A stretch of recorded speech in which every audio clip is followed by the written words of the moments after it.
ang mga kwento ng pag-ibig, kwento ng buhay at kwento ng pag-asa dito sa Barangay Love Stories. Love Stories. Wala raw pinipiling lugar, panahon o kalagayan ang pag-ibig. Basta na lamang itong dumarating at handa nitong suungin ang lahat. Mapatunayan at masunod lamang ang tapat na hangarin. Ikaw, kabarangay, naranasan mo na bang magmahal ng laban sa lahat ng hadlang? Dear Papa Dudut, ako po si Anding, lumaking mahirap sa probinsya ng La Union. Nagtapos ako ng elementarya at high school pero hindi ko naipagpatuloy ang kolehiyo dahil sa sobrang hirap ng buhay. Malinaw pa sa alaala ko ang mga panahong nag-aaral ako sa elementarya. Kahit may uniforme, halatang halata pa rin ang kahirapan namin. Luma ang suot ko, bigay lang ng naging amo ng mga magulang ko. Hindi rin ito na ipaayos sa mananahi kaya sobrang luwang. Kaya't nahihiya ako sa mga kaklase ko. Madalas pa nila akong pagtawanan dahil mukha raw akong nakadaster imbis na naka-uniforme. Sa mga panahong yon ay kinikimkim ko ang sakit ng loob kung bakit kailangan ganito ang buhay namin. Kahit simpleng lapis at papel ay hirap na hirap pa ring ibigay ng mga magulang ko. Ganon po kami kahirap, Papa Dudut. Siguro dahil na rin marami kaming magkakapatid. Ako ang panganay, wala ring kaalaman sa family planning sina nanay at tatay. Pero believe pa rin ako sa kanila. Kasi kahit salat kami ay pinilit nilang mapagtapos kami sa elementarya at high school. Ang sabi nila ay bahala na raw kami sa kolehiyo kasi alam nilang hindi na talaga kakayanin. Noong nakapagtapos ako ng high school ay agad akong namasukan bilang taga-bantay sa isang tindahan. Maliit lang ang sahod, halos walang naiipon. Pero nagpapasalamat na rin ako dahil may trabaho ako. Hindi ko maiwasang mainggit sa mga dating kaklase kong may kaya kasi nasa Maynila na sila para mag-aral ng kolehiyo. Ang iba naman ay nasa San Fernando City. Madalas kong isipin kung may sapat lang akong pera at talino, sana'y nakapag-aral din po ako. Pero sinampal ako ng realidad. Isa lang akong hampas lupa at nananatiling malaking panaginip para sa akin ang makatungtong sa kolehiyo. Isang araw may nag-alok sa akin na maging kasambahay. Pinsan siya ng amo ko kaya pumayag ang amo ko na iwan ko ang pagtitinda kung tatanggapin ko ang trabaho at saktong 18 years old na ako. Lumawas ako ng Maynila, Papa Dudut. Dala-dala ang pangarap ko na ito na ang panahon ay tutulong sa akin upang mag-iba ang buhay ko. Pagsusumikapan kong maging maayos na kasambahay para hindi ako mapagalitan ng amo ko. Doon ko nakilala ang anak ng bago kong amo na si Kevin, Papa Dudut.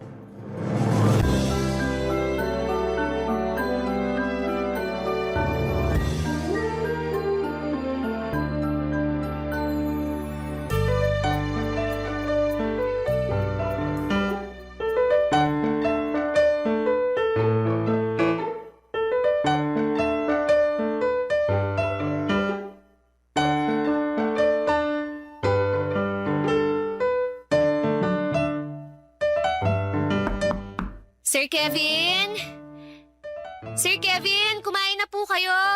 Kanina pa po nakahanda yung pagkain nyo. Sir Kevin? Sir, gumising po muna kayo para makakain.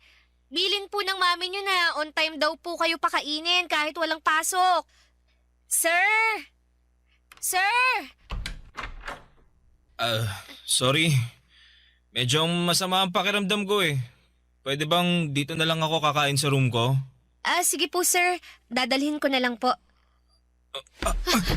Ay, sir! Sir, okay lang po ba kayo? Masakit ang ulo ko. Ano nga ulit ang pangalan mo? Andeng po, Sir Kevin. Andeng, pasensya ka na ha. Pwede mo ba akong alalayan pabalik sa kama ko? Medyo nahihilo rin kasi ako eh. Sige po, sir. Ali po kayo. Ay, naku, sir. Sobrang init niyo po. Baka nasobrahan lang ako sa pag-gym. Akala ko kaya ng katawan ko eh. Naku, sir. Kailangan niyo pong uminom ng gamot. Tama, para humupa tong init ng katawan ko. Sir, saan po ang mga gamot niyo para sa lagnat? Meron ako sa drawer. Sige po, kukunin ko na. Naku, alin kaya rito? Nakita mo ba? Ito pong para sa lagnat. Oo. Sandali, sir ha. Baka kailangan niyo munang kumain. Pwede naman yung gamot na yan kahit walang laman ng tiyan ko. Sige po. Heto po. Salamat, Andeng. Naku, sir. Sobrang init niyo po talaga. Tawagan ko na ba ang mami niyo? Kasi binilin ka niya sa akin eh. Ito talagang si Mami. Ginawa na naman akong baby. Huwag mo nang tawagan. Nakainom naman na ako ng gamot. Pero hindi po biro yung init niyo, sir. Meron akong thermometer sa drawer din. Kukunan ko na lang ng temperature ang sarili ko. Sige po. Sandali kukunin ko.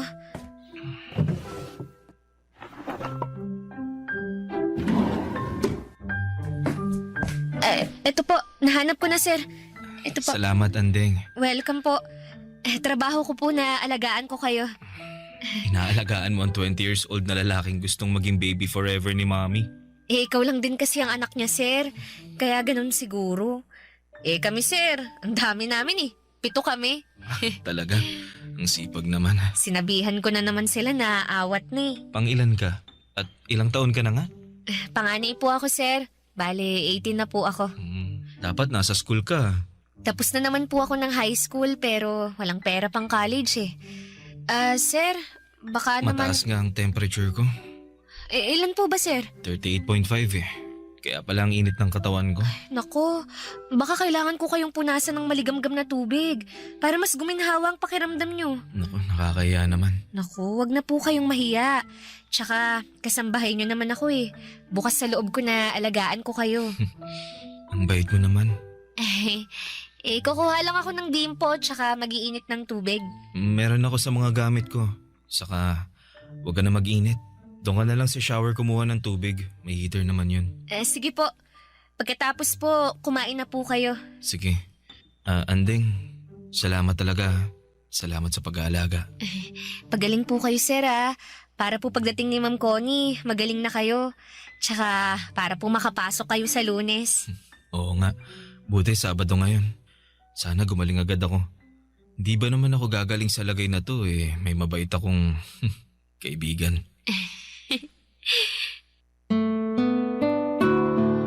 Papadudot, nakakaawa talaga kapag may sakit ang isang tao. Sa kaso ni Kevin ay lagnat lang naman, pero labis ang pasasalamat niya dahil inalagaan ko raw siya. Medyo nahihiya pa nga ako habang pinupunasan ko ang katawan niya. Pero kailangan kong gawin para kahit papaano ay gumaan ang pakiramdam niya. Naisip ko na lamang na parang ganun din ang ginagawa ko kapag may lagnat ang mga kapatid ko. Gwapo po si Sir Kevin. Matangkad at matipuno ang katawan dahil nagji-gym. 3rd year college na siya noon sa isang kilalang university sa Maynila. Kaya alam kong maliwanag ang magiging kinabukasan niya. Siguradong makakahanap siya ng maayos na trabaho. Hindi tulad ko na hindi man lang nakatungtong ng kolehiyo. Pero papadudot, kung gaano kabait si Sir Kevin sa akin, gano'n naman kaiba ang ugali ng nanay niya. Sobrang madam talaga. Parang mga karakter na napapanood ko sa TV o naririnig sa inyong programa sa radyo. Mataray at nakakatakot kapag nagsalita siya. Hindi ka pwedeng magkamali sa harapan niya dahil siguradong tatalakan ka. Kaya naman sobra ako naging maingat sa trabaho ko, papadudot, Pero kahit na anong ingat ay may mga pagkakataong sumasablay din ako. O hindi niya gusto ang ginagawa ko, Papa Dudut.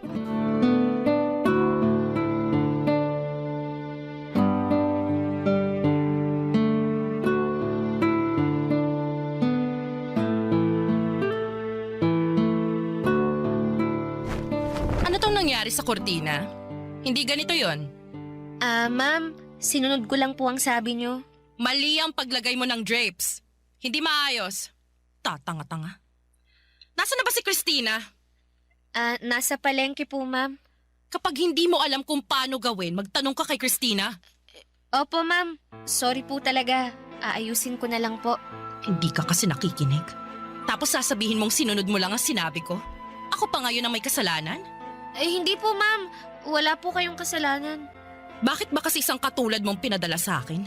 Para ako nagtitrain ng isang aso. Pasensya na po. Nakakairita yung pasensya mo ha. Gawin mo na lang kaya ng tama ang mga pinagagawa ko sa'yo. Pati ang pag-vacuum hindi mo pa rin kabisado. Ano ako? Teacher ng mga chimay? Ide-demonstrate ko isa-isa? Gamitin mo naman ang utak mo. Hindi ba sabi mo nakapagtapos ka ng high school? Opo, ma'am. Daig mo pang elementary. Ang tanga mo. At wag mong sabihin pati itong kape ko hindi mo pa rin maayos. Sinunod ko po yung sabi niyo. Nako, mukhang sablay na naman to. Ano to? Ma'am! Tanga! Tanga-tanga! Hindi ganito ang pagtitimpla ng kape. Wala ka nang ginawang matino, Andeng. Alam mo ba yon? Pasensya na po, ma'am. Pasensya na po. Gusto mo ba akong lasunin? Ma'am, hindi po. Ma, anong ginagawa mo kay Andeng? Itong babaeng to, tatanga-tanga. Hindi niya alam kung anong ginagawa niya. Nakadalawang buwan na siya sa atin. Ma, ano ka ba? Hindi naman pwedeng ganito. Dahil ba hindi niya nagawa ng maayos, tatapunan mo na ng kape? Okay ka lang ba, Andeng? Sige na, pumunta ka na muna sa kwarto mo. Diyos ko, paawa effect. Siya naman ang may kasalanan. Hindi maayos ang trabaho niya. Ma, please. Maging tao ka naman. Hindi tama to. Kevin? Tingnan mo naman ang ginawa mo. Oh. Hindi mo siya tinatrato ng tama. Hindi porket pinapasweldohan natin si Andeng, pwede na nating gawin ang kahit ano sa kanya. Pwede kanyang mapakulong. Huwag niya akong subukan. Please, ma. Magpakatao ka naman. Kevin, ginagawa ko lang naman kung anong nararapat sa kanya. Ay, hindi niya deserve to, ma. Sige na, Andeng. Punta ka na sa kwarto mo. Linisin mo sarili mo. Magpahinga ka na.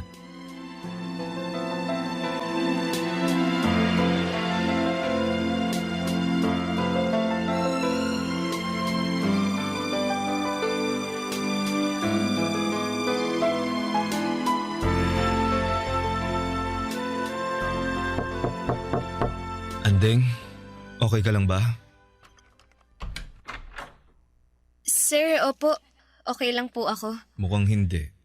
Medyo mapulay ang mukha mo. Oh. Sumusobra na talaga si Mama.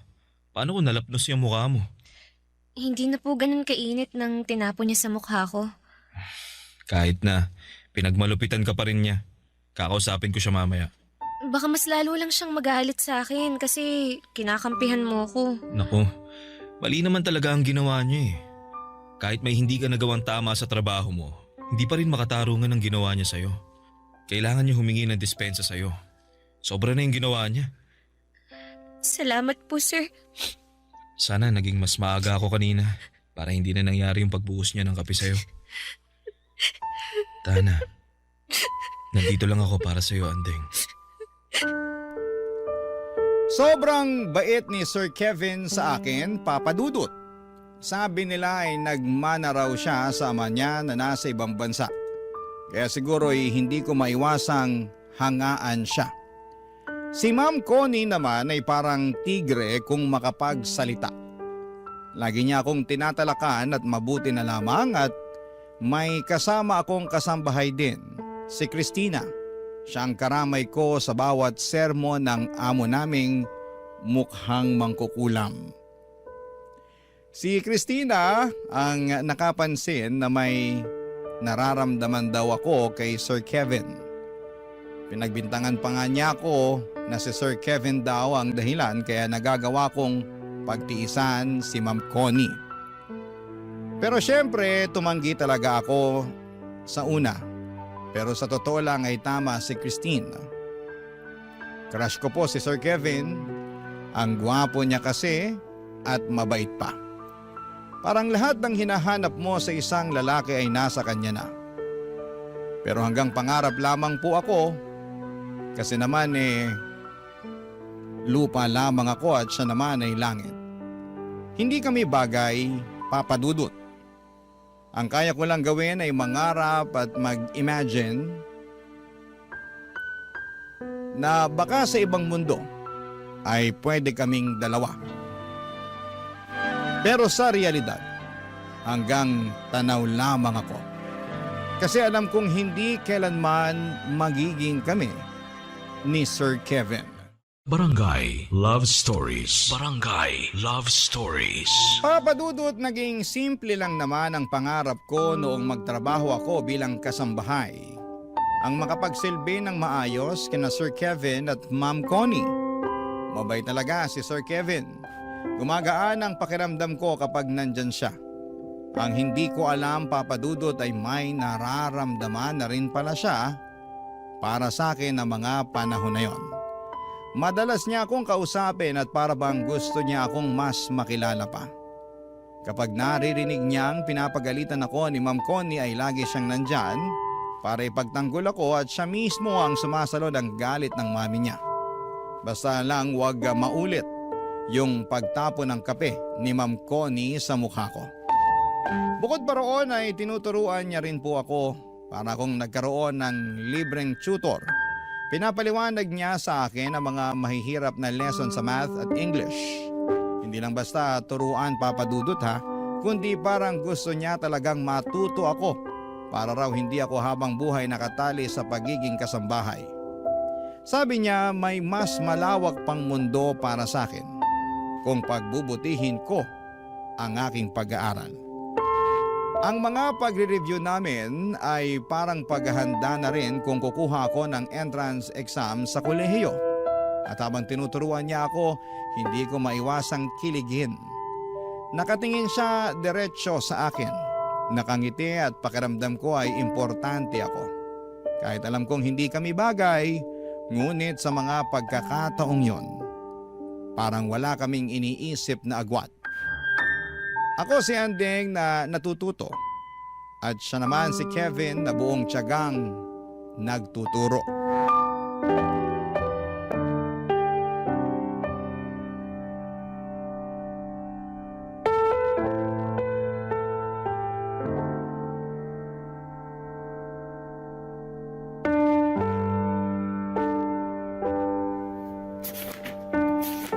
Oh, ayan.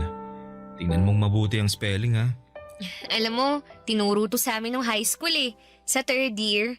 Pero sobrang nakalimutan ko na. Grabe. 19 years old ka pa lang, makakalimutin ka na. Hindi ko maintindihan nun Pero ngayon, naintindihan mo naman.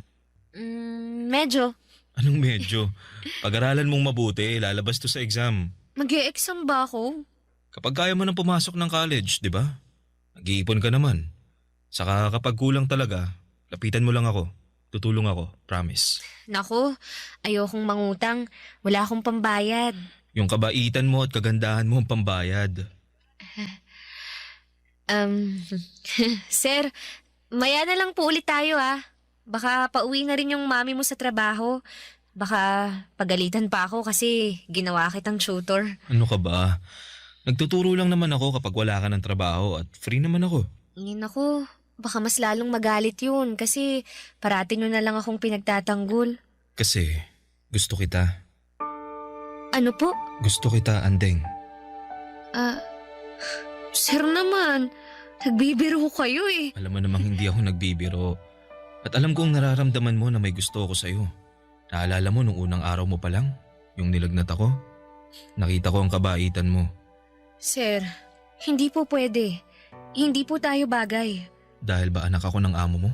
At kasambahay ka lang? Hindi po talaga tayo bagay. Andeng, sa totoo lang, ilang araw at gabi ko na rin tong iniisip Pero totoo ang nararamdaman ko sa'yo. Gusto kita. Mahal kita. Sir, Marami namang ibang babae dyan. Mga kaklase nyo, schoolmates nyo. Hindi ako pwede. Hindi pwede. Makinig ka. Hindi ko sila gusto. Ikaw ang gusto ko. Pero katulong lang ako. Mahirap lang po ako. Mayaman kayo. May pinag-aralan. 1 taon na lang gagraduate na kayo. Samantalang ako. Basta, hindi tayo bagay. Andeng, wag mo namang maliitin ang sarili mo. Dahil lang ba sa kalagayan ng buhay natin kaya tayo hindi pwede? Kung lahat ng to, kung wala akong pera, kung hindi ako mayaman, pwede na? Ganun ba? Sir naman, sobrang layo po ng agwat natin.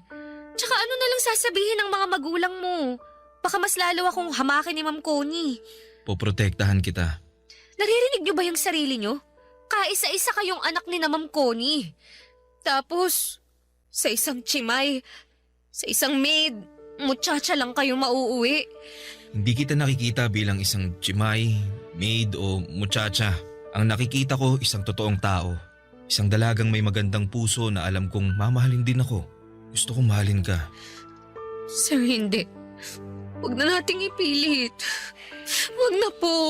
Andeng, Natatakot akong tanggapin ang pag-ibig mo. Kasi, sino ba ako? Wala akong karapatang umibig sa isang katulad mo. Kahit pilitin mo man na mahal mo ko. Wala kang pakialam sa sasabihin ng iba, ng magulang mo. Pero ang totoo mahirap. Magiging mahirap lang ang sitwasyon kung ipipilit natin. Babalik na ako sa trabaho, sir. teka, Andeng! Andeng! Papadudot akala ko'y hihinto na sa panliligaw si Kevin matapos ang araw na yon. Pero nagkakamali ako. Patuloy pa rin siya sa panliligaw sa akin at umabot na ng 1 buwan na araw-araw niya akong sinasabihan kung gaano niya ako kamahal. Paano mo nga ba mapipigilan ang tibok ng puso? Kahit anong pigil ko sa sarili ko'y bumigay na rin ako. Sinagot ko si Kevin, Papadudot. Hindi na hanggang tanaw ang relasyon namin. Tinanggap ko ang pagmamahal niya. Pero walang araw na hindi ako natatakot. Paano kung malalaman ni Ma'am Connie ang katotohanan? Sa tuwing kinakausap ako ni Kevin at sa bawat pagngiti niya ay parang may naaninag akong anino ni Ma'am Connie. Pinapakaba ang bawat araw ng paglilihim naming dalawa sa aming relasyon. Sa bawat oras na magkasama kami, ramdam ko ang saya at kapayapaan. Pero sa likod ng lahat ng yon ay may kaba, Papadudot, at takot din po akong nararamdaman. Si Kevin mismo ang nagsabi na hindi naman kami gumagawa ng masama. Ang gusto niyang ipaalam na namin sa mami niya ang katotohanan. Buo talaga ang loob niya pero ako ang umaayaw.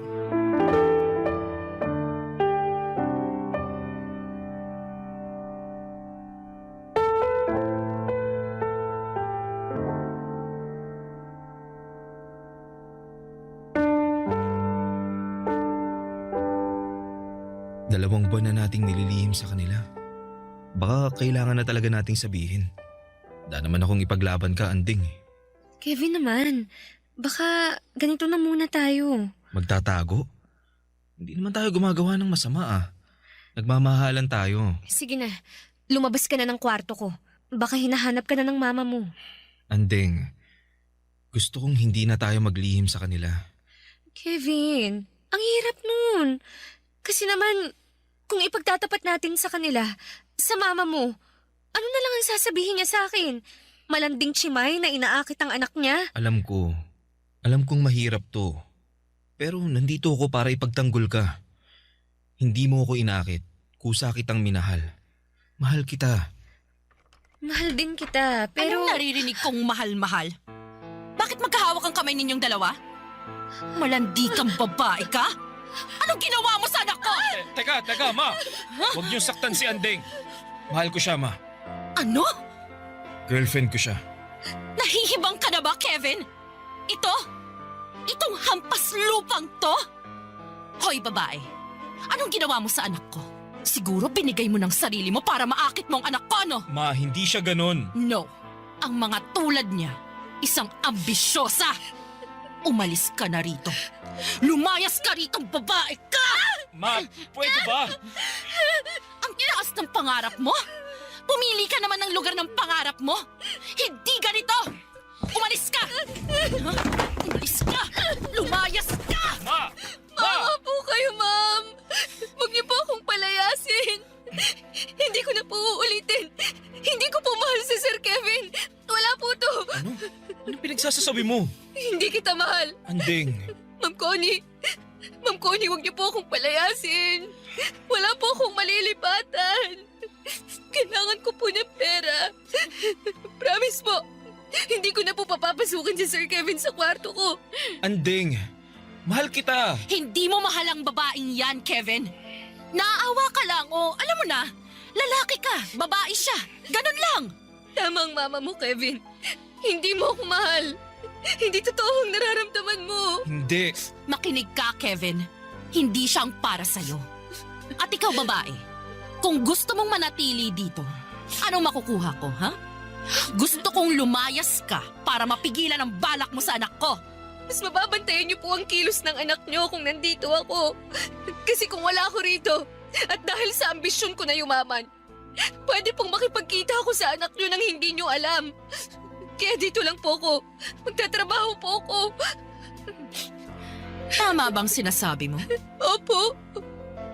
Kaya maawa po kayo.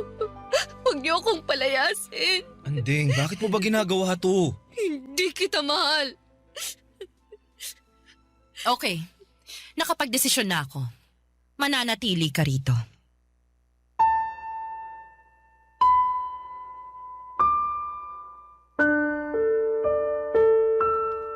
Sa sobrang takot ko ay halos gumuho ang mundo ko sa mga pinagsasabi ko. Nagmakaawa ako, Papa Dudut, at humingi ng tawad.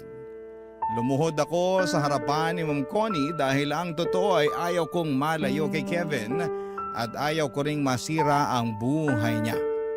Mabuti na lamang at pumayag si Ma'am Connie. Hindi niya po ako pinalayas agad. Pero nagtakda siya ng mabigat na kondisyon. Pinayagan niya akong manatili hanggang sa katapusan ng taon pero may malinaw na utos. Hindi ko dapat nilalapitan o kinakausap si Kevin. At pagkatapos ng taon ay kailangan ko nang umalis at hindi na muling bumalik sa bahay nila. Siyempre hindi naman pumayag si Kevin, Papa Dudut. Sa harap mismo ng mami niya ay pinaglaban niya ang pagmamahala namin. Pero matigas si Ma'am Connie. Sino ba naman ako para maging girlfriend ng anak niya? Ang sakit, Papa Dudut. Nandun na ang taong mahal ko handang ipaglaban ako. Pero kailangan kong tanggapin ang realidad na pinagtagpo man kami pero hindi kami tinadhana. Langit siya, lupa ako, ang isang katulad ko. Hindi kami pwedeng magsama, Papa Dudut. Ang sakit sa puso at alam kong sobrang nasaktan si Kevin sa mga sinabi ko. Pero lahat ng yon ay hindi totoo. Hindi ko inambisyon na maging mayaman sa paraan na ganito. Hindi ko niloloko si Kevin. Mahal ko siya at nasasaktan ako sa lahat ng ito, o Papa Dudut. Para bang sinasaksak ang puso ko sa sobrang sakit. Parang hindi ako makahinga sa sobrang sakit. Ganito pala kapag ang isang mahirap ay umiibig sa isang mayaman. Kailangang ilugar ang sarili sa tamang kalagyan. Barangay Love Stories. Barangay Love Stories. Papa Dudut, hindi naging madali ang mga sumunod na araw sa pamamalagi ko sa bahay.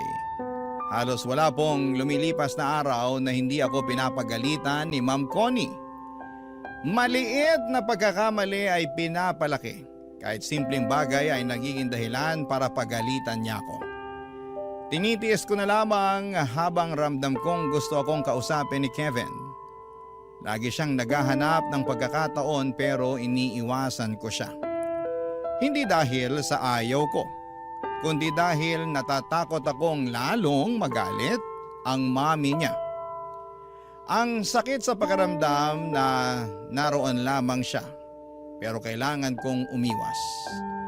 At para bang tinutusok ang puso ko tuwing nagtatama ang mga mata namin, Papa Dudut. Mahirap magpigil. Mahal ko po si Kevin at alam kong mahal niya rin ako.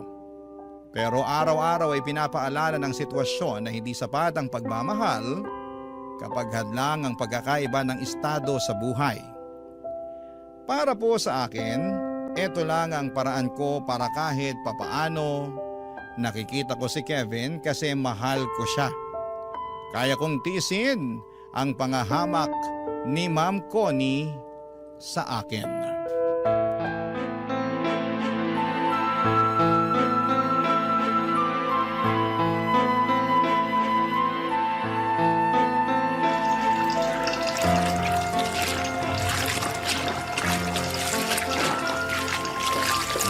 Andeng, kinakalaban mo ba ako ng palihim? Po? Hindi po, ma'am. Huwag kang magkunwari. Alam mo naman na maselan ako sa mga kurtina ko, di ba? Bakit may mancha yung sa kwarto namin? Bakit hindi maayos ang pagkakalaba? Ma'am, maayos po ang pagkakalaba ko noon. Hinandwash ko pa nga po kasi alam kong gusto nyo ng ganun eh. Pero hindi mo inayos. Yan ang totoo. Kunwari ka pa. Ma'am, inayos ko po talaga. Tigilan mo nga yung kaiiyak mo. Wala dito ang anak ko. Walang maaawa sa'yo. Walang magtatanggol sa'yo na para bang akong pinapalabas mong kontrabida sa buhay mo. Ma'am, ang gusto ko lang po, maging maayos ang trabaho ko rito. Kaya po, inayos ko po talaga. Kung gusto niyo po, lalaban ko na lang po ulit. Hoy, ikaw. Kung ano man ang binabalak mo sa anak ko, tigilan mo. Wala po. Wala po akong binabalak sa kanya. Kaya nga po nandito ako para pakita niyong wala akong balak sa anak niyo eh. Hindi ko po siya kinakausap. Umiiwas po ako. Sinungaling. Teka, naisip ko lang. Siguro ikaw rin yung nagnakaw ng pera ko na naiwan ko sa bulsa nung nakarang araw, no? Matapos mong labhan, wala kang sinole. Po? Ma'am, wala po akong perang nakita. Hindi po ako magnanakaw. Talaga lang? Ang sinungaling ay kapatid ng magnanakaw? Siguro pinadala mo na sa mga magulang mo yung ninakaw mo. Hindi ka na nahiya? Ma'am, hindi ko po gawain ang magnakaw. Sinungaling? Ha? Tama na po, ma'am. Ang iya ka talagang babae ka!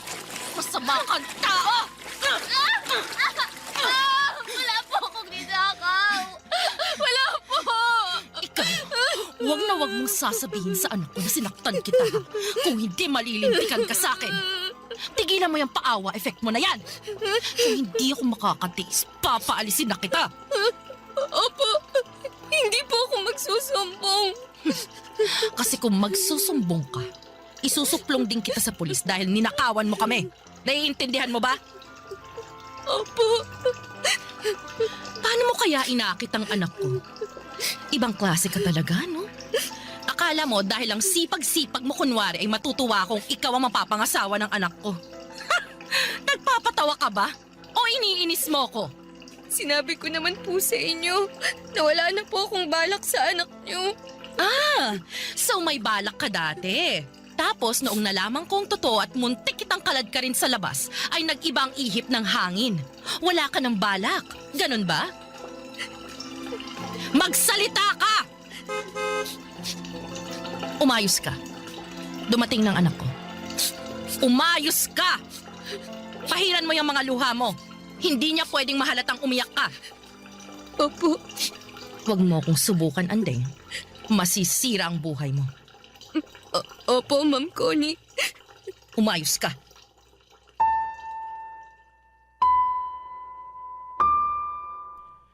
Papadudod sa tuwing wala si Kevin sa bahay ay doon ako pinapahirapan ni Ma'am Connie. Para bang sinisigurado niyang mararamdaman ko ang galit niya. Pinapagawa niya ang mga trabaho sa akin ng doble-doble. maglinis ng buong bahay kahit kakatapos ko lang. At may pagkakataon na pinapaulit sa akin ang labahan kahit kakatuyo pa lamang ng sinampay. At madalas din akong pinapahiya ni Ma'am Connie sa harapan ng ibang mga tao, Papa Dudut. Binabaliktad ang mga pangyayari para palabasing ako ang may kasalanan. Pero tiniis ko ang lahat ng yon. Hindi ko sinasabi kay Kevin kasi ayaw kong magkaroon ng lamat ang relasyon nila ng mami niya. Ayokong maging dahilan ng pagtatalo nilang mag-ina. Mahal ko po si Kevin, Papa Dudut, at yon ang dahilan kung bakit ako nananatili kahit na hirap na ako. Sa bawat araw na nagdadaan, ang parusa na ibinibigay sa akin ay lalong tumitindi. Pinipikit ko na lamang ang mga mata ko at iniisip na kaunting tiis na lamang at lilipas din ang lahat. Kasi kapag nawala ako sa bahay na yon ay tuluyan na ring mawawala ang pagkakataong kong makita at makasama si Kevin. Pero sa totoo lang, Papa Dudut, unti-unti nang bumibigat ang dibdib ko. Hirap na ako. At sa mga araw na yon ay hindi ko alam kung hanggang kailan ko kakayanin ang lahat ng ito.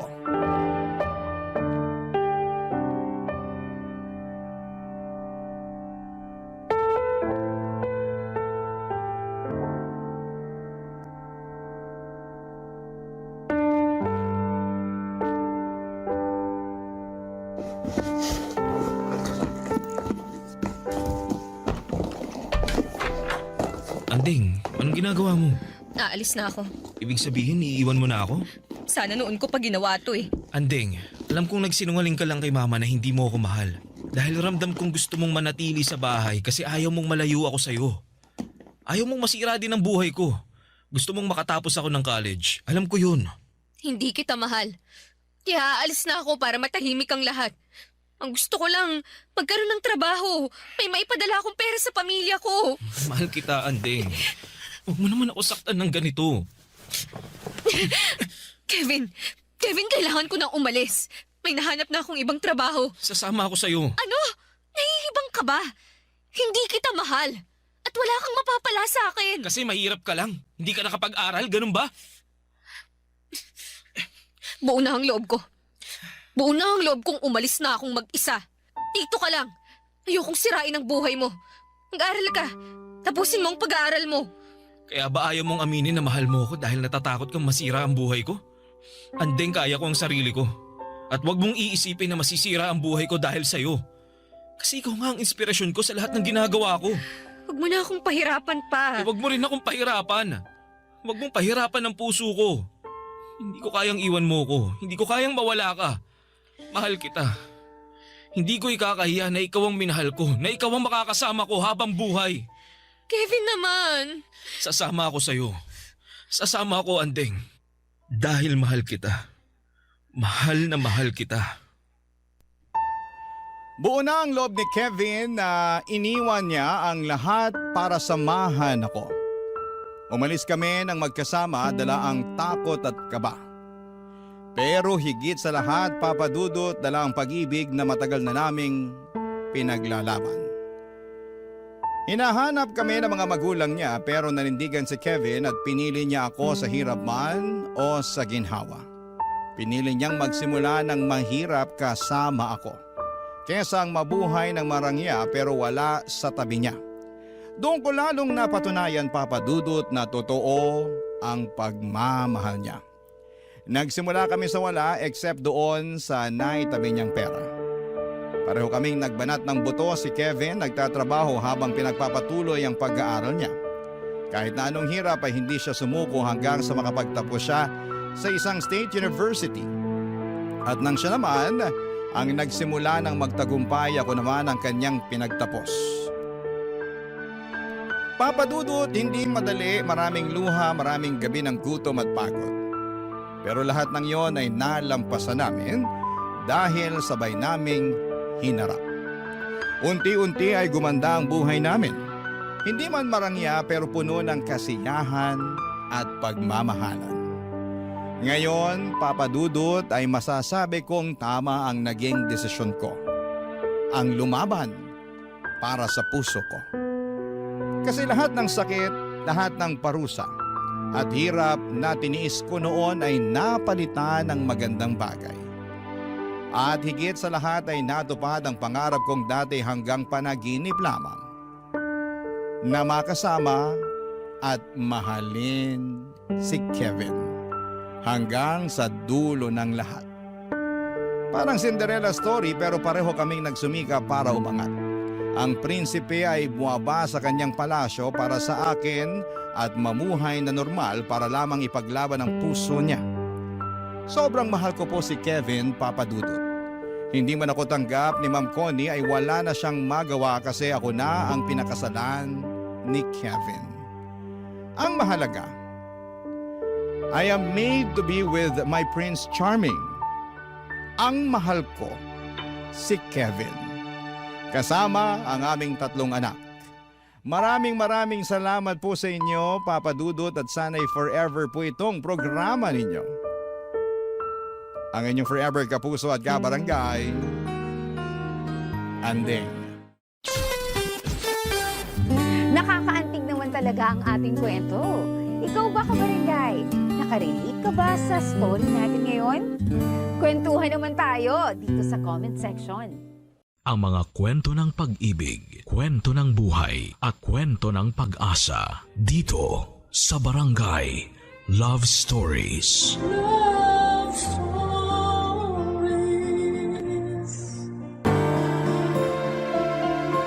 May kasabihan na kapag naglaro ka ng apoy, humanda kang mapasok. Kaya kung ayaw mong masaktan ay huwag mo nang susubukan ng kapalaran. Ikaw, kabarangay, naglaro ka na ba ng apoy? Dear Papa Dudut, ang pagkakaroon ng anak ay isang pribilehiyong maituturing, lalo na kung gustong maging ina ng isang babae. Yun ang eksaktong naramdaman ko nang pinanganak ko ang panganay namin ni Joji taong 2023. Kahit na nung una ay napaisip ako kung paano ba maging mabuti at epektibong nanay. Lalo na at wala naman akong kinalakhang mother figure. Sa kabila ng lahat ay kinaya ko pa rin at patuloy na kinakaya ang pagiging ina hanggang sa ngayon. Pero hindi tungkol sa pagiging nanay ko ang pangunahing dahilan kung bakit ako napasulat sa inyong programang Barangay Love Stories. Meron pang mas importante na nais ko sanang ihingi ng payo sa ating mga kabarangay. Bago po ako magpatuloy ay itago nyo na lamang ako sa pangalang Amila. 32 years old, taga Taguig City at isang sales representative na nagtatrabaho sa isang sikat na brand ng sasakyan. Dati kong katrabaho si Georgie at nagkaroon kami ng isang anak. Nagsama kami sa isang bubong pero nitong taong 2024 ay may nangyari sa aming relasyon.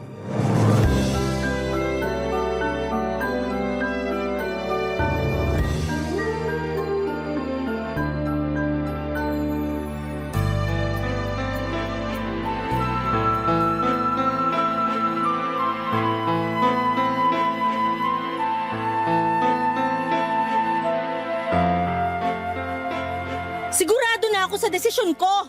Iwanan ka na namin ng anak mo, Georgie. Ay, Amila naman. Huwag mong gawin sa akin to. At bakit hindi ko gagawin? Sige nga. May anak tayo. Hayaan mo na lang ba na lumaking walang kinikilalang ama yung bata? Mas mabuti pa na wala na siyang kilalaning ama kesa naman sa meron nga pero pulpul at batugan na kagaya mo.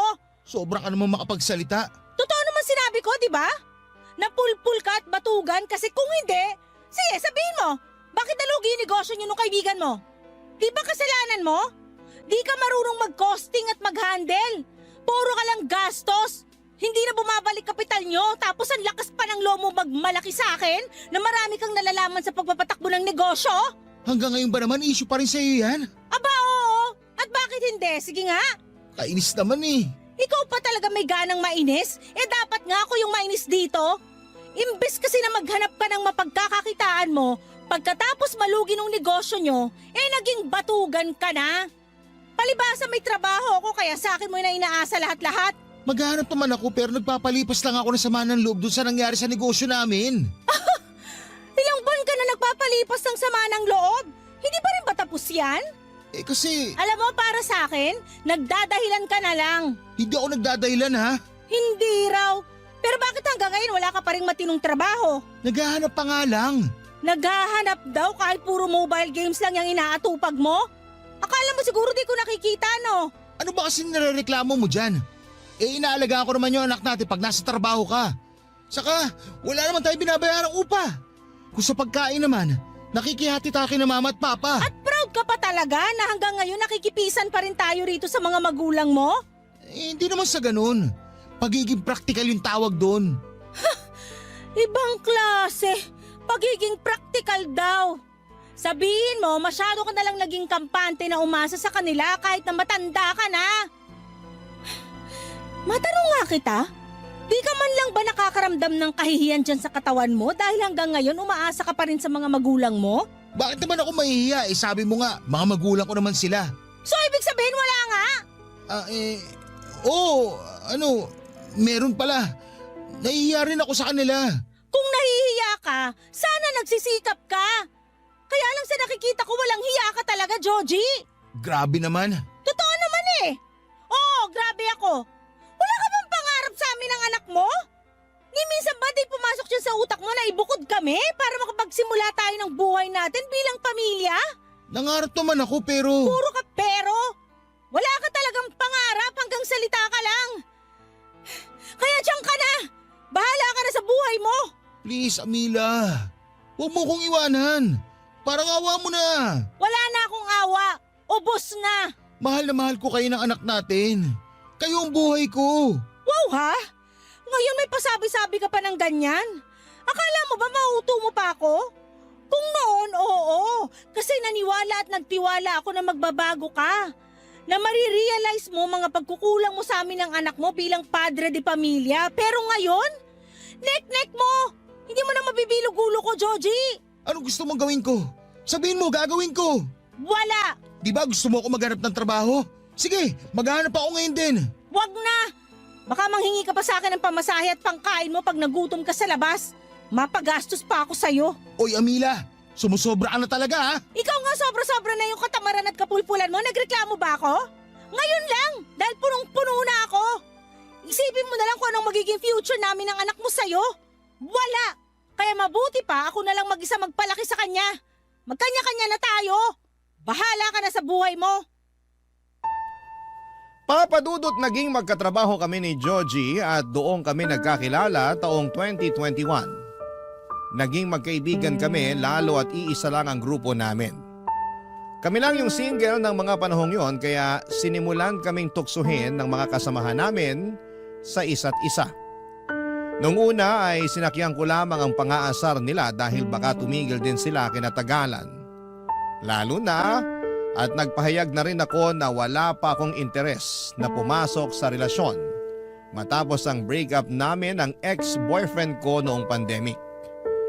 Matagal din kasi kaming naging mag-on at umabot din ng 7 taon kaya sinabi ko sa sarili ko na gusto ko munang enjoyin ang pagiging single ko.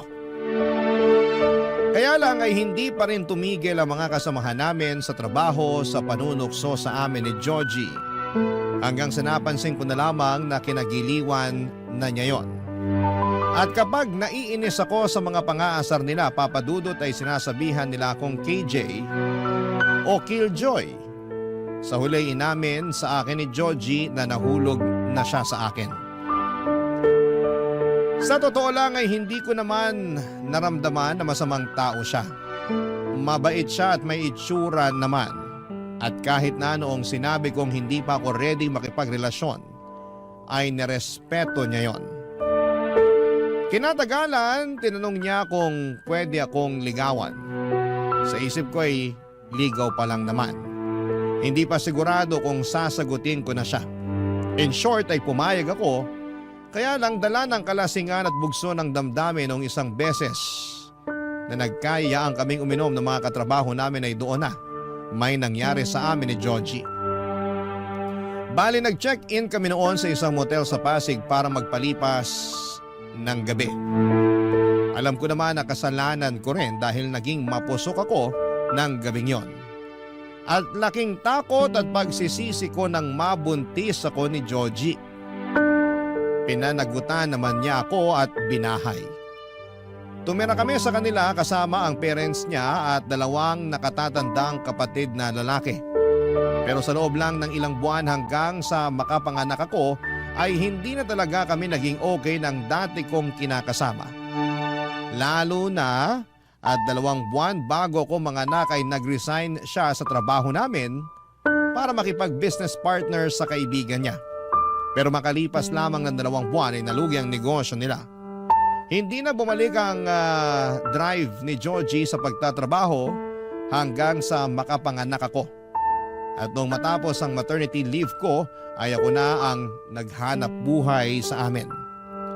Makalipas ang 6 na buwan simula na maghiwalay kami ni Georgie ay hindi sinasadyang nag-cruise naman ang landas namin ng panganay niyang kapatid na si Bernie Papadudut.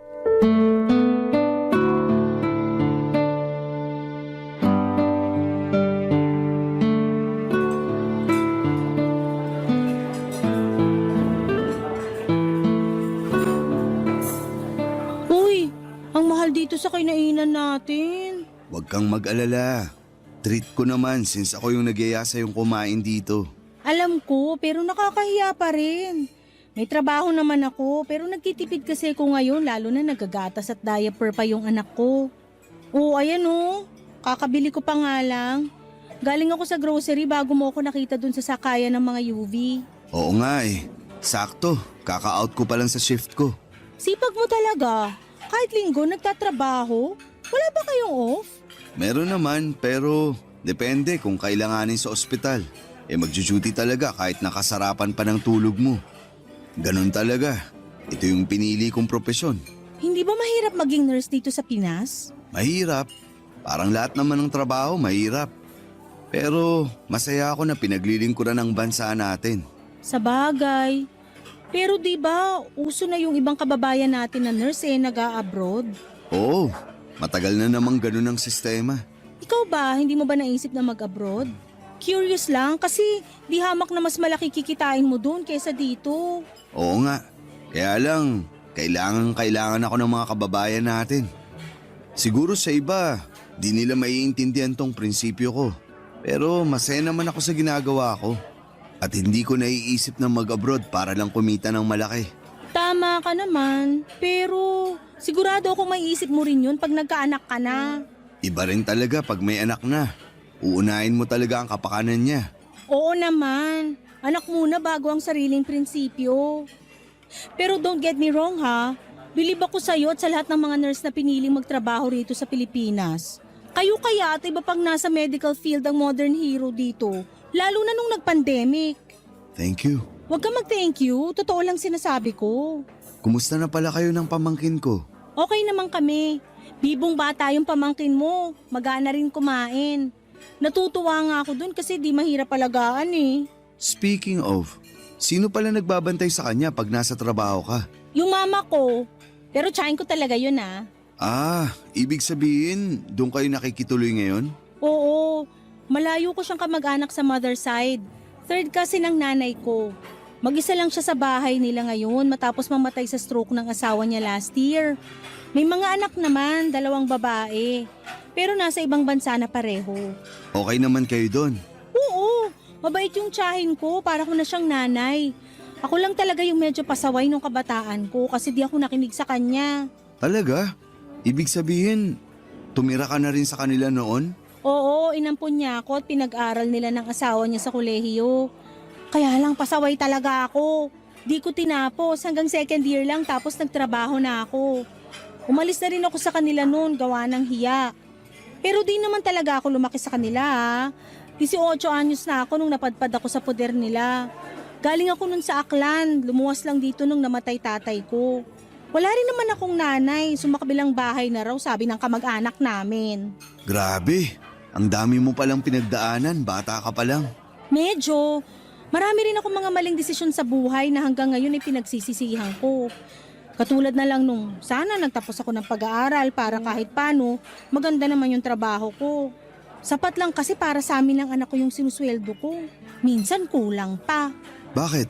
Hindi ba nagpapadala ng pera sa inyo si Georgie? Naku, hindi. Pero di ko na rin naman siya hinihingan kasi saan naman siya kukuha ng pera na ipapadala sa amin, di ba? Kung sa mga magulang niyo pa siya manghihingi, ako na ang nahihiya. Kaya nga nag-decide na ako makipaghiwalay sa kapatid mo. Ay, nalungkot talaga kami ng husto nung umalis ka sa bahay. Lalo na sina mama at papa. Lagi nilang hinahanap yung apo nila. Tungkol sa bagay na yan, wala naman akong intensyon na ilayo sa inyo yung anak ko. Di pa lang talaga ako handang ipakita siya kay Georgie. Pero sa nakikita ko naman, nagbago na si Georgie. Sa ngayon, nagsisikap siya na makapaghanap ng trabaho para raw may mukha na siyang ihaharap sa inyo. Ilang buwan na kaming hiwalay, hindi pa rin ba siya nakakahanap ng bagong trabaho? May nahanap at napasukan naman pero di nagtatagal. Ewan, sabi niya depressed daw siya. Hindi makapag-focus, gawa ng lagi kayong iniisip. Amila, wala na ba talagang chance na magkabalikan kayo ng kapatid ko? Gusto mo bang malaman ng totoo? Oo, Hindi ko alam. Okay naman kami ng anak ko. Masaya kami kahit kaming dalawa lang. Nakakapagod maging nanay at tatay sa anak namin pero kinakaya ko. ay, hindi rin naman kita masisisi kung masyado ka nang napuno at napagod kay Georgie. Kasalanan din naman kasi talaga niya. Papadudot simula nang maghiwalay kami ni Georgie ay in-unfriend ko na rin sa social media ang lahat ng miyembro ng pamilya niya. Desidido na kasi akong kalimutan sila at magsimula ng bagong buhay kasama ang anak ko.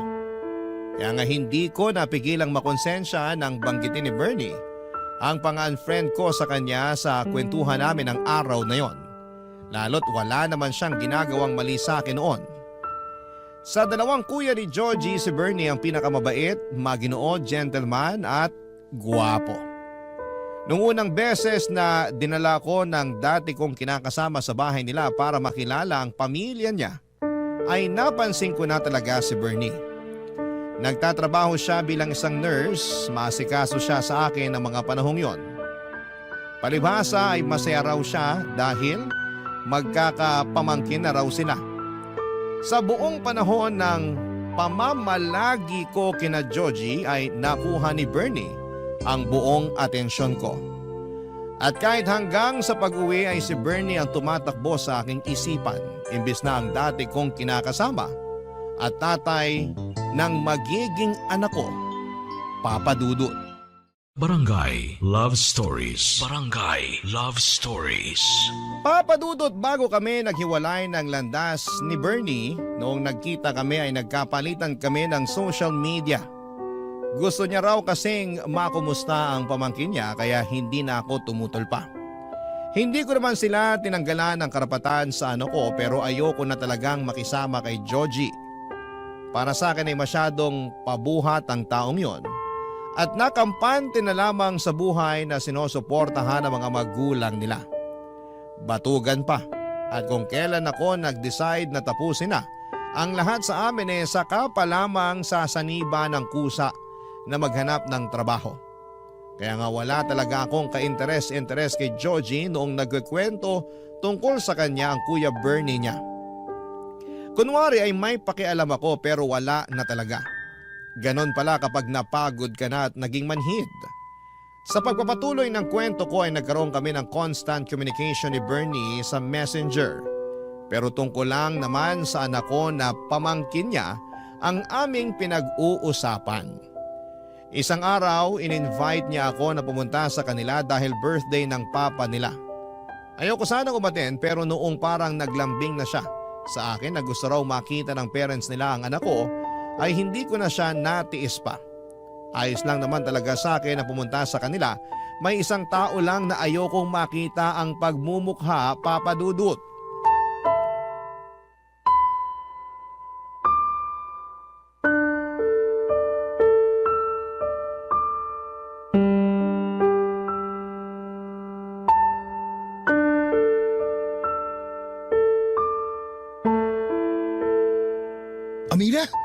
ginagawa mo rito? Ano bang klaseng tanong yan? Eh di inimbitahan ako rito. Sino nag-imbita sa'yo eh? Halos wala na kaming kontak sa inyo ng anak ko. Ako ang nag-imbita sa kanila rito sa bahay. Ikaw kuya? Oo, may masama ba doon? Wala pero para kayo nagkaroon ng kontak ng ex ko. Wala ka na sigurong pakialam doon. Anong wala eh? Nanay ka pa rin ng anak ko. Tapos wala akong kontak sa'yo pero si kuya meron? Kumalma ka nga muna. Paano ko kakalma? Sige nga. Hindi mo sinabi sa akin na nagkakausap pala kayo ni Amila. Baka naman sinusulot mo na siya sa akin ha? Hinay-hinay ka sa pagsasalita mo, Joji. Baka nakakalimutan mong kuya mo pa rin ako. Walang kuya pag pag-ibig na pinag-uusapan. Siraulong to. Ano ba yung pinagsasabi mo? Eh wala naman kaming relasyon ni Bernie.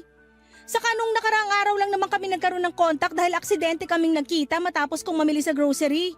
Masyado ka malisyoso. Naninigurado lang naman ako. At bakit kailangan mong manigurado eh hindi rin naman tayo? Eh kasi, syempre, bakit pa rin tignan yun no? Naging tayo. May anak pa nga tapos papatol ka sa kuya ko? Alam mo, kung hindi lang birthday ni Papa, baka kanina ko pa pinadugo sa suntok yung bunganga mo. Napakabastos mo. Pati ako na kapatid mo, pinag-iisipan mo ng ganyan? Mahirap na. Hirap sa'yo, masyado kang sigurista na wala sa lugar. Di na ako magtataka bakit iniwan ka ni Amila eh. Ano sinabi mo? Ulitin mo para masapa kita. Mahiya ka nga. Gagawa ka pa talaga ng eksena sa birthday ni Papa. Ikaw nga walang iya eh. Inibita mo si Amila. Hindi mo man lang sinabi sa akin. Alam ba nila mama at papa na pupunta sa larito ng anak namin? Oo, alam nila. Kaya expected nila pagdating ng mag-ina mo. Ewan ko ba naman kung nasa ang lupalop ng daigdig yung utak mo nung sinabi ko yun sa dinner natin last time. Di ka nakikinig. Tapos ako pa sisisihin mo na wala kang alam sa pagpunta nila rito sa bahay? Ha? Hindi ko nga talaga alam. Kahit kailan talaga, Joji. Mag-sorry ka sa kuya mo. Nakakahiya ka. Ayoko nga. Hindi ka lang sigurista na wala sa lugar. Ma-pride ka rin. Bahala ka kung anong gusto mo sabihin. Maiwan ko na kayo. Maglalaro na lang kami ng anak ko. Tingnan mo yung taong yun. Hindi pa rin pala nagbabago. Pasensya ka na kung ganun pa rin ugali ni Joji. Ako nga dapat humingi ng pasensya sa'yo eh. Napagkamalan pa niya tayong may relasyon kahit wala naman. Naiintindihan ko naman yung galit niya pero kapatid niya ako. Hindi ko magagawa yung iniisip niya. Hindi ko siya maintindihan kasi hiwalay na rin naman kami. Wala na siyang dapat pakialam kung gustuhin kong pumasok sa panibagong relasyon. Bakit? May bago ka na bang nagugustuhan? Ha? Wala pa pero in the future ba? Okay. Pero tingin ko, kaya nagkakaganon si Joji dahil mahal ka pa rin niya. Talaga? Oo, sabi mo nga, ma-pride siya. Kaya di niya talaga kayang aminin yung nararamdaman niya. Pero halatang halata siya masyado. Anong masasabi mo? Ewan ko, di ko alam kung matutuwa ako o maiinis. Mabuti pa, kalimutan mo na lang yung tinanong ko. Ayoko namang masira yung mood mo. Pumunta kayo rito para sa birthday ni Papa at hindi sa kung anong family drama. Tama ka. Ayoko magpaka-stress kaya sana lubayan ako ng kapatid mo. Para kasi siyang stress na nagkatawang tao. Sa tono mo, parang wala ka na talagang natitirang pagmamahal sa kapatid ko ah. Para sa akin, tatay pa rin naman siya ng anak namin. Pero hindi ko na alam kung may lugar pa siya sa puso ko, kung sakaling plano niyang makipagbalikan. Hindi naman sa pinangungunahan kita pero baka nasasabi mo lang yan sa ngayon. Hindi ako sigurado. Depende kung mag-iba ang ihip ng hangin. Sabi mo nga, di ka na magtataka bakit kami naghiwalay ni Joji. Oo, kitang-kita ko na napaka-immature ng kapatid kong yan. Nakakahiya. Ewan ko ba dyan? Walang minana sa inyo ng isa niyo pang kapatid. Ang layo sa ugali niyo. Papadudot na sira na ang buong panahon na nandun ako sa bahay nila Bernie nang dahil kay Joji. Walang minuto na hindi niya ako pineste ng mga tanong kung bakit nag-uusap kami ng kuya niya. At kahit na sinabi ko naman na noon lang ulit kami nagkaroon ng komunikasyon at pawang tungkol lang sa bata, ang pinag-uusapan namin ay hindi talaga naniwala si Joji. Bukod doon ay lagi pa niya akong tinatabihan. Bagay na kinairita ko pero hindi ko na lamang pinapahalata. Natapos ang dinner na yon nang masama ang loob ko kay Joji. At hanggang sa makauwi kami ng anak ko sa bahay ay naiinis pa rin ako. Dahil sinira niya ang mood ko. Buti na lang at nandun si Bernie para pambalanse. Pero ewan ko ba kay Joji dahil halatang halata na pinagsesenosan ang sariling kapatid. Makalipas ang 3 araw ay nagulat ako nang chinata ko ni Joji sa messenger. Sinabi niya na gusto niyang makipagkita sa akin. Nung una ay hindi ako pumayag dahil busy ako sa trabaho pero ang totoo ay ayoko lang.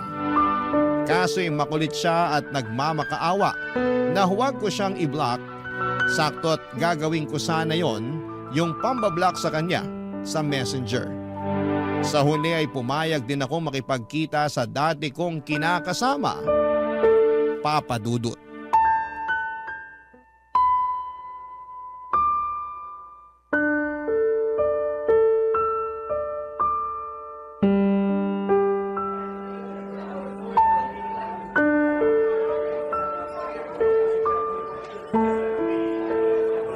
Natatandaan ko, paborito mo rito sa cafe na to kaya dito kita dinala. Ah, oo. Paborito ko nga rito.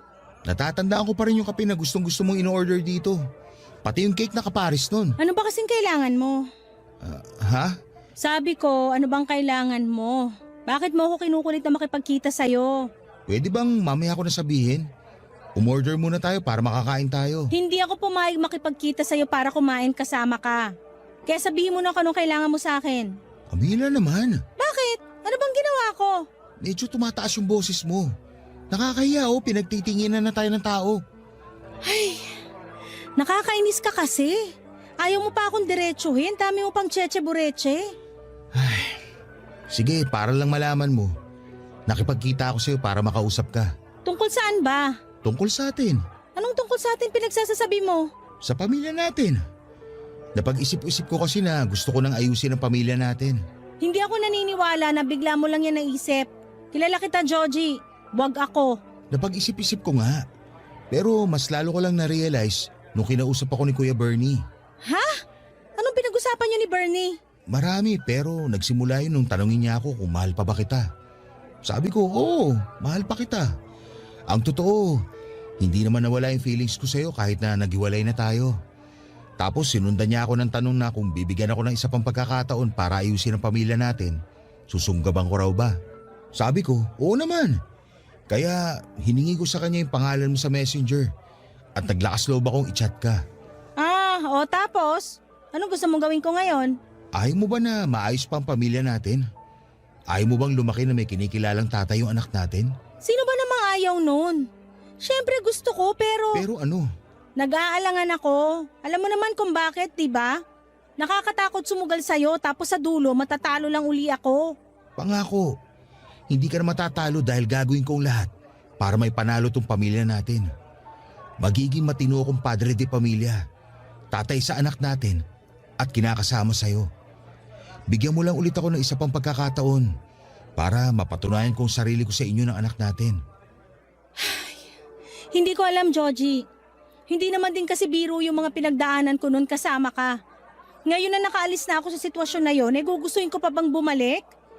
May parte sa akin na gustong tanggapin yung inaalok mo kasi sino ba namang magulang na naghahangad na magkaroon ng wasak na pamilya ang anak niya, di ba? Wala. Napagdaanan ko na yan eh. Alam ko yung pakiramdam pero may isa pang parte sa akin na nagsasabi na baka mag-aksaya lang ako ng panahon pag pinayagan pa kitang makabalik uli sa buhay namin ng anak ko. Pero hindi naman ako masamang tao. Nagkulang lang ako sa inyo ng anak natin. Lang? Kailan naging lang ang pagkukulang? Ewan, pero isang beses lang naman yun. Anong isang beses? Maraming beses na yun, hindi ko lang sinabi sa'yo. Sana sinabi mo para alam ko kung saan ako nagkulang sa inyo. Ay, wow ha? Kailangan ba talagang sabihin sa'yo ang lahat? Hindi ba pwedeng makiramdam ka? Sobrang manhid mo naman yata. Ay, di sorry. Akala mo siguro maaayos ng sorry mo ang lahat, no? Alam ko na hindi maaayos yung mga bagay na nagawa ko na. Nagawa ko na nga, hindi ba? Nasa nakaraan na. Pero meron pa namang ngayon at hinaharap. Yung ngayon at hinaharap na sinasabi mo, kaya ko nang ayusin ng mag-isa. Kailangan mo pa rin ng katuwang lalo na sa pagpapalaki ng anak natin. Kung ngayon nakakaya mo pa dahil hindi pa siya nag-aaral, paano na pag lumaki na siya? Sige nga. Nandiyan ka naman, di ba? Di tulungan mo ko. Magpakatatay ka sa anak natin, pero hanggang dun na lang yon. Hindi pamilya matatawag yung ganung setup. Ang alam kong pamilya yung merong nanay at tatay sa isang tahanan.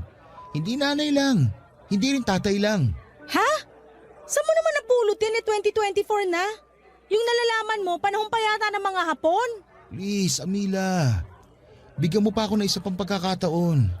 Pangako, hindi nasasakit ang ulo mo sa akin. Hindi na ako magiging batugan. Magsisikap na ako para sa'yo at sa anak natin. Papadudot, ramdam ko na sincero si Joji sa mga sinabi niya sa akin ng araw na yon. At kahit na noong una ay naiinis ako sa desisyon niyang ayusin namin ang pamilya namin, deep inside ay nakaramdam naman ako ng kaligayahan.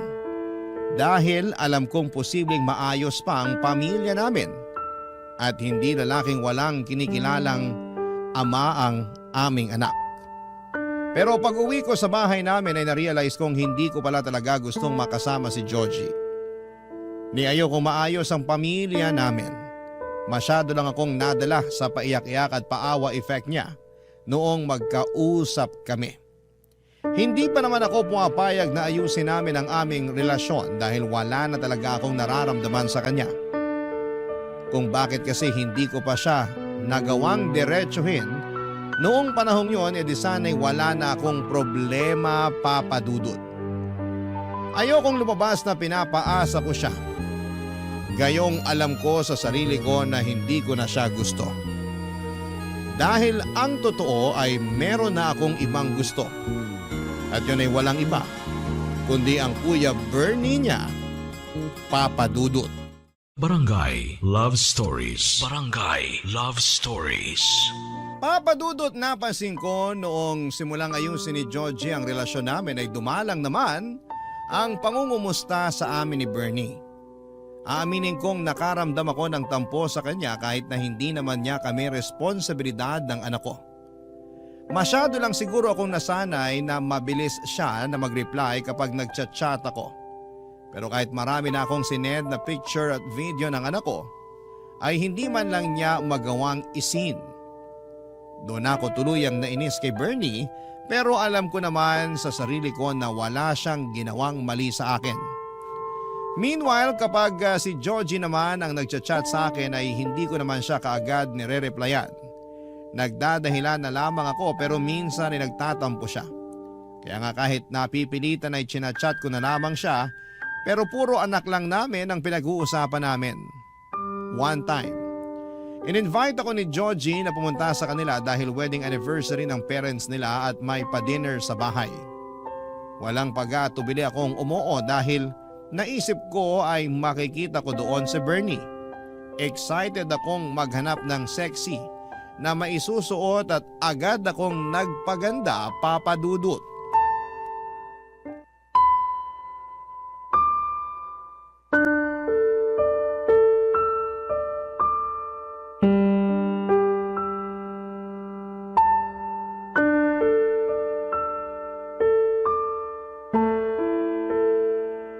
Joji, hanggang CR ba naman? Plano mo akong sundan?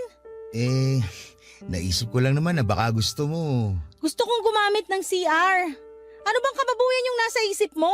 Grabe ka naman, kababuyan agad. Oo, bakit? Hindi ba? Kitang-kita dyan sa mukha mo yung kamanyakan. Hoy, below the belt na yun ha. Kung ayaw mo nasasabihan nun, lubay-lubayan mo ko. Hindi ko lang mapigilan na lubayan ka.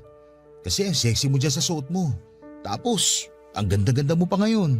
For your information, matagal na akong sexy at maganda. Ay, totoo rin naman yan. Pwede ba? Huwag mo nga akong utuin. Hindi naman kita inuuto. Sinasabi ko lang yung totoo. Basta, naalibadbaran ako sa pinagsasasabi mo. Sige na, doon ka na. Naihihina nga yung tao, dinadaldal mo pa ako. O sige, pero bilisan mo lang ha. Sino ka para sundin ko? Di mo hawak oras ko, no? Sungit naman. Sige na, alis na sabi. Ito na nga aalis na. Lalakad na paalis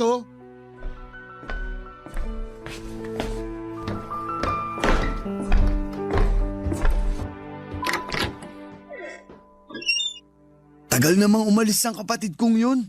Kanina pa ako sa CR eh. Sino pa kasi may sabing dyan ka sa CR magtago? Sino pa ba?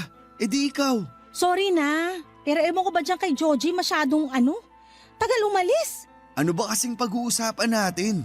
Saka bakit dito sa... Sandali, isara na natin tong pinto para meron tayong konting privacy. Amila, ano bang ginagawa mo? Hinahan mo lang yung boses mo kung ayaw mong may makarinig sa atin dito. Sige, pero sabihin mo na sa akin dahilan bakit gusto mo akong kausapin. Hindi ka na kasi nagre-reply sa mga chat ko. Anong nangyari? Wala naman. Busy lang ako sa trabaho. Di ako naniniwala sa'yo. Dati naman nakaka-reply ka kahit gaano ka pa ka-busy eh. Ano naman ba sa'yo kung di ako nakakapag-reply? Nakuha mo pang magtanong, malaking bagay kaya sa akin yung nakakausap ka. Bakit naman? Hindi pa ba halata? Siyempre gusto kita. Nababaliw ka na ba? Baliw na kung baliw pero yun naman ang totoo. Saka matagal na tong nararamdaman ko sa'yo. Pinigilan ko lang dahil may relasyon kami ng kapatid mo. Pero ngayon hiwalay na kami. Baka naman... Hindi pwede. At bakit hindi? Dahil pilit inaayos ni Georgie ang pamilya niyo. Tapos gusto mo sirain ko lang yun? Hindi mo naman sisirain ng matagal ng sira. Saka wala naman akong feelings kay Georgie.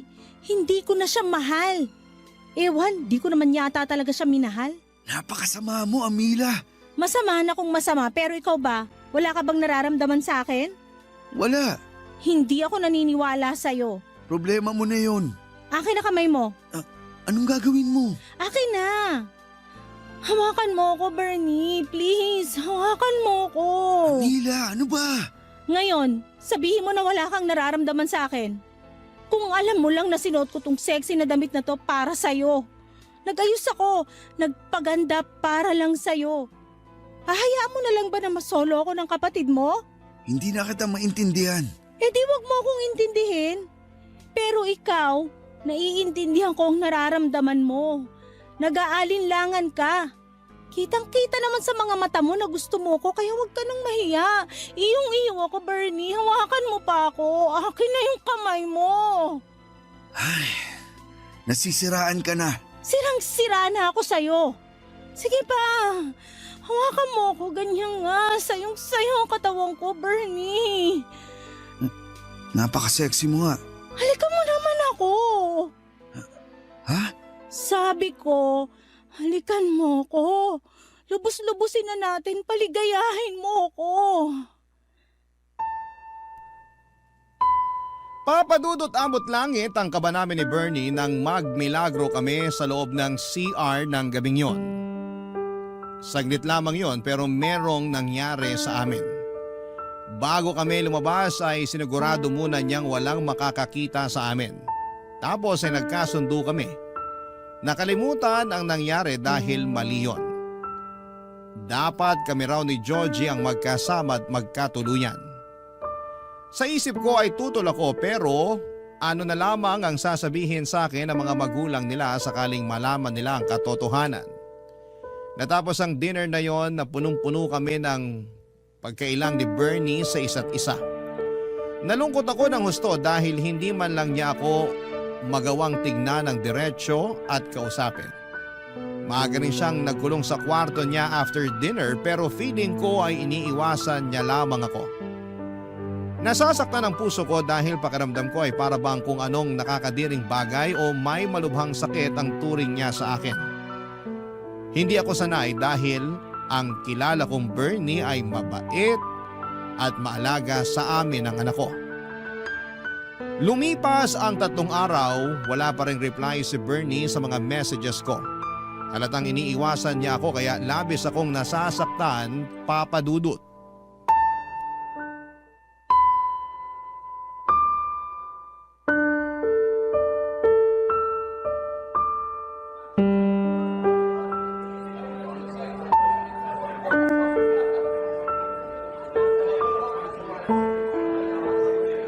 Ayos ka lang ba, Amila?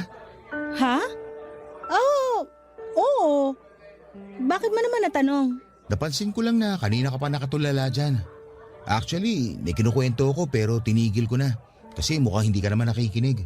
Sorry, medyo pagod lang. Sa trabaho ba yan o sa anak natin? Pareho. Kulang ako sa tulog lalo na nagkasakit din yung anak natin. Ilang gabi akong puyat. Ha? Bakit ngayon mo lang sinabi? Sana natulungan kita sa pag-aalaga sa kanya. Ayos na. Magaling na yung anak natin kaya huwag ka nang mag-alala. Pero sa'yo naman ako mag-aalala. Bakit? Mukha ka kasi magkakasakit eh. Kulang nga lang ako sa tulog. Bigla tuloy ako na konsensya dahil niyaya pa kita lumabas. Buti alam mo. Ay, sorry na. In my defense, may importante rin kasi akong gustong sabihin sa'yo. Gaano ba yan ka-importante at di mo na lang chinat? Importante nga. Kung sa chat ko sasabihin hindi ko na magagawa to. Asa na ba yun? Ano yan? Teka, ito. Nahanap ko na. Amila, alam kong marami akong pagkukulang sa'yo at sa anak natin. Pero nangako ko sa sarili ko na babawi ako. Magiging mabuting padre de pamilya ako sa inyo at gagawin ko lahat para ibigay sa inyo ng anak natin ang masaganang buhay. Sandali nga lang. Nagpo-propose ka ba? Oo, tignan mo yung laman ng box. Napakagandang singsing, hindi ba? Para sa'yo yan. Sa akin? Oo. Sinabi kasi ng Kuya Bernie ko na kung mahal kita, yayain raw kita magpakasal. Sa totoo lang, matagal ko na yung gustong gawin. Hindi pa lang ako nagkakalakas ng loob na mag-propose sa'yo. Kumbaga, naghihintay pa ako ng tamang panahon. Pero naisip ko na hindi naman darating yung tamang panahon pag hinintay mo yon. Naguguluhan ako, Joji. Saan? Sa mga sinasabi mo, sa lahat-lahat. Diyan sa pagpapropose mo. Anong magulo, desidido na nga ako. Aayusin ko na nga yung relasyon at pamilya natin, hindi ba? Sa palagay mo, maaayos yun sa pagyaya mo sa aking magpakasal? Bakit naman hindi? Nagtatanong ka pa? Hindi nga ako pumayag na magkaayos tayo. Ikaw lang yung pilit na magkabalikan tayo alang-alang sa anak natin. Pero kung ako yung tatanungin mo, ayoko na talaga. May iba ka na bang mahal? Oo, meron na. At hindi ikaw yon. Sino? Si Kuya Bernie ba? Siyempre hindi. Sa bagay, hindi ka papatulan nun kasi may girlfriend na yon. Anong sinabi mo? Sabi ko may girlfriend na si Kuya. Nagulat nga kami dahil wala naman sa bokabularyo nun yung pagsusyota. Tapos nung nakaraan lang may bigla siya pinakilala sa amin. May girlfriend na siya? Oo, matagal na raw pala niyang gusto yung babae. Dito lang siya nagkaroon ng lakas ng loob na ligawan. Natawa nga ako kasi may pagkatorpe rin pala yung kuya ko. Oh, ano nangyari sa'yo? Bakit parang naluluha ka dyan? Wala. Napuwing lang yung mata ko. Sigurado ka? Oo nga. Sabihin mo kay Bernie, congratulations ka mo. Makakarating. Paano naman yung tungkol sa atin? Anong tungkol sa atin? Ito, yung singsing. Anong gusto mong gawin ko dyan? Uulitin ko ha. Nagpo-propose ako sa'yo ngayon, Amila. Gusto ko na maging asawa ka. Tinatanggap mo ba? Hindi. Ano nangyayari sa'yo? Ayos ka lang ba? Iabot mo na lang yung tubig kesa magtanong ka na kung ano-ano dyan. Sige. Oo, yan. Ayun na yung tubig.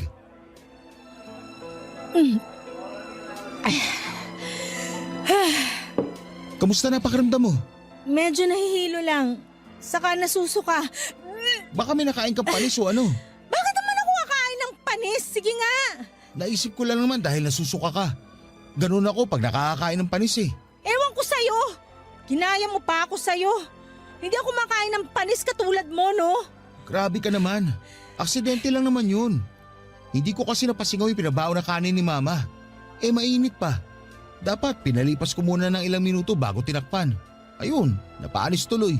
Hindi ko naman tinatanong. Hindi rin ako interesado sa kwentong panis mo. Mabuti pa uwi na lang ako. Ang sama-sama na ng pakiramdam ko, binubwisit mo pa ako. Papadudot, hinatid ako ni Georgie sa bahay namin noong gabing yon na masamang-masama ang pakiramdam. Ewan ko pero kakaiba talaga ang nararamdaman ko ng mga panahong yon. Parang hindi simpleng puyat dahil kung ganun lang yon, bakit ako masusuka? Parang may kumakayod na kung ano sa sikmura ko dahilan para maduwan ako. Nagpahinga ako buong gabi at nag-leave sa trabaho kinabukasan. Pagkagising ko noong umaga ay nakita ko ang padalang bulaklak at mga prutas ni Georgie. Natouch naman ako sa ginawa niyang yon at aaminin kong napagaan ng mga magagandang bulaklak ang masama kong pakiramdam. Lumipas ang 2 araw at hindi pa rin nawala ang sintomas ng pagsusuka ko. Doon ako kinabahan dahil huling beses na naranasan ko yon ay noong nagpositibo ako sa pagbubuntis sa anak namin ni Georgie. Bukod doon ay doon ko lang din napagtanto na delay ang menstruation ko. Kaya nga kahit kabado ay ginawa ko ang alam kong dapat kong gawin para malaman kung tama ang hinala ko. Nag-PT ako at lumabas doon na positibo. Buntis ako sa anak namin ni Bernie. Imbis na magtatalon sa tuwa ay napahagulhol ako ng iyak. Takot na takot ako at hindi ko alam ang gagawin ko. Gusto kong sabihin kay Bernie ang katotohanan pero alam kong wala na siyang pakialam sa akin, Papa Dudut. May girlfriend na nga siya, hindi ba, at ayoko namang makagulo sa relasyon nila. Pero paano ko kakayaning dalhin na mag-isa ang baby na nasa tiyan ko? Hindi ko kaya. Hindi ko alam kung kakayanin ko pa. Alanganin din naman akong sabihin kay Georgie dahil sigurado magagalit siya ng husto sa akin. Sa ngayon ay siya lang ang inaasahan kong dadamay sa akin. Sana po ay mapayuhan ako ng ating mga kabarangay. Hanggang sa mga pagkakataong ito ay nalilito pa rin po ako. Alam kong hindi ko habang buhay maitatago ang pagbubuntis ko, Papa Dudut. Gusto kong gawin ng tama pero natatakot ako sa pwedeng kahinatnan. Kung bakit kasi sa dinami-rami pa ng taway si Bernie pa na kuya ng dati kong kinakasamang si Georgie. Napakagulo at komplikado ng pinasok kong sitwasyon. Hanggang dito na lamang po ang sulat ko, Papa Dudut, and God bless and more power sa Barangay Love Stories.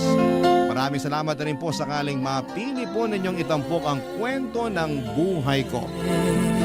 Ang inyong forever kapuso at ka-barangay, Amila. Barangay Love Stories. Barangay Love Stories. Anong say mo sa Barangay Love Stories na ito? Pagkwentuhan natin sa comment section yan. Nagustuhan ng iyong napakinggan? Ituloy yan via live stream sa www.gmanetwork.com/radio. Barangay LS 97.1 forever.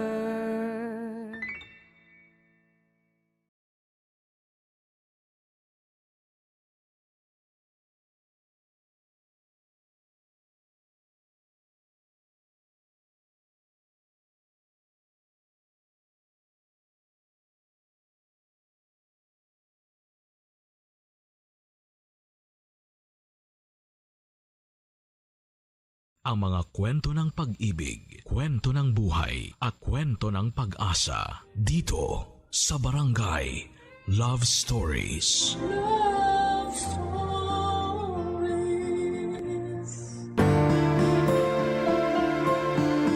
Ang mga nanay natin, ang mga taong inaasahan nating magpoprotekta at mag-aalaga sa atin.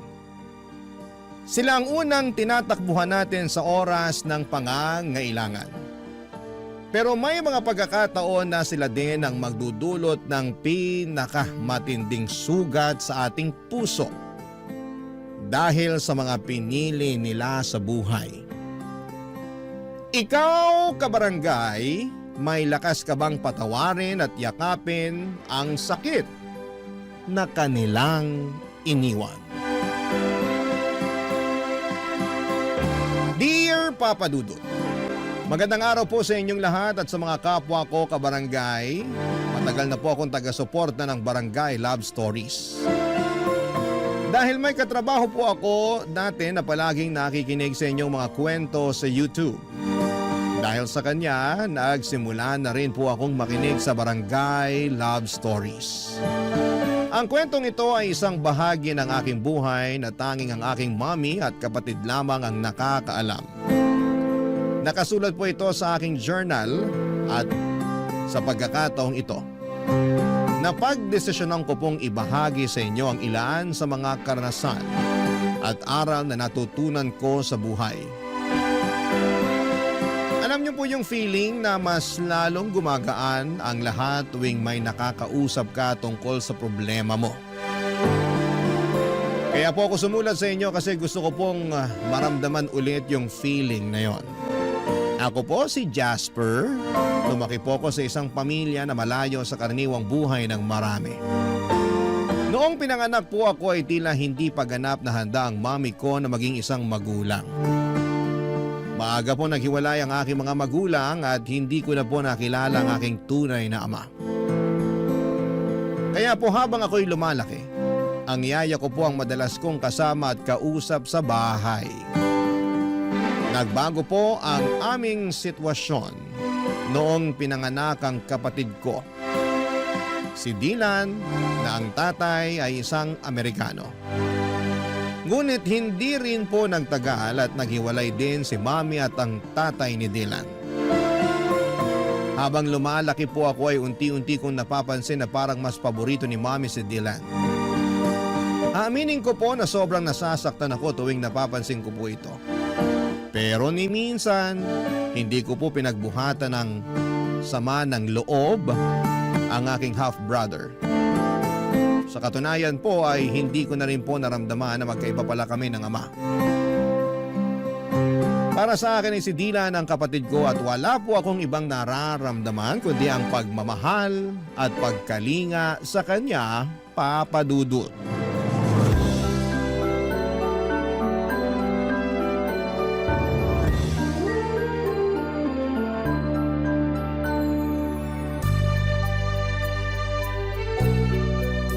Ang tangos talaga ng ilong mo. Sana kahit kalahati man lang bigyan mo ako. Tapos ang puti-puti mo pa. Iba talaga pag may lahing kano. Mukhang naliligo kahit hindi naman talaga naliligo. Huwag mo nga akong simulan, kuya. Nagkakaganyan ka ng dahil lang sa ilong. Okay din naman yung ilong mo ah. Parang isda. Boneless. Ah, ganun ha? Dylan, ayaw ko sanang sabihin to sa'yo pero sa tingin ko ito na yung tamang oras para malaman mo ang buong katotohanan. Sana maintindihan mo na hindi madali sa akin na sabihin to sa'yo. 2 years old ka lang noon nung napulot ka ng kasambahay natin sa basurahan. Hindi alam ng kasambahay natin kung ano ang gagawin niya noong mga panahon na yun. Kaya si mami na ang nagpaubaya at nagpalaki sa'yo. Anong akala mo sa akin 5 years old? Hoy, lumang tugtugi na yan. Balikan mo na lang ako pag nakapag-isip ka na ng bago. Eto naman, di na mabiro. Nga pala, asan si mami? Namamalengke ata. Kanina pa wala dito yun. Ang sabihin mo, baka nagbubulakbol. Ang di ko rin kasi maintindihan dito kay mami. Para siyang teenager kung umasta. Kung yung ibang nanay dyan, sobra-sobra yung pag-aalaga at pag-aaruga sa mga anak nila. Tayo naman parating naiiwan sa bahay kasama yung maid. Di ko tuloy maiwasan mainggit dun sa mga kaibigan kong pinaghihigpitan ng mga nanay nila. Naku, bahala ka dyan. Huwag mo kayo damay. Ayokong paghigpitan ako, no? Tsaka isa pa, ayaw mo nun?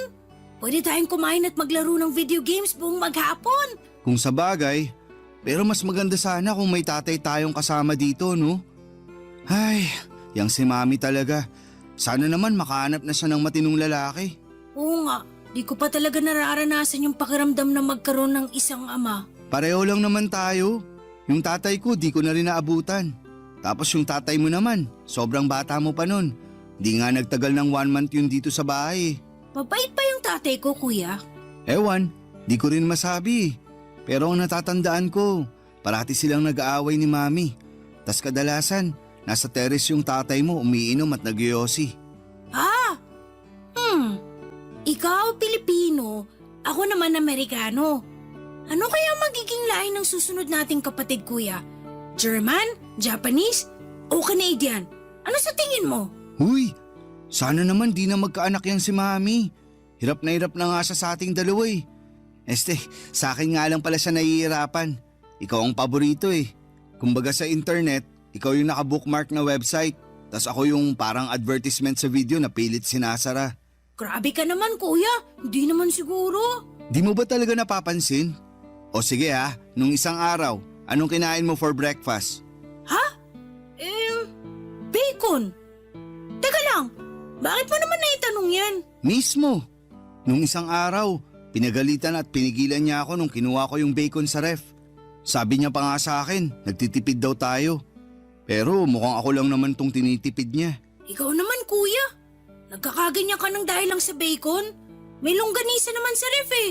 Yun na lang ang kainin mo. Ano ka ba? Hindi lang yun.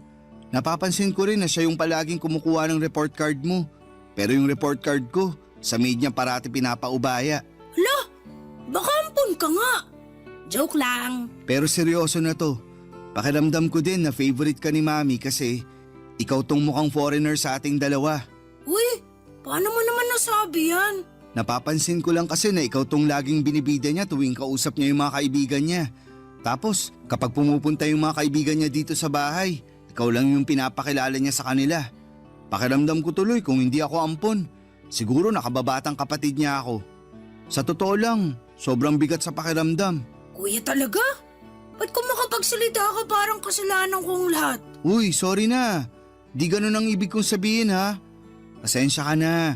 Masyado lang ako nadala ng mga emosyon ko. At isa pa, yung pagtrato sa akin ni Mami, palagi mong tatandaan na wala kang kasalanan doon, okay? Problema naming dalawa yun ni Mami. Sorry na at ikaw tong napagbubuntungan ko ng sama ng loob. Promise, di ko na ulitin. Last na yon. Talaga? Oo, Walang iwanan ha? Promise? promise. I love you, kuya.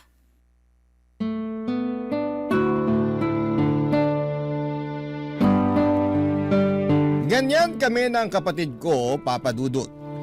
Laging nag-aasara, nag-aaway pero grabe. Sobrang mahal namin ang isa't isa. Kahit halos 6 na taon ang agwat ng edad namin, pakiramdam ko ay parang 1 taon lang ang pagitan namin. Siguro ay dahil alam naming pareho na kami lang din ang magtutulungan sa huli. Kasi tulad ng sinabi ko, si Mami palagi namang lumalabas. Tapos yung maid na lang yung nakakasama namin sa pang-araw-araw. Kaya kami ni Dylan magkasama sa lahat ng oras, pagkain, laro, problema. Lahat ng maliliit at malalaking bagay ay magkasama kami. Pero bigla po nagbago ang sitwasyon nang nakilala ni Mami si Nathan, isang French na hindi nagtagal ay naging boyfriend niya. Hindi ko talaga maintindihan yung nararamdaman ko ng mga panahong yon. Parang naghahalo-halo yung takot, pagwo-worry, at hindi ko alam kung matutuwa ba ako o mababahala. Sa totoo lang, sa pagkakakilala ko kay Mami, akala ko ay hindi rin magtatagal yung relasyon nila. Kasi hindi siya yung tipo ng tao na basta-basta magpapadala sa isang relasyon. Pero sa kabila ng lahat, at the end of the day ay masaya kami ni Dylan kasi naging mabait naman si Nathan sa amin. Hindi nagtagal ay nag-live-in na rin sila sa bahay na inuupahan namin. At doon ko na-realize na tila ba isang malaking pagbabago yung pagpasok niya sa buhay namin. Akala ko ay magiging one big happy family na kami. Yung tipong magkakasama kami masaya at walang sagabal. Pero laking gulat ko nang matapos ang 6 na buwan, may sinabi si Mami sa amin ni Dylan na talagang bumasag sa puso ko. Yung tipong hindi ko alam kung papaano tatanggapin. Kasi parang lahat ng pangarap at inaasahan ko ay bigla na lamang nawasak. Ipinagtapat ni Mami sa amin ni Dylan na balak niyang ikasal kay Nathan sa France. Nung una'y natuwa pa ako para kay Mami kasi syempre masaya akong makita siyang masaya. Lalo na't si Nathan naman ay naging mabait sa amin. Pero hindi yon ang talagang bumasag sa puso ko.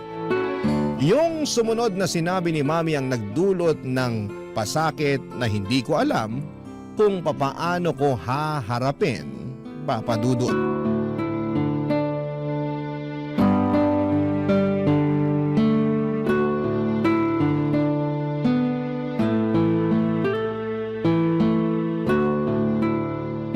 Sige na naman, kuya. Pahiram na ako ng cellphone mo.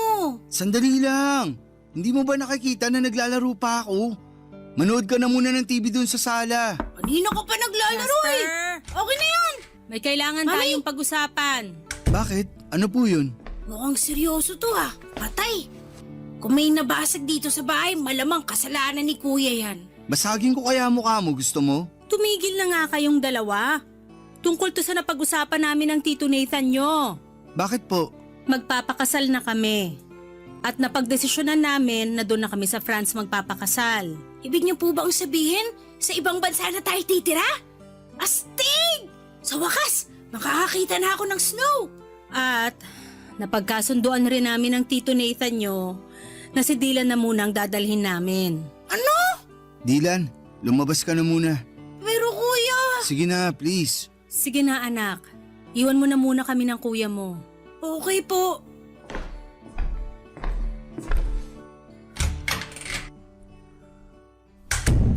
Ibig niyong sabihin, iiwan niyo na ako? Jasper, mahal ang cost of living doon. Walang bahay ang Tito Nathan mo sa France. Umuupa lang siya ng apartment doon. Magsisiksikan lang tayo kung isasama ka pa namin. At isa pa, mas makakamura tayo kung dito ka na muna sa Pilipinas mag-aaral. Bakit pakiramdam ko na nagpapalusot lang kayo? Alam ko naman na sa simulat sampul pa lang si Dylan na ang paborito niyong anak. At wala kayong narinig sa akin dahil mahal ko naman yung kapatid ko na yan. Pero di ko akalain na aabot kayo sa puntong paghiwalayin niyo kami. Jasper, wala na akong magagawa. Pinoproseso na ni Tito Nathan ang visa ko pati na rin ang visa ng kapatid mo.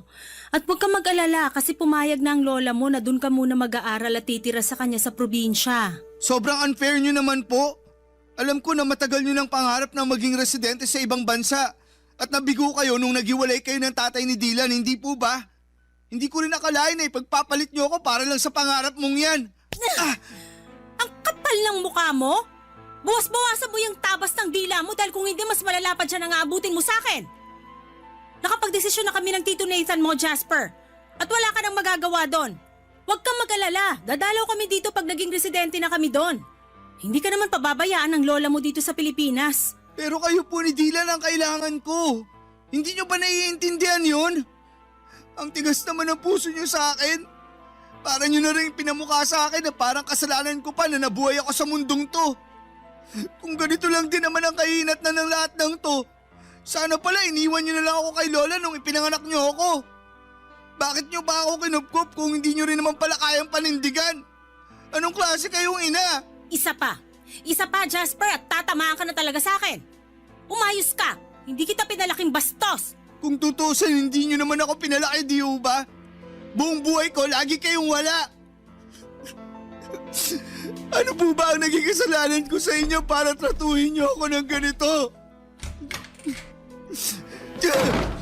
Kuya? Kuya, ano bang sinabi ni Mami sa'yo? Nagbago ba ang isip niya? Mukhang buo na ang desisyon niya. Kung ganon, hindi ako sasama sa kanila. Dito lang ako sa tabi mo, Kuya.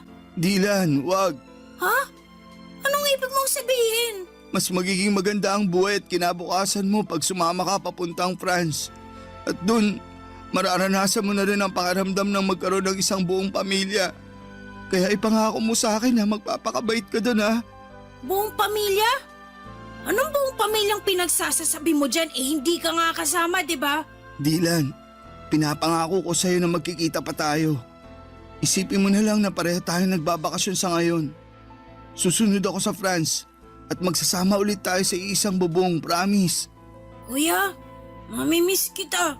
Ako rin.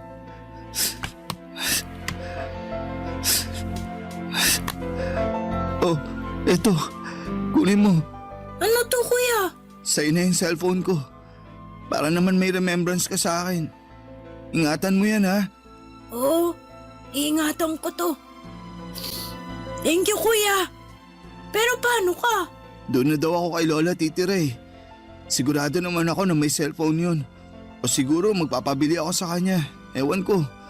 Basta, huwag kang mag-alala. Dahil tatawagan pa rin kita, okay? Kuya, mamimiss kita. Payakap ako.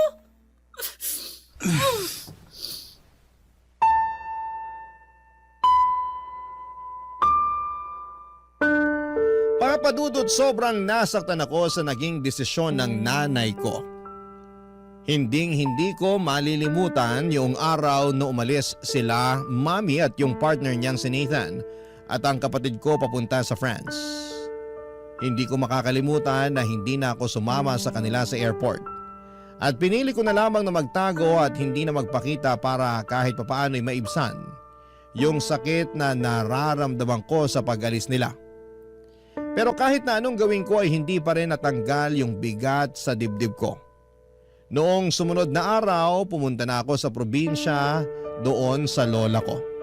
Doon nagsimula yung depression ko. Naging pasaway ako at aaminin ko na nalulung ako sa mga bisyo at nagkaroon ng matinding depresyon. Pumayat ako dahil halos hindi ko na nararamdaman ang gutom. At naging pabigat na rin po ako kay lola. Halos hindi na rin ako kumakausap ng tao. Kung hindi ako nagbubulakbol, nandun lang ako sa kwarto, nagkukulong at nakikinig sa music. Simula nung umalis si Mami ay hindi ko na rin siya kinausap pa. Galit na galit pa rin ako sa kanya. Gusto ko siyang sumbatan sa lahat ng sakit na nararamdaman ko. Pero pinili ko na lang na manahimik at maglaho na parang bula sa buhay niya. Mas lalo rin akong nasaktan noong hindi rin ako kinausap ng nanay ko simula nang umalis siya. Dahil alam niya siguro na hindi naman ako pababayaan ng lola ko. Pero syempre mas lalo lang nadagdagan ang pagkamuhi ko sa nanay ko.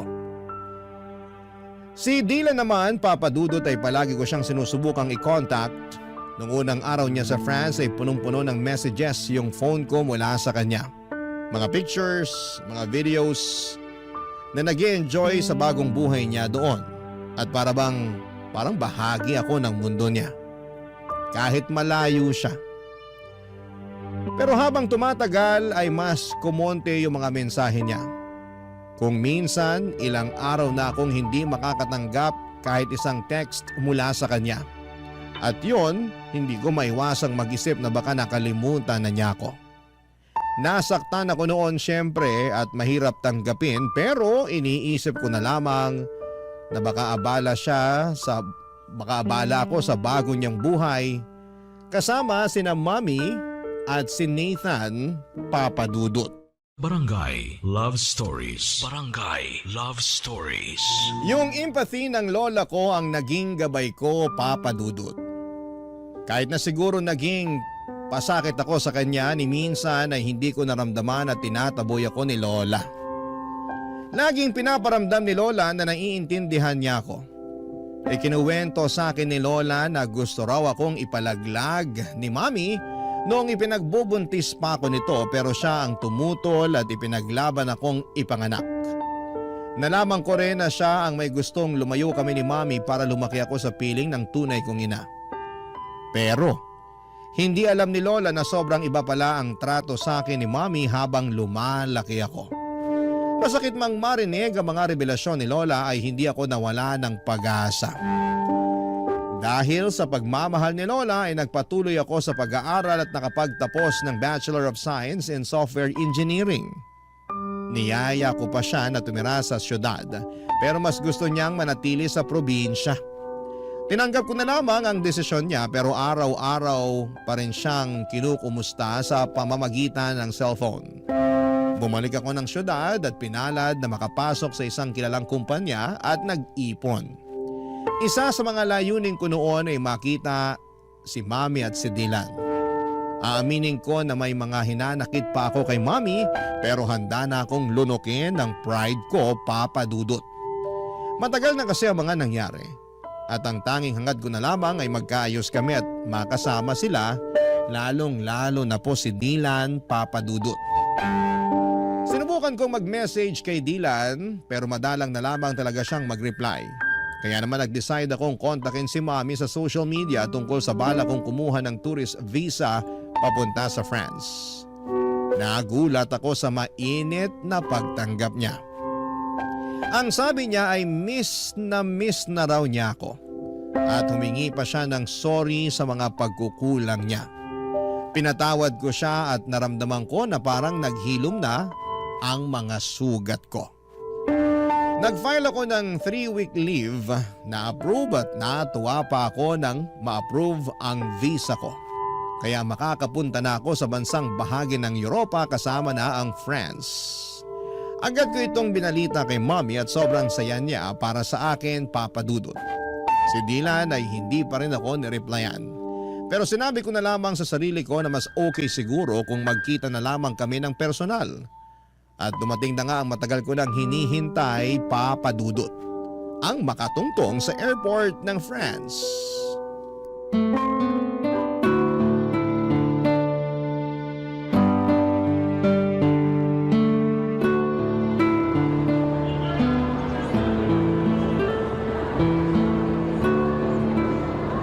Jasper! Mami! Dylan! Namiss ko kayo, sobra! Namiss ka rin namin, anak. Ang laki-laki mo na. Ito rin si Dylan, oh.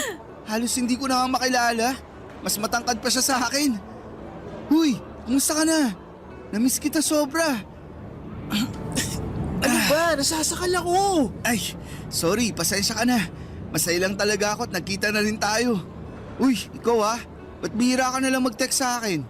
Di mo na rin sinasagot yung cellphone mo tuwing tumatawag ako. Alam mo, konti na lang magtatampo na talaga ako sa'yo.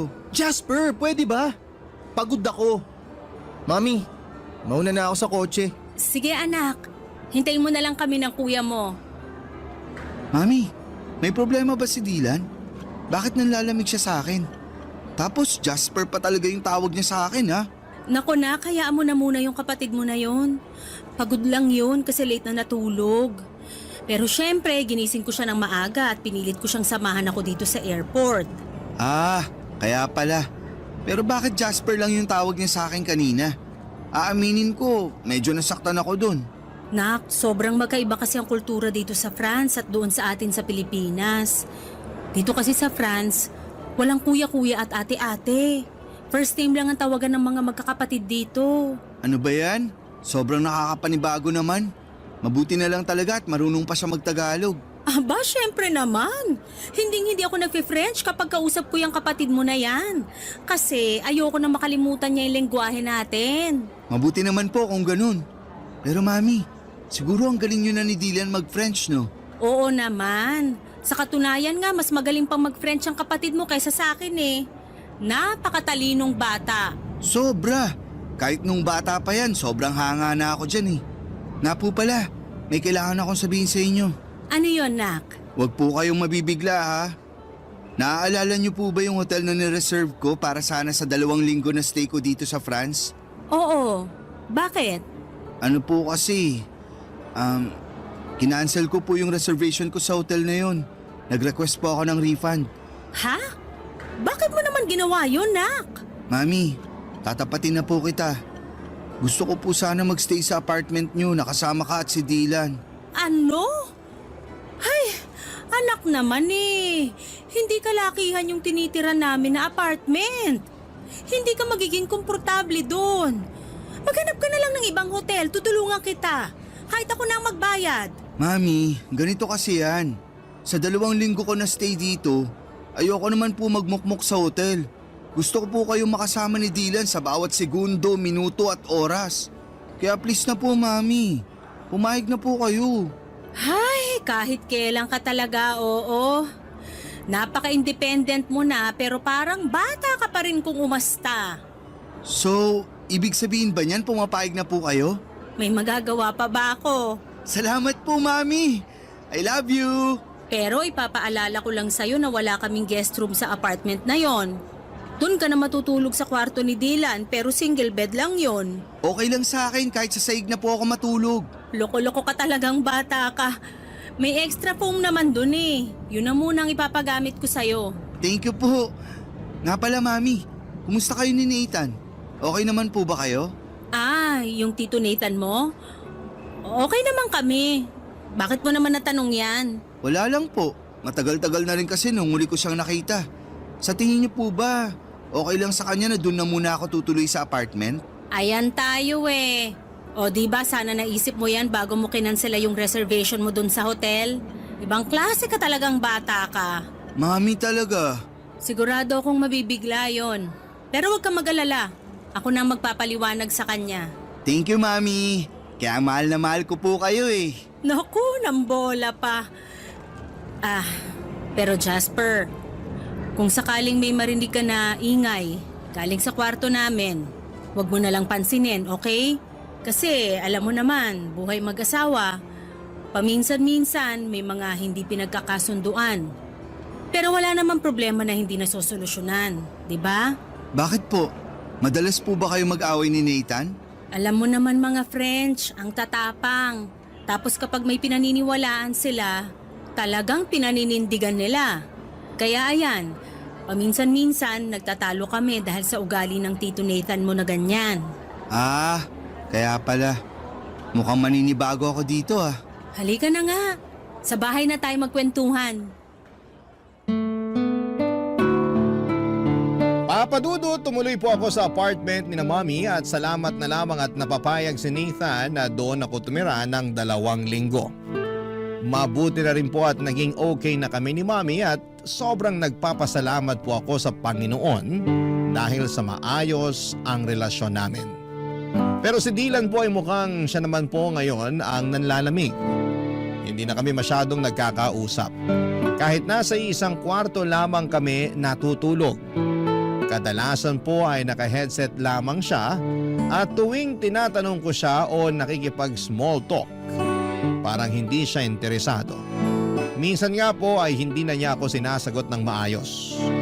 Nung una iniisip ko na baka epekto lamang ito ng pagiging dito niya sa France nanirahan.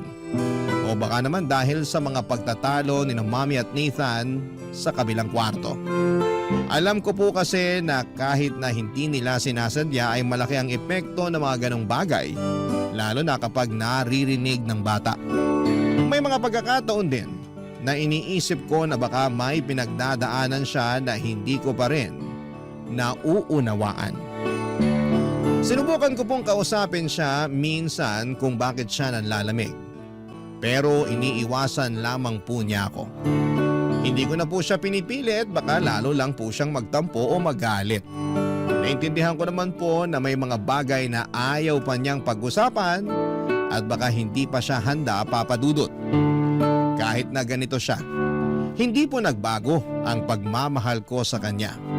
Mahal na mahal ko pa rin siya at ginagawa ko po ang lahat para iparamdam sa kanya ang bagay na yon. Kaya noong nagkita kami, ginamit ko po yung pagkakataon para ipakita sa kanya kung gaano ko siya pinapahalagahan. Pinagluluto ko siya ng almusal, binibilhan ng mga bagong gadgets at kung ano-ano pa. Nagpasalamat naman siya pero hanggang doon na lang. Wala na po yung mga asaran at kulitan namin at ako na lang po ang unti-unting nag-a-adjust sa nagbabagong ugali ng kapatid ko. Hanggang isang gabi habang si Dylan ay abala sa computer at ako naman ay naglilinis ng kwarto ay may napansin po kong kakaiba sa likod niya. Manipis po kasi yung suot niyang damit noong araw na yon. Kaya kitang-kita ko na may kakaibang kulay sa likod niya. Dali-dali ko pong inangat ang t-shirt niya at parang nabasag ang puso ko sa mga nakita ko. May mga pasa siya sa katawan niya. Agad akong natigilan at parang may dumaan na bagyong dumurog sa puso ko.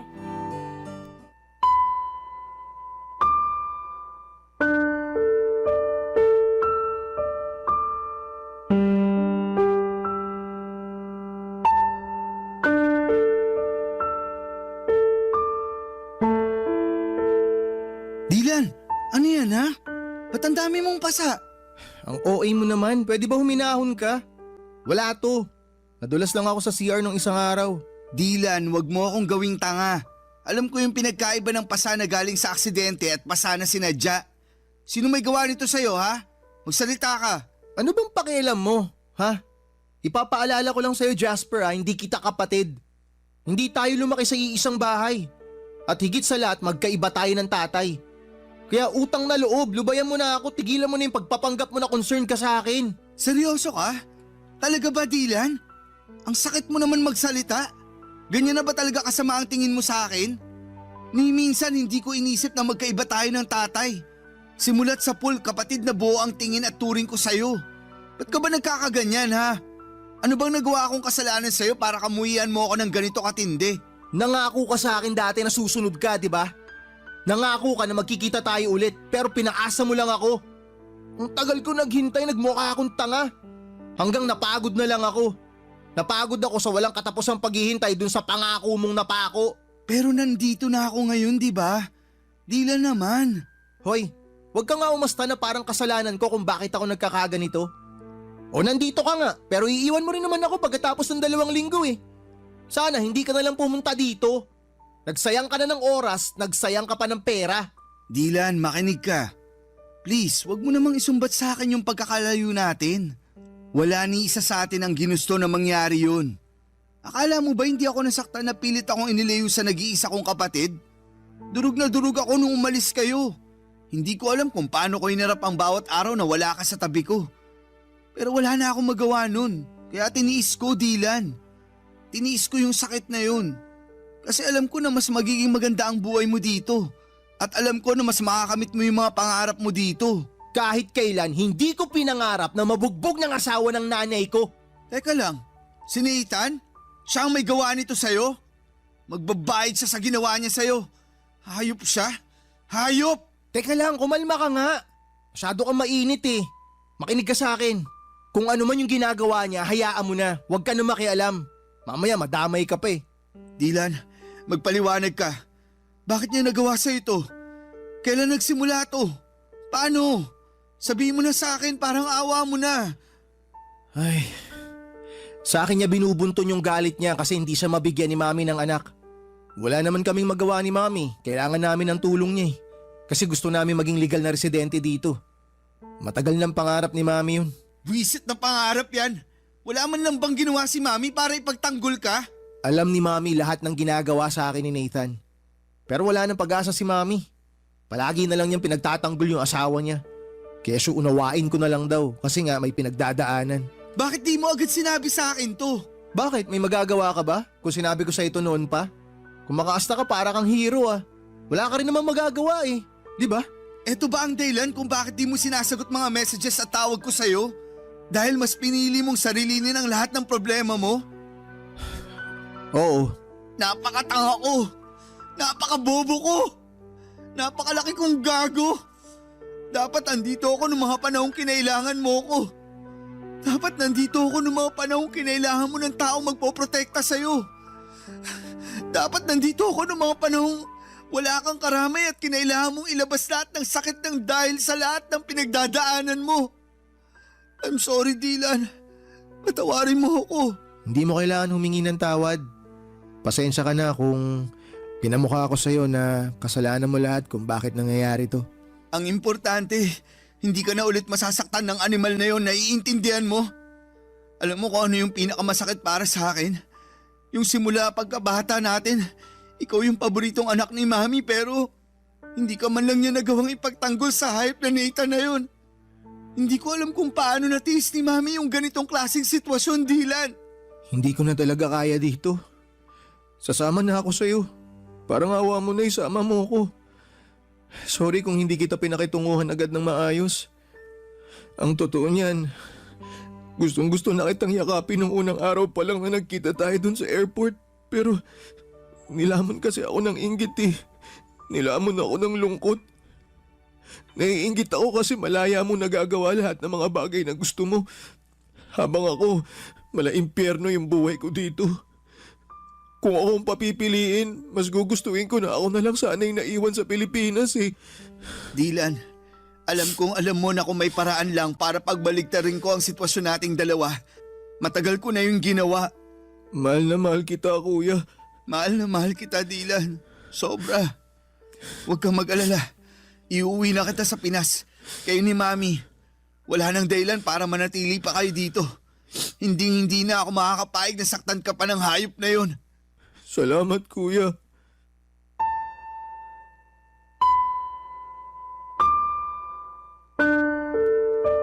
Sobrang gulo ng emosyon ko ng araw na yon, Papa Dudut.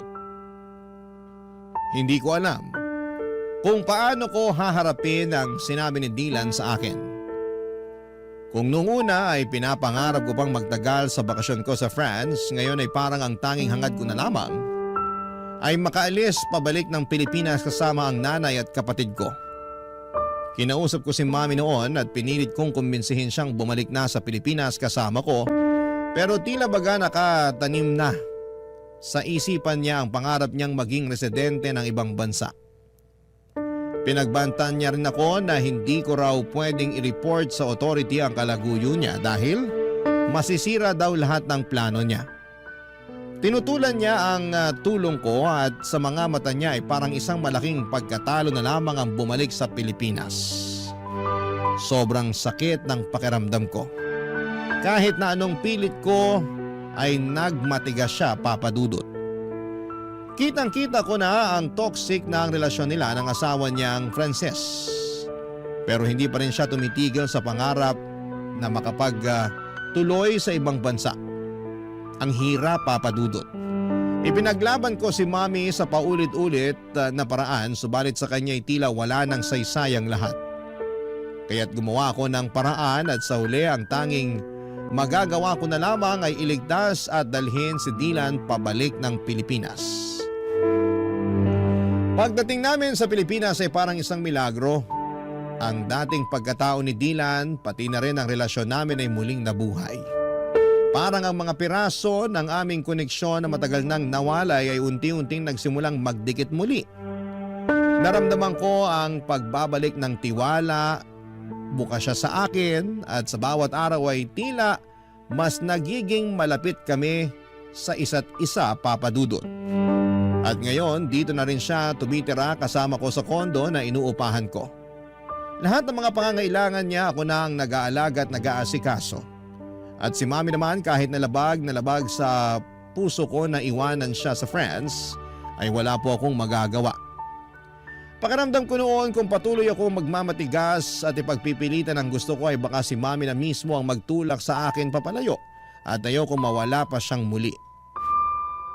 Hindi ko kayang masira pa ang natitira naming relasyon. Kaya kahit na ang sakit ay sinabi ko na lamang sa kanya na tawagan ako kaagad kung umabot na sila sa punto ng pisikala ng asawa niya. Binigay ko na rin sa kanya lahat ng mga phone numbers na mga pwedeng magbigay ng tulong doon kung sakasakali. Papa Dudut, gulong-gulo po ako noon. Para akong naiwan sa gitna ng isang bagyong hindi ko kayang kontrolin. Hindi ko matanggap na nanatili siya sa poder ng lalaking yon. Yung lalaking nanakit sa kapatid ko. Yung lalaking unti-unting tinatanggal ang kanyang peace of mind. Sobrang hirap at sa kabila ng lahat ng mga nangyari, parang hindi ko kayang tanggapin na patuloy niyang pinipili ang lalaking yon. Parang isang sugat na hindi mo kayang hilumin. Isang pighati na paulit-ulit na bumabalik.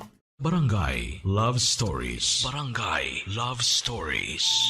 Papa Dudut, naging maayos naman po ang buhay ni Dylan dito sa Pilipinas.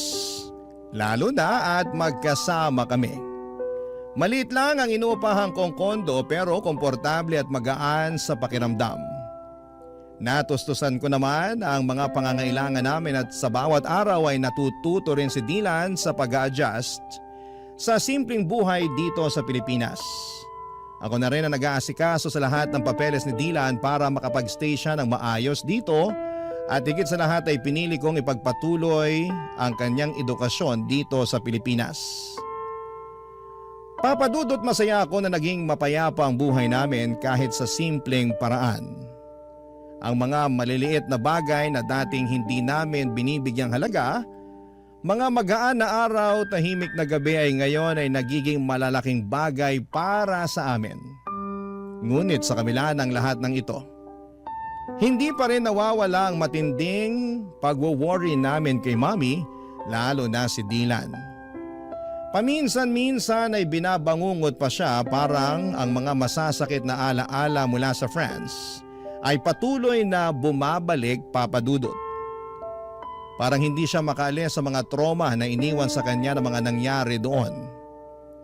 Minsan ramdam ko ang takot sa mga mata ni Dylan at sobra siyang nagwo-worry sa kalagayan ng nanay namin. Hindi rin ako nakaligtas sa mga alalahaning yon. Pareho kami ng mga nararamdaman, yung bigat sa puso, yung takot na baka may mangyaring masama kay Mami o kaya'y lalo siyang mapahamak, Papa Dudut.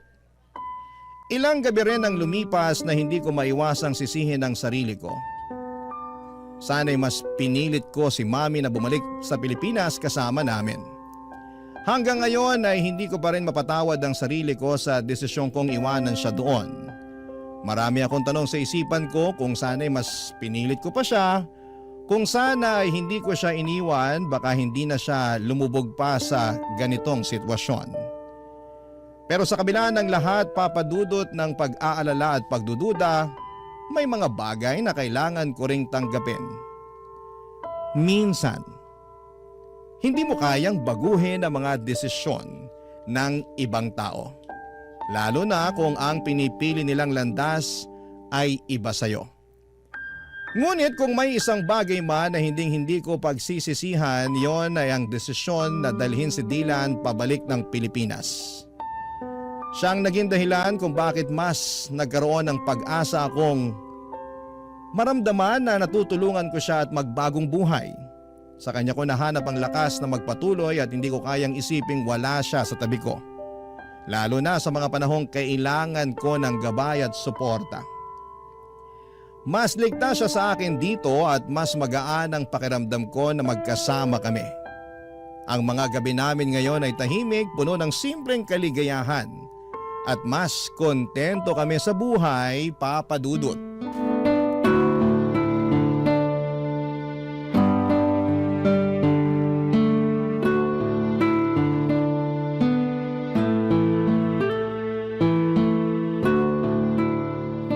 Kuya, Oh, Dylan, ano yun? salamat talaga. Hindi ka nagdalawang isip na isama ako pabalik dito sa Pilipinas. Sobrang pasalamat ko lang talaga at malaki pa yung natitirang pera sa savings ko noong mga panahon na yun. Dahil doon, nakabili ako kaagad ng ticket mo papunta dito. Nabawasan patuloy yung savings mo dahil sa akin. Pasensya ka na talaga. Dylan, yan ang wag na wag mong iisipin. Yung pera, pwede ko ulit kitain yan. Pero hindi ko na mapapatawad ang sarili ko kung may mangyari pang masama sa'yo doon. Ang bait mo talaga, kuya. Pero wag masyado ah. Baka kunin ka na ni San Pedro. Sira! Nga pala, kumusta pag-aaral mo? Ayun, okay naman. Medyo nakakapanibago lang ng konti kasi nga magkaiba yung educational system dito sa Pilipinas dun sa France. Pero huwag kang mag-alala. Makaka-adjust din ako dito. Ikaw pa ba? Mas matalino ka pa nga sa akin eh. Kayang-kaya mo yan. Sure yan. Sana nga. Ay... Uy, mukhang may iniisip ka ah. Anong problema? Okay ka lang? Si Mami kasi, hindi ko maiwasang hindi mag-alala sa kanya. Okay lang kaya siya dun? Baka sinasaktan na siya ng Nathan na yun. Nag-aalala din ako sa kanya. Pero parati naman kami nagtatawagan at mukhang okay naman siya. Ay, sana lang talaga okay siya ron. Huwag ka nang mag-alala. Alam mo naman si Mami, matapang yun. Hindi yun umuurong sa kahit anong laban. Kuya, mali ba yung naging desisyon ko? Ha? Anong ibig mong sabihin? Na sumama pabalik sa'yo dito sa Pilipinas. Sobra kasi ako nagigilty.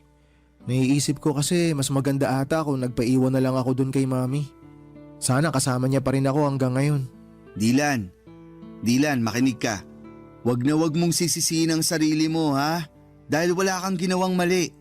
Tama lang yung ginawa mo na umalis sa poder nila. Ito ang lagi mong tatandaan. Hindi mo kailanman kailangang tiisin ang pang-aabuso ng isang tao sa'yo. Kung may choice ka para takasan at iwanan ang ganong klaseng sitwasyon, lagi mong pipiliin ang choice na yon. Naiintindihan mo ba yon? Si Mami ang mali dito, Dylan. Siya may kailangang baguhin.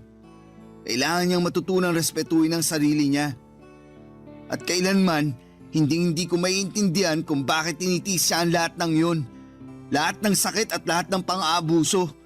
Para lang maging legal siya na residente. O teka kuya, kalma ka lang. Huwag ka masyado magalit. Siya na mismo ang nagpapahirap sa sarili niya. Hindi ko na talaga alam kung anong nangyayari sa kanya. Dylan, hindi niya nakikita na ang kalayaan at ang respeto sa sarili mas mahalaga kaysa sa papel na pinapangarap niya. Kuya, sa tingin mo, babalik pa kaya si Mami dito? Huwag kang mag-alala. Hindi ko titigilan si Mami hanggang sa makabalik siya dito. Ako na bahala doon ha. Mag-focus ka na lang sa pag-aaral mo. I'm sorry. Masyado ako nagiging emosyonal. May iba tayo. Sigurado ako matutuwa si Lola pag nakita ka niya. Pupunta tayo kay na Lola this weekend, okay? Sige, tara! Nakaka-excite! Baby pa ata ako nung huli ko nakita si Lola eh. Oo. Sigurado ako magugustuhan mo dun sa probinsya. Sariwang hangin, maraming puno, at higit sa lahat, walang traffic. Hindi na ako makapaghintay. Alam mo kuya, hindi ko akalain na darating pa pala tong panahon na to. Ako din, Dylan. Alam ng Diyos na ilang beses kong pinagdasal na sana magkita tayo ulit. At ngayon na magkasama na tayo, babawi ako sa napakaraming taon na nawala sa atin. Tama kuya, sangayon ako dyan. Pero alam mo, pwede ka namang bumawi sa akin ngayon eh. Bila mo ka ng bagong cellphone kuya, bawi ka na. Ayan tayo eh. Sige na kuya, ugod-ugod na tong phone ko eh. Ang bilis na malobat. Tsaka kailangan na talagang palitan. Kuya, please naman. Bila mo na ako ng bago. Ay, sige na nga. Buksan mo yung drawer ko. May cellphone ako doon na hindi ko na masyadong nagagamit. Sa'yo na yun. Nice! Salamat kuya, the best ka talaga. Ayos, may bago na akong cellphone. Ay kuya, sandali lang. Diyan ka lang ha, may papakita ako sa'yo. Ano yan? Oh, naalala mo pa ba to? Teka lang, ito yung bigay ko sa'yo na cellphone bago ka pumunta ng France ha. Buhay pa pala to? Oo kuya, talagang tinago ko na maigi to. Medyo matagal-tagal ko nang hindi nagagamit kasi sobrang luma na. Pero inalagaan ko to. Grabe! Hindi ko akalain na naitabi mo pa pala yan. Akala ko matagal nang nasira o nawala yan eh. Kasi tong cellphone na to, hindi lang basta gamit to. Ito yung alaala na naitago ko na kahit na malayo tayo sa isa't isa, kahit na anong mangyari, may mga bagay na hindi talaga magbabago. Dylan, thank you at hindi mo kinalimutan ang pagiging magkapatid natin. Salamat din kuya. Kasi dahil sa'yo, natutunan ko kung paano maging matatag. Ikaw rin yung nagturo sa akin kung paano lumaban. Kung wala ka, baka hindi ko rin nahanap yung lakas para makausad ako sa mga nangyari. Na-realize ko rin na walang laban ang hindi natin kayang pagtagumpayan basta magkasama tayo. Ikaw talaga. Isa na lang at maniniwala na talaga ako sa'yo. Kanina pa tayo nagdadramahan dito eh. Pahag na nga lang. I love you kuya. Love you too. Sa mga panahong yon, Papa Dudo, talagang naghilom ang mga sugat namin ni Dylan. Mas naging matatag ang aming pagsasamahan bilang magkapatid. Tahimik na ang buhay namin at sa wakas ay nakaramdam kami ng kapayapaan, isang uri ng katahimikan na matagal na naming hinahanap. Hindi na rin kami palaging nag-aalala kay Mommy kasi parati kaming nagtatawagan at mukhang okay naman siya.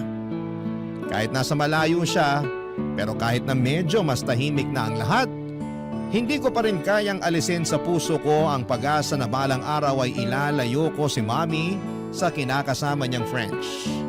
Hindi ko talaga kayang patawarin ang ginagawa ng asawa ni Mommy sa kapatid ko. At kahit gaano kalayo or katagal ay hindi ko pa rin makakalimutan ang lahat ng sakit na idinulot niya sa aming pamilya.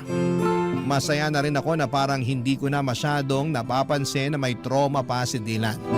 Hindi na kagaya ng mga unang araw niya dito sa Pilipinas na talagang kitang-kita ko sa mukha niya ang mga bakas ng sakit at takot na iniwan ng asawa ni Mommy. Mga emosyon na parang hindi matitinag. Pero kahit na parang mas okay na siya ngayon, minabuti ko pa rin na dalhin siya sa isang psychologist. Kailangan niyang mailabas ang lahat ng mga negatibong emosyon na naipon niya mula sa mga pinagdaanan niyang trauma. Gusto kong matulungan siya na maghilom ng buo at sana'y magkaroon siya ng lakas na tanggapin lahat ng mga nangyari at makapagsimula ng panibagong kabanata sa buhay niya. Masaya na ako sa takbo ng buhay namin, Papa Dudut. Wala po akong naging problema sa trabaho at si Dylan sa wakas ay nakakapag-adjust na rin sa buhay niya sa school dito sa Pilipinas. Gumagala kami tuwing weekends at doon kami nakakahanap ng bonding, mga simpleng bagay pero puno ng halaga. Bawat araw na magkasama kami tila ba mas napapalalim ang aming samahan bilang magkapatid. At natututo kami na mas marami ng bagay tungkol sa isa't isa. Akala ko ay magiging ganito na lang ang cycle ng buhay namin, tahimik, masaya at magkasama. Hanggang isang araw, may narinig kaming katok sa pintuan ng kondo namin, Papa Dudut.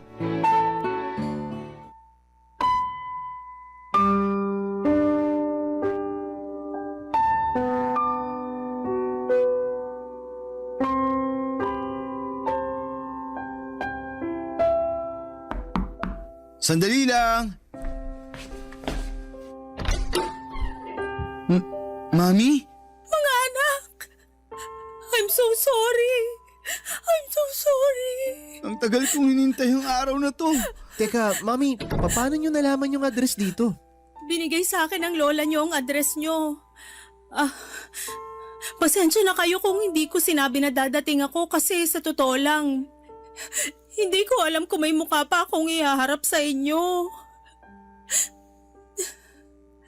Naging makasarili ako. Ako ang dahilan kung bakit tayo nagkawatak-watak. Makinig ho kayo. Tapos na po yun. Hindi nyo na kailangang isipin yun. Ang importante, nandito na po kayo. Hindi ako naging mabuting ina dahil lang sa kagustuhan ko na umasenso at manirahan sa ibang bansa. Naging unfair ako sa inyong dalawa. Mga anak, I'm so sorry.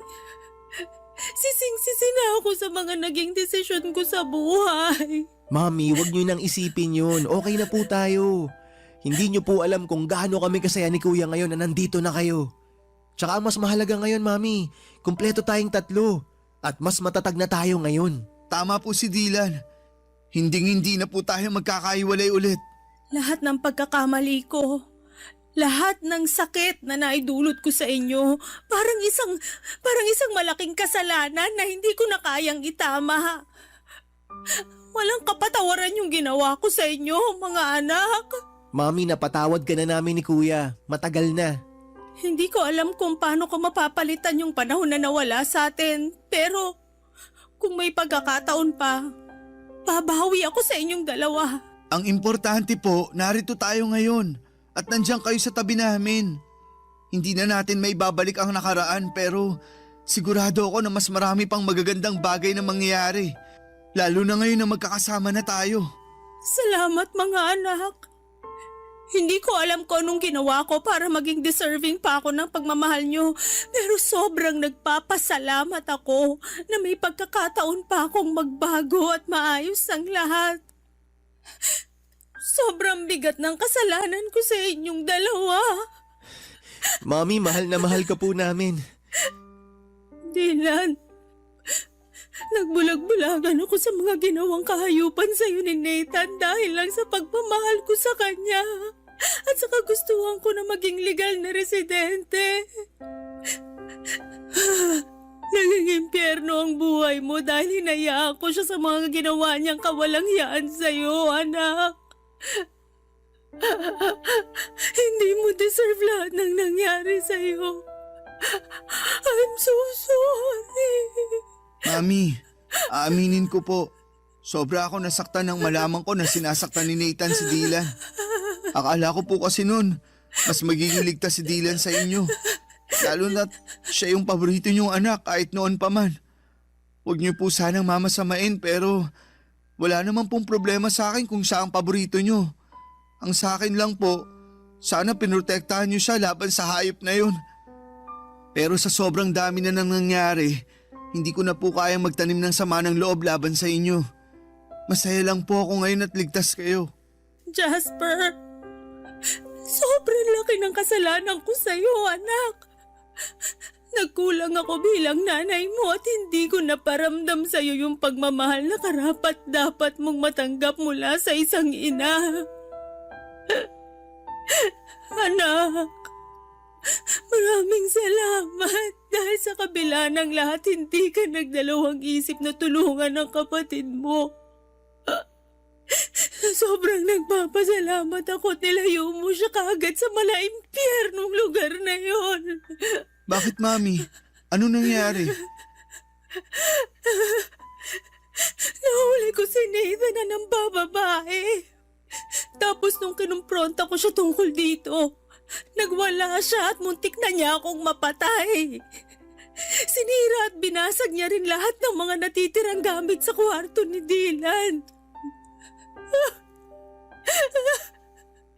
Hindi ko lubos maiisip na baka nasaktan niya ng husto yung kapatid mo kung hindi mo siya sinama pa uwi dito sa Pilipinas. Napakawalang hiya niya. Mami, please sabihin niyo sa akin na pinakulong mo na ang hayop na yon. Anak, Hindi ko na kaya na makita pa ang pagmumukha niya. Sa mga panahong yon, na-realize ko kung gaano kabigat at katindi ang pagkukulang ko sa inyong dalawa. Wala na akong ibang inisip ng mga panahon na yon kung hindi ang makabawi sa inyong dalawa. Kaya ginamit ko yung natitirang pera ko para makauwi dito sa Pinas. Mami, kailangan nyo na siyang hiwalayan ng tuluyan. Ayoko na magkaroon pa kayo ng kahit na anong ugnayan sa kanya. I-delete nyo na yung phone number niya sa phone nyo. I-block nyo siya sa lahat ng social media. Baka masundan niya tayo dito tapos saktan na naman niya ako. Ayoko na lang ganun, Mami. Hindi ko na kaya. Dylan, makinig ka sa akin. Wala nang mananakit sa'yo dito. Ligtas ka na sa poder namin. Hindi na ako makakapayag na may manakit pa sa'yo. Anak, makinig ka sa kuya mo. Hindi ka namin pababayaan. Mamamatay muna ako bago ka pa niya masaktan uli. Naiintindihan mo ba yon? Kuya, Mami, mahal na mahal ko po kayo. Mahal ka rin namin, Dylan. Huwag ka mag-alala, anak. Magbabago na ang lahat simula sa araw na to. Hindi na tayo maghihiwalay.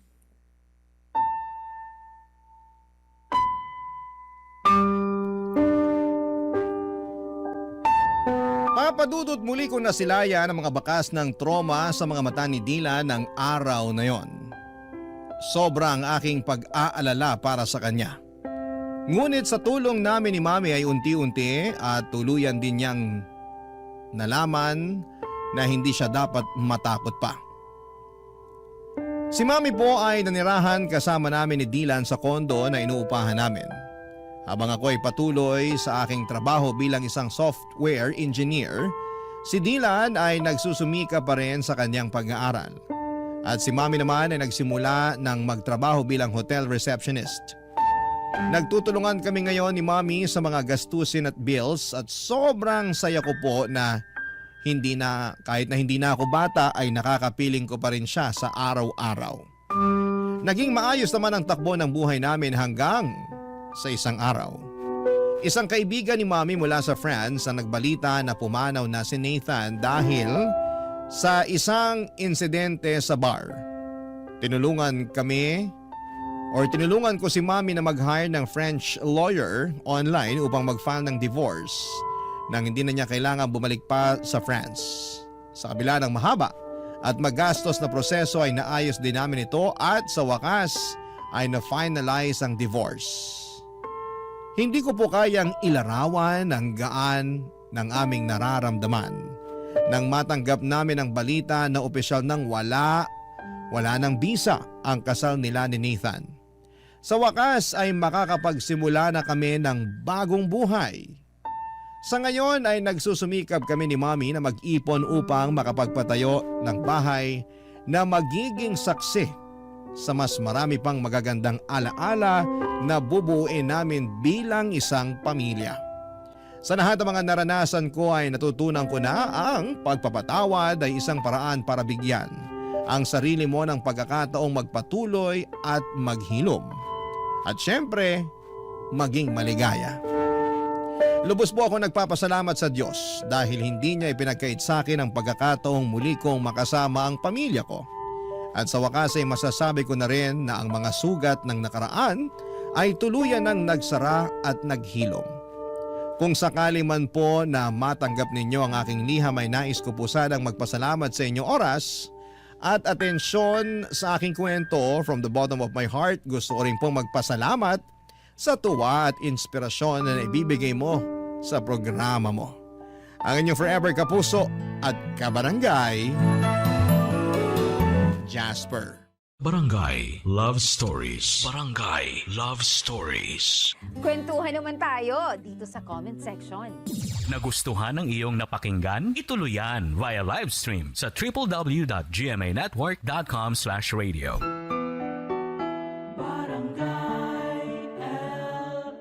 In Mega Manila, 97.1. Forever!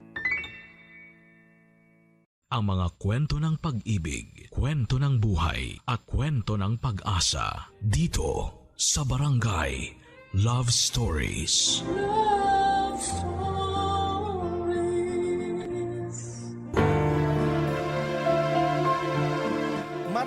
sa atin ang araw-araw na nakikipagsabayan sa agos ng kahirapan. Parang walang katapusang karera habang ang presyo ng bigas, gulay at pamasahe ay pataas ng pataas. Ang sahod naman ay tila nananatiling nakaidlip. Marami ang natutong humawak sa dasal at umaasang balang araw ay makakaahon din, matitikman din ang kahit kakapiranggot na ginhawa. Ikaw, kabarangay, kailan mo nasambit sa sarili mo na all is well pa rin? Kahit halos lahat ay tila hindi na maayos. Dear Papa Dudut, ako po si Boyet, 26 years old sa ngayon, pero yung ikikwento ko po sa inyo ay parang kailan lang nangyari sa buhay ko. Bata pa lamang po ako noon, nakatira po ako sa tiyahin ko sa Cavite. Simula sanggol pa lamang ako ay sa kanya na ako lumaki. Pasalamat ako at binuhay niya ako kahit medyo malupit po siya. Naalala ko pa nga mga sigaw niya sa akin na parang bangungot sa gabi, Papa Dudut. Kaya gusto ko noon na makita ko ang nanay ko. Gusto kong kunin niya ako at magising sa bangungot na yon. Pero wala pong nanay na dumating. Ang sabi nila ay prostitute daw ang nanay ko. Matapos akong iwan sa tiyahin ko ay hindi na ako binalikan pa. Kaya walang araw na hindi ko tinatanong ang sarili ko kung mahal ba ako ng nanay ko. Kasi wala naman sigurong nanay na iniiwan lang ang anak. Kaya naman tinanggap ko rin ang sinasabi nila na patay na siya para mapanatag ang kalooban ko. Na kaya ako hindi binalikan ng nanay ko dahil wala na siya sa mundo. Walang gabi na hindi ako umiiyak noon, Papa Dudut. Tinatago ko ang pag-iyak ko dahil tinutokso nila ako na mahina daw ako. Nang payatot at iyakin. Bakit ba kapag lalaki hindi pwedeng umiyak? Tao naman tayo.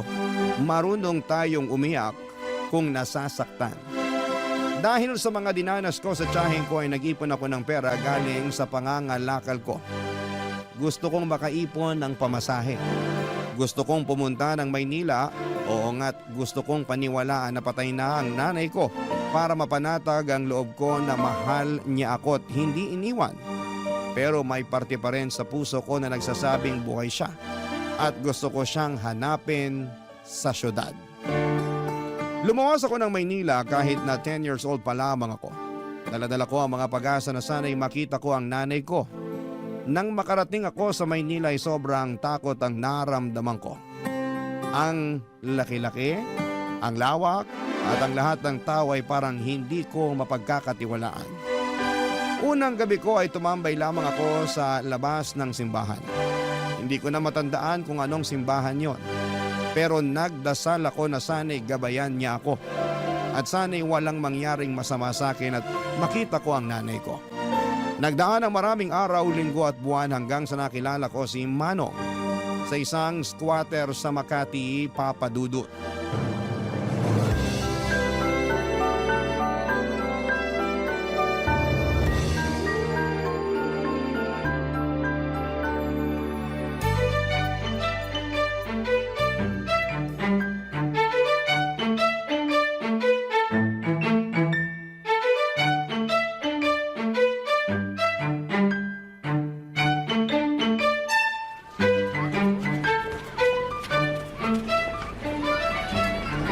Boyet, gising na, umaga na. Manong, Talagang bata ka. Dapat sanayin mo yung sarili mong gumising na maaga. Alam mo namang salat tayo sa pera. Kailangan nating kumayod. Alam mo yung kasabihang early worm early bird catches the worm. O, tinuro yun ng teacher ko dati. nakapag-aral po kayo, Manong? Ba, syempre. Graduate ako ng elementary. Pero di na ako high school. Bakit po? Ako na yung ini-interview mo eh. Medya ka ba? Ano po yung medya? Yung nagre-report. Yung nagbabalita sa TV. Saka sa radyo. Sila yung nagsasabi ng totoo. Oh, di ba? Alam nila yung totoo eh.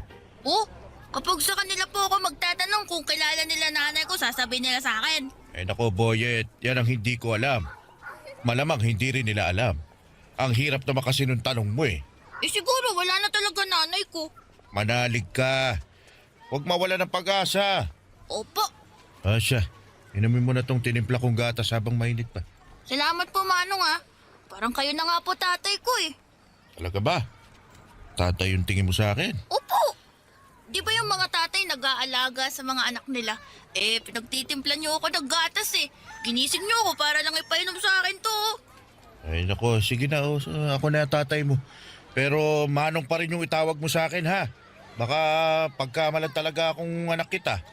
Hindi na ako makapanligaw niyan. Opo, Manong. Ayan, mabuti nang nagkakaintindihan tayo. Manong, salamat po sa pagkup-kup niyo sa akin ha. Kung hindi dahil sa inyo, baka patay na ako. Wala akong makain nun eh. Naisipan ko na nga magnakaw dahil sa gutom eh. Pero nandun kayo. Mabuti naman, hindi ka nagnakaw. Alam mo, marami nang magnanakaw na nakaupo sa pwesto. Kaya hindi umuusad yung buhay dito sa Pilipinas dahil sa kanila eh. Talaga po, Manong? Oo, yun ang sabi ng teacher ko dati dun sa elementary. Tanda ko pa nga, kailangan daw mag-aral para hindi mauto ng mga politiko. Kaya ikaw, mag-aral ka sa susunod na pasukan. Opo, sige po. Mayos ka. Kita mo naman dito, maraming halang ang kaluluwa kasi salat sa buhay. Walang makain. Sabi ko naman sa'yo na mag-ingat ka rito kasi tuso ang mga tao. Hindi natin masisisi kasi pinagkaitan ng mga tao dito. Hindi mo masisisi na ganito yung ugali ng mga tao kasi walang-wala. Kailangan mabuhay. Kaya ikaw, mag-aaral ka. Opo, Manong. Oh, mayos ka, boyet ha. Dapat asal tao, di hayop. Ibig sabihin nun, maging mabait lang ako. Wala mo na pa pala eh. Pero, may ba ako? Talaga bang ayaw mo nang bumalik dun sa kamag-anak mo sa Cavite? Ayoko na po, Manong. Baka may ginawa ka masama, kaya ka naglayas. Ayoko talaga sa tao yung sinungaling eh. Manong, hindi po ako nagsisinungaling. Gusto ko po talagang makita ang nanay ko. Hindi ko nga alam kung saan ko siya hahanapin pero andito daw po siya sa Maynila. Napakalaki ng Maynila. Di po, may picture naman po ako ng nanay ko eh. Kung makikita ko siya, sigurado makikilala ko yun. Dapat kapag nakita ka niya, maging proud siya sa'yo. Kaya mag-aral ka sa susunod na pasukan, ha? Opo, masusunod po.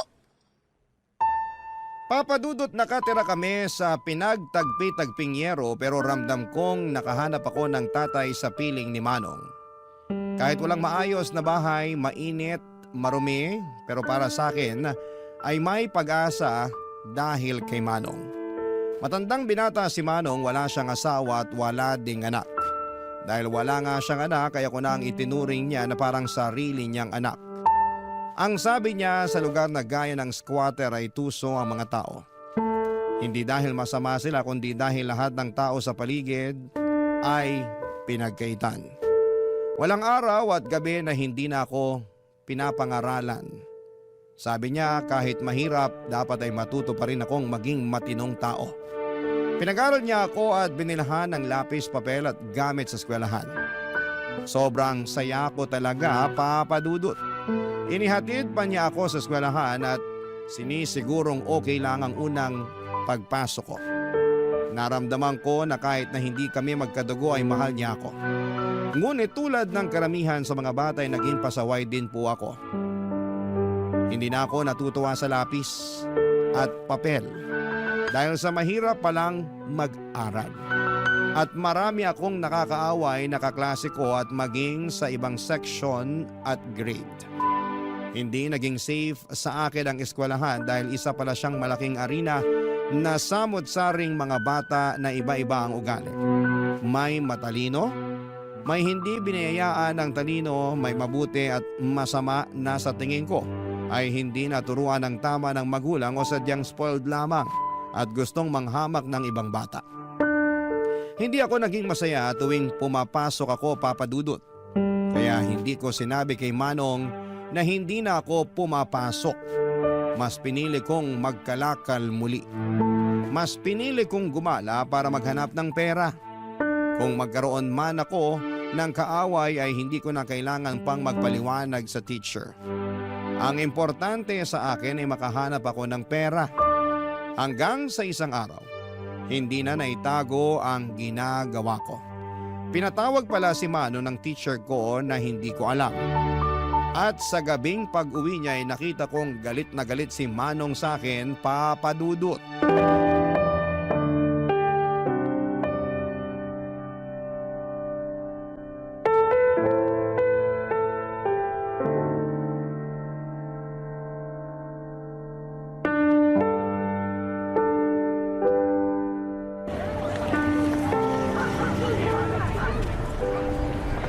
Ano tong ginagawa mo, Boyet? Bakit hindi ka pumasok, ha? Pumapasok po ako, Manong. Alam mo ba na ang sinungaling ay kapatid ng magnanakaw? Ayokong lumaki kang maging masamang tao, ha? Manong! Pinatawag ako ng teacher nyo. Sinabi niya sa akin na 2 linggo ka nang hindi pumapasok. Alam mo bang nagulat ako sa nalaman ko kasi ang alam ko pumapasok ka. Binibigyan pa kita ng baon. Pinaghahandaan ng makakain dahil ayaw kong walang laman yung tiyan mo. Dahil nagkakasakit sa ulo ang walang kain. Boyet, para sa'yo to. Kaya wag kang magsisinungaling sa akin. Manong, kasi, nahirapan ako eh.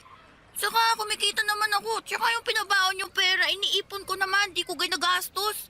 Ito, baon ko, tsaka yung kita ko. Boyet, naiintindihan mo ba ako? Pinapaaral kita, hindi kita inuobliga na magtrabaho. O kumita ng pera kapag araw ng pasukan. Kapag wala naman pasok, malaya kang gawin yung gusto mo. Magtrabaho, maglaro, ano pa problema? Ano ba mahirap na pumasok ka lang sa paaralan? Kasi, Manong, Sige, magsalita ka, makikinig ako.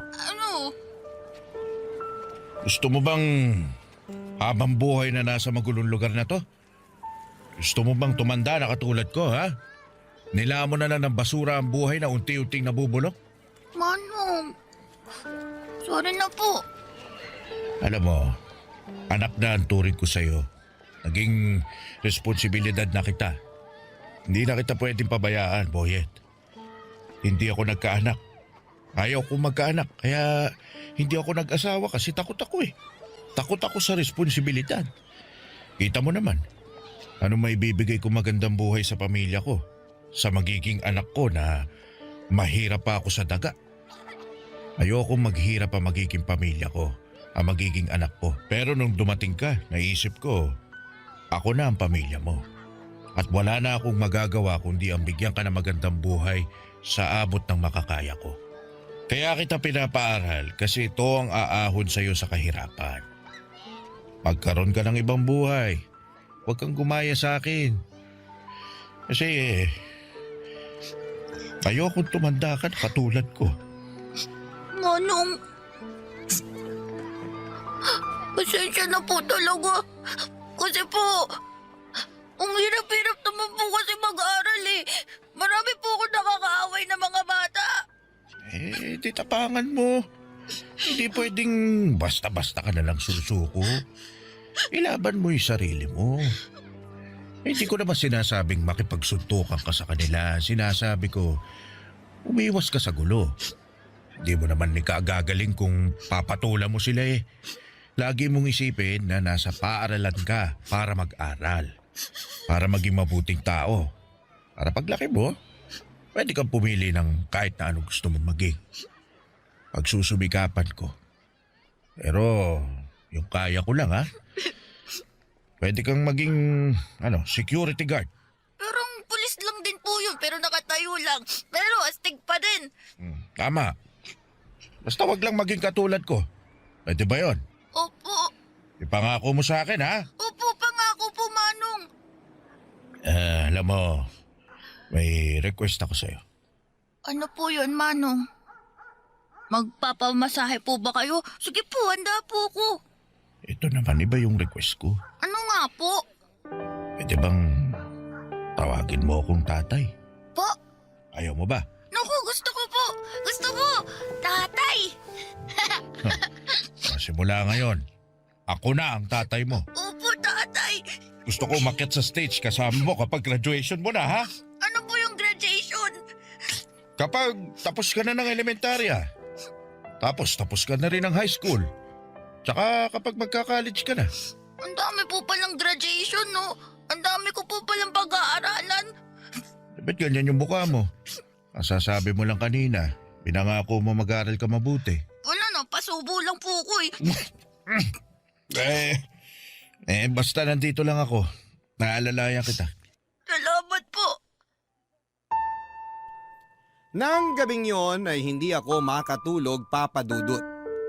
Sobrang mahal ako ni tatay. Pinili niya akong kupkupin at pinili niyang ituwid ang buhay ko. Pinili niya akong mahalin at gusto niyang alisin ako sa kahirapan. Kaya naisip kong hindi ko dapat sayangin ang pagkakataon na ibinigay sa akin ni tatay. Doon ko ipinangako sa sarili ko na magbabago ako dahil gusto kong maging proud siya sa akin. Gusto kong mapatunayan sa kanya at sa sarili ko na kaya kong lumaban. Kahit mahirap, kahit galing sa basura, ay may mararating din sa buhay. Noon ay hindi pa talaga malinaw na ang mga ginagawa ng mga bata sa akin ay isang klase ng pambubuli. Pero sabi ni tatay ay iiwasan ko na lamang ang mga yon at dapat ay mag-focus ako sa pag-aaral. Kaya naman sinunod ko yon, Papa Dudut. Pero hindi ko pa rin maiwasan na may mga masamang bata na inaaway ako. Minsan umuwi akong may sugat pero hindi ako sumuko. Araw-araw ay sinasabi ko sa sarili ko na baka bukas ay hindi na nila ako aawayin. Bawat pagpasok ko sa school ay parati akong nagdarasal na sana'y walang mambubuli sa akin at sana'y hindi ako pagagalitan ng teacher dahil hindi ko na naman naintindihan ang mga itinuro niya. Gusto kong maging mabuting estudyante. Gusto kong makatapos para sa pangarap ni tatay na makaakyat sa stage kasama ko. At syempre, naging pangarap ko na rin talagang makagraduate, Papa Dudut. Barangay Love Stories. Barangay Love Stories. Papa Dudut, araw-araw kong pinapatatag ang sarili ko. Ang nasa isip ko na lamang ay huwag biguin ang sarili ko at ang tatay na matupad ang pangarap naming dalawa. Kahit na walang araw na hindi talaga ako nilalapitan ng mga bully ay tuloy lamang ako sa pagsusumika para makuha ang diploma sa elementarya. Paunti-unti lang ang goal at doon ako nakafocus. Tinapangan ko talaga sa bawat pagsikat ng araw at sabi ko na sa gabi, wala na naman ang mga bully at kasama ko naman si tatay. Pero ayun na nga, sa school ay sobrang hinahamak talaga ako. Kesyo nakatira ako sa basura, sa squatter, nangangalakal at ang baon ko ay galing daw sa basura. Kahit ano pang sabihin nila, iniisip ko na lamang na may pera naman sa basura at may pupuntahan itong pagsusumikap ko sa pag-aaral. Ngunit isang araw, ibang bully naman ang dumating. Nagkasakit si tatay, ibang klase palang bully ang sakit. Kailangan mo ring tapangan at buksain para magpatuloy sa buhay. Ilang linggo na siyang nangihina at kahit sinasabi niyang pumasok ako sa paralan ay mas pinili kong alagaan siya. Hindi pwedeng basta-basta ko na lamang pabayaan siya dahil alam kong hindi madali ang buhay kapag may dinaramdam, Papa Dudut.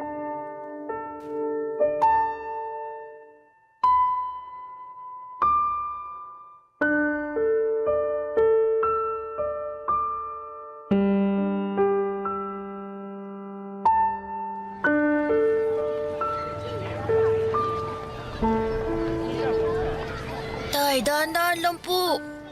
Maupo na po kayo. Tay, kailangan niyo pong kumain para lumakas kayo. Di ba ito yung ginagawa niyo sa akin tuwing may lagnat ako? Alam mo, kaya ko naman yung sarili ko. Talaga si tatay oh. Ayaw talagang inaalagaan siya. Sige na, mag-ayos ka na. Maraming araw na hindi ka pumapasok. Hindi po tay, dito muna ako sa bahay. Ay nako, huwag na matigas ang ulo. Paano ka gagraduate niyan kung parati kang absent? Baka ibagsak ka ng teacher mo. Tay naman eh. Anong tay naman? Oh, sige na, pumasok ka na. Kakainin ko na tong pagkain. Eh, paano kung darating yung sinasabing demolition? Paalisin tayo rito. Sino kasama nyo? Kung nandito ako, masasamahan ko kayo. Hindi nila tayo mapapaalis. Naganda na yung mga kapitbahay natin ng mga ipambabato sa mga yon. Nakita ko ron sa kabilang kanto. Grabe ginawa nila. Wala na hong nagawa yung mga nakatira dun. Paano kung saktan kayo rito? May sakit pa ho kayo, oh. Kung nandito ka, kaya mo ba ako ipagtanggol sa mga malalaking tao? Kita mo, hindi ka makasagot. Basta dito lang ho ako. May mga inihandaan naman akong pambato sa kanila eh. Ito ang dahilan kung bakit gusto ko makapagtapos ka ng pag-aaral. Para hindi ka matatakot na paalisin sa bahay mo. Makakabili ka ng sarili mong bahay o may pera ka para umupa ng matirhan na may legal na titulo. Yung bang re-respetuhin ka ng mga tao. Tay, ang hirap po pala maging mahirap, no? Ang dami mong dapat gawin para lang hindi ka masasaktan at makuha mo yung respetong sinasabi nila. Kung hindi na talaga kaya, hahanap na lang tayo ng ibang mapapwestuhan. Siguro mas makakatulong sa mga tao yung itatayong barangay complex dito. Grabe naman po pala sila. Wala, ganun talaga eh. Tay, okay lang po ba kayo? Oo naman. Sige na, mamaya ako natubusin. Tay, yung totoo. Mukhang kailangan ko lang maiga ulit. Sige ho. Salamat, Boyan. Baka nabinat ho kayo kakaisip sa demolition na yan. Siguro, pero okay lang ako. Tutulog ko na lang to, mawawala rin. Lalakas din ako. Sana po bumalik na sa dating lakas ang katawan nyo, Tay. Galing ako, anak. Tay, mukhang ito na ho yung demolition. Titingnan ko sa bintana. Tay, ito na nga ho yung demolition. Tay! Uy, Tay, gising! Tay, kailangan na nating lumabas. Tay! Tay, wag na ho kayong matulog. Kailangan na nating lumabas ng bahay. Tay, bakit parang hindi ka na humihinga? Tay! Tay naman, gumising ka na! Promise, papasok na ako. Hindi na matigas ulo ko. Gising na, Tay! Gising, Tay! Tulong nga! Ang tatay ko! Tulong! Tulungan niyo ako! Tay, hindi ka pwede mawala. Akyat pa tayo sa stage sa graduation ko. Tay! Tay, wag mo ko iwan! Tay! Tay! Tay! Papa Dudut, sobrang sakit balikan ng araw na yon. Lahat nagkakagulo dahil sa demolition habang binawian ng buhay si Manong, ang tatay ko. Kaya naman sobrang galit na galit ako sa mga taong nag-demolish sa squatter. Para kaming mga ipis na pinupuksa na lamang at pinapalabas sa aming mga lungga na parang basura sa lipunan na walang karapatang mabuhay ng may dangal. Tandang-tanda ko na kahit na hindi man natuloy yung sabi nilang end of the world noong 2012, para sa akin ay parang natapos at gumuho talaga ang mundo. Hindi ko alam kung kaya ko bang mabuhay na wala si tatay. Bakit ganon sila sa mahihirap? Pinapalis nila sa lupang yon para tayuan nila ng barangay hall, health center at basketball court. Bakit hindi kami tulungan na bigyan ng marangal na buhay? Nagsumikap kami araw-araw at hindi po kami batugan. Sana yung gobyerno ay nakita ang hinaing ng mga taong gusto lamang ng may masilungan at matawag na tahanan. Kasi ang mga taong ito ay hindi pinapangarap na maging squatter lang habang buhay. Pero sadyang may lapang tadhana at pagkakataon para sa kanila. Mahirap ang buhay. Mahirap makaahon sa kahirapan. Kahit sobrang sakit sa loob ko kasi hindi ko matutupad yung pangarap namin ni tatay, huminto ako sa pag-aaral kasi kailangan kong unahin ang kalam ng sikmura ko kesa sa pag-aaral. Pasalamat na lang ako dahil sa paghihikayat ni tatay na mag-aral ako ay natuto naman akong magbasa at magsulat. Pero syempre hindi ganon kalawak ang pag-intindi ko sa mga bagay-bagay. Basic lang at marunong din akong magbilang kaya alam kong humawak ng pera. At dumating ang isang bagay na masasabi kong mas malaki ang kikitain ko kesa sa pangangalakal. Ibang kalakal na ang ginagawa ko kahit 15 years old ako noon. Pinasok ko ang pagbebenta ng katawan. Nagbigay ako ng aliw sa mga parokyano. Wala akong pinipili. Tama. Nagaya ko sa nanay ko. Ang kaibahan lang ay hindi ako nabubuntis kasi lalaki ako. Sa bago kong trabaho ay nakagawa ako ng sarili kong maliit na bahay sa isang squatter din. At sa bawat oras, hindi ko makakalimutan si tatay. Parating pabalik-balik sa utak ko ang sinabi niya sa akin na kailangang maiba ang buhay ko. Hindi pwedeng mabubulok ako sa squatter. Kalaunan ay nakapagtrabaho ako sa bar at doon ko nakilala si Nelia na naging girlfriend ko. Pareho kaming hamak na isang mamitang nagbibigay sa amin ng customer.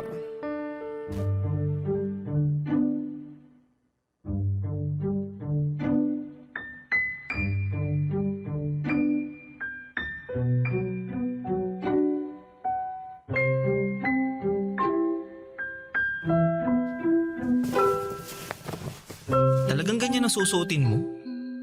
Masyadong maiksi naman, babe. Babe naman, parati mo na lang akong sinasaway. Sa trabaho natin, kailangan presentable tayo. Alam mo naman, puhunan natin ang ating mga mukha at katawan. Dapat maayos ang forma natin, no? Alam ko naman yun, pero sana... Ay naku, sana naman kaya ito mapupunta. Ayokong makipagtalo sa'yo, ha? Ay, ayokong malasin ang gabi natin. Nelia, hihingi sana ako sa'yo ng pabor eh. Ayan ka na naman. Gusto mo talaga maging manang ako sa harap nila? Paano ako kikita ng pera? Paano tayo makakaipon? Paano natin mababayaran tong upa sa bahay? Sabihin mo nga sa akin, babe. Alam ko naman yan. Ang sa akin lang, sana bawas-bawasan mo yung pagtanggap ng customer na... Na ano? Na ikakama ako. Diretsahin mo na.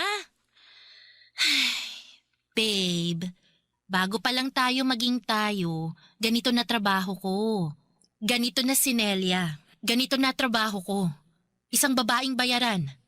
At ganyan ka na rin. Ito talagang ayaw ko eh. Kapag ikaw pwedeng mangyalam, kapag ako hindi. Iba kasi yung... Anong pinagkaiba? Pareho lang naman tayong nagbebenta ng katawan, Boyet. Kailangan natin to kasi hindi tayo nakatapos ng pag-aaral. Wala tayong makukuhang ibang trabaho na magbibigay sa atin ng malaking datong. Wala! Kaya wag na nating pag-usapan to. Ang mahalaga, mag-ingat tayo sa ginagawa natin. Pasensya na talaga. Hindi ko lang maiwasang magselos eh. Nako, hindi nakakain ng selos-selos na yan. At wag ka nga magselos. Trabaho lang naman lahat ng to eh. Parang artista. Aarte ka lang, paghusayan mo gaya ng gusto ng customer. Tapos, di ba ganyan din naman ang ginagawa mo? Sa bagay. Iniisip ko lang na nagamit man nila ang katawan ko. Pero hindi naman ang kaluluwa ko. Ang lalim naman nun, babe. Kaya sana maipasa ko yung exam ko. Para makatapos ako kahit senior high man lang. Para makahanap din ako ng ibang trabahong matino. Gusto ko na kung magkaanak man tayo balang araw, magiging maayos na ang buhay natin. Mabibigay ko sa magiging anak natin ang buhay na maganda. Yung hindi naghihirap. Yung kaya natin suportahan kung ano yung gusto niya.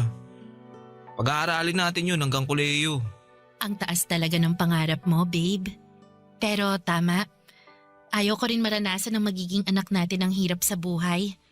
Naghihirap na nga tayo, ipapamana pa ba natin sa kanilang ganitong buhay?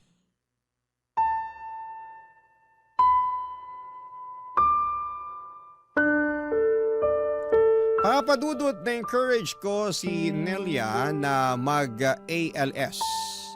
Sinubukan niya talaga, Papadudot.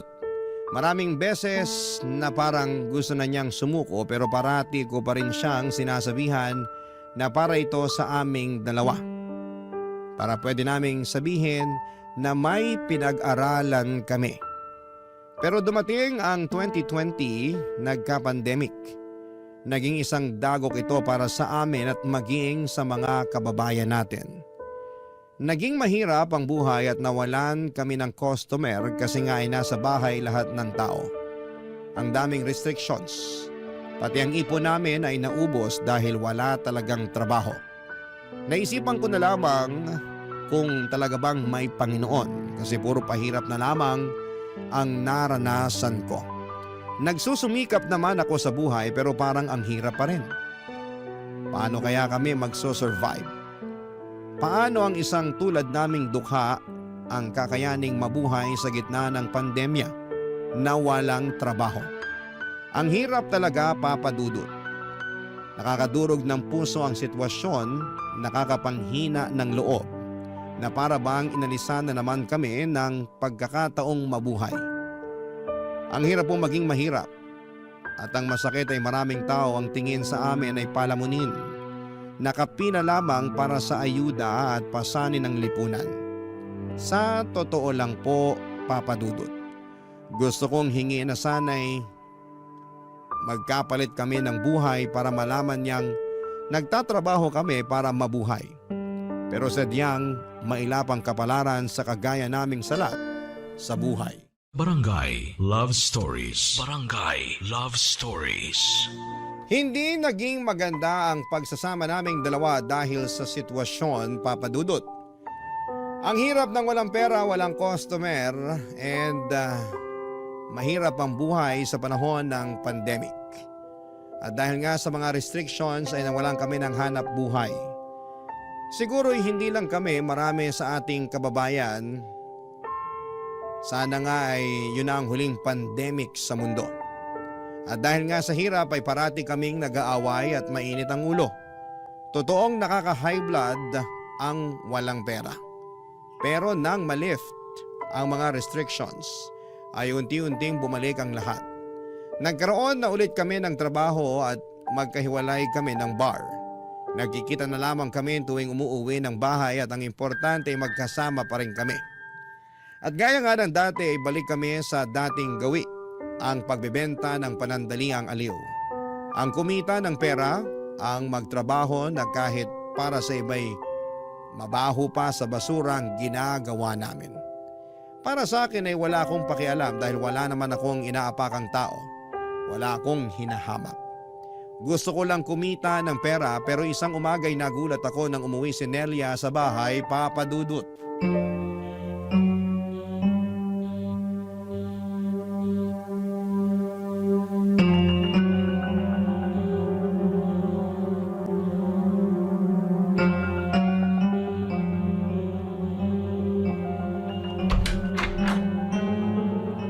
Babe!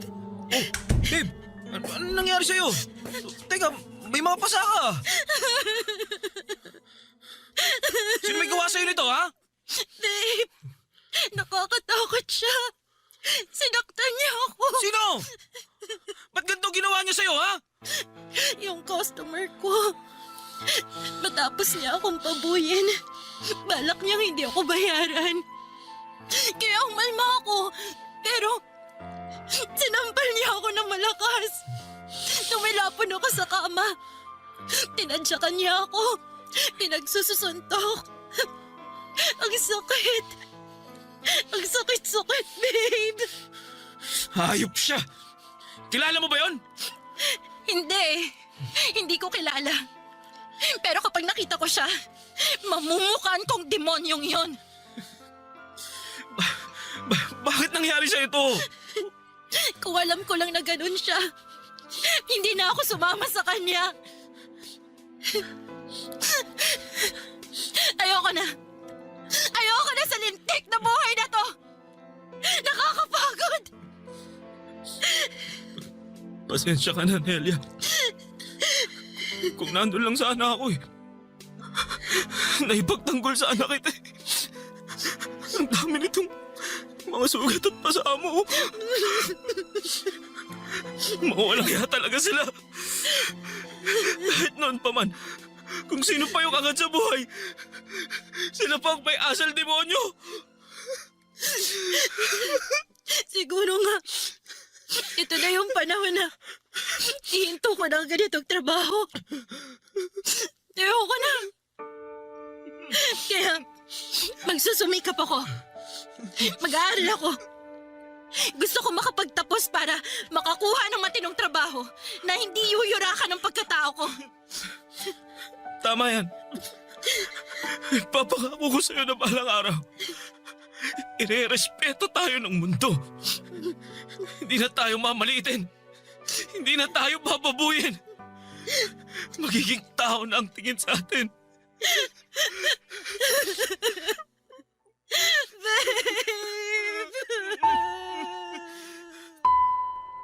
Ilang linggo ring nagpagaling si Nelia sa mga natamo niyang sugat at pasa, Papa Dudut. Sobrang nakakagulat na may tao talagang gagawa ng ganon. Pasalamat na lang ako at hindi niya tinuluyan. Nakakasama pa rin ng loob, bagamat masaya pa rin ako dahil nakakasama ko pa rin ang babaeng mahal ko. Pareho kami nag-aral sa ALS hanggang sa graduate ako ng senior high school. Kaya hindi pa rin ako makaalis sa trabahong pagbibigay aliw, Papa Dudut. Kailangan ko pa rin ng pera para sa training ko bilang security guard. Sabi ko sa sarili ko na malapit na talaga at makakawala na rin ako sa kadena ng kahirapan. Pero nagkaroon ng problema. Nilagnat ako at ilang araw nang hindi ito gumagaling. Nagsilabasa na rin ang mga rashes sa aking katawan at ang lalapan ng ubo ko. Dahil sa halos hindi ako makapagtrabaho na ay napilitan akong pumunta sa health center. At natuklasan ko ang isang nakakagulat na katotohanan na ayaw kong marinig. Nang mga oras na yon ay parang nag-flashback lahat ng hirap na pinagdaanan ko. Ang iniwan ako ng aking ina, ang pangungutya ng tiyaheng ko kaya ako lumayas sa Cavite, ang pagiging palaboy sa lungsod, ang pagkupkup sa akin ni Tatay Manong, ang kanyang mga pangaral at pangarap na makapagtapos ako at maging security guard. Ang oras nang mawala siya sa buhay ko. Ang araw na akala ko'y mawawala na sa akin si Nelia dahil sa nangyaring pananakit sa kanya. Nasabi ko na lamang sa sarili ko na sa dinami-rami ng tao sa mundo ay bakit ako pa? Bakit sa akin pa nangyari ito?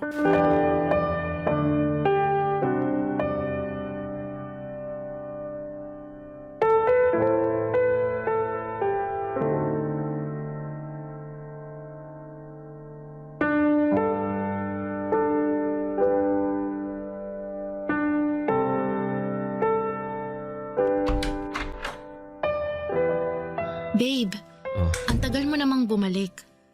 Akala ko kung napano ka na. Halika, kumain ka.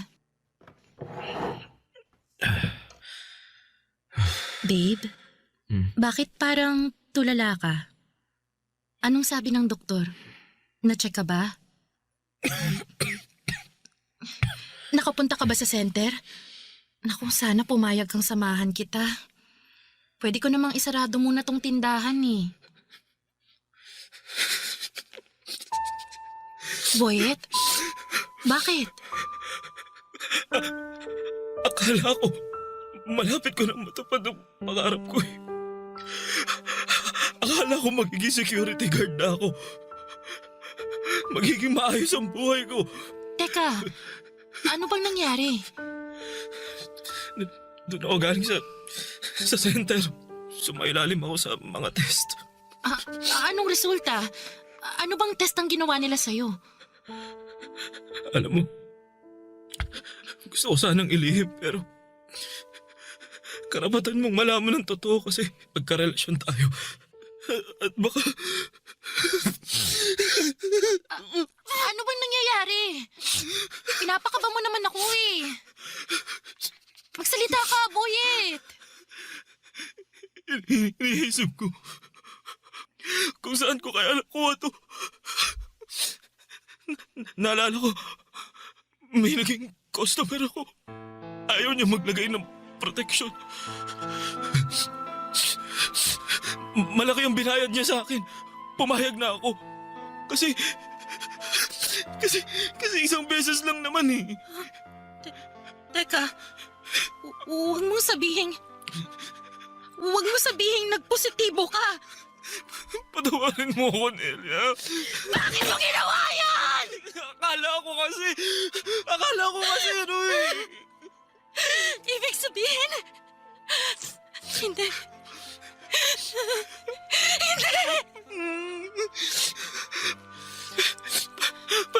Patawad, Nelia. Patawad.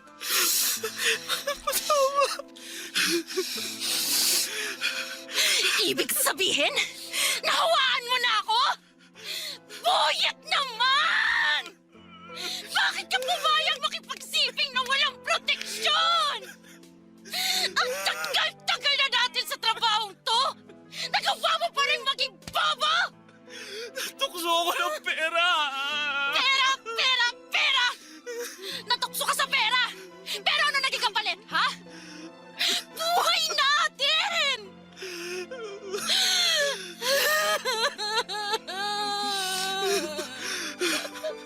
Ayoko buhayin! Ayoko magkasakit!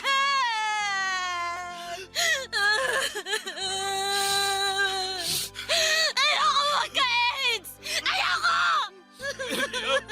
Nelia, patawarin mo ako. Nindig ka! Eh, magagawa mo yung pagiging mo ng tawad! Alam ko hindi madali ito. Pero hirap na ako eh. At kasalanan mo yun! Tanga! Nelia!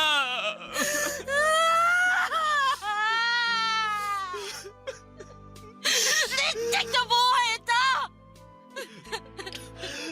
Kailan ba tayo lulubayan ng malas? Kapag wala na tayo sa pahirap na mundong to! Nelia, hindi tayo mamamatay. Ha? Sabi ng doktor, hindi ito katapusan ng buhay natin. Sabi niya, pumunta ka rin sa center para mapatest ka rin. Pareho natin gagamutin ang mga sarili natin. Malalabanan natin to. Lalaban tayo, Nelia. Lalaban tayo, Nelia. Ha? Lalaban tayo.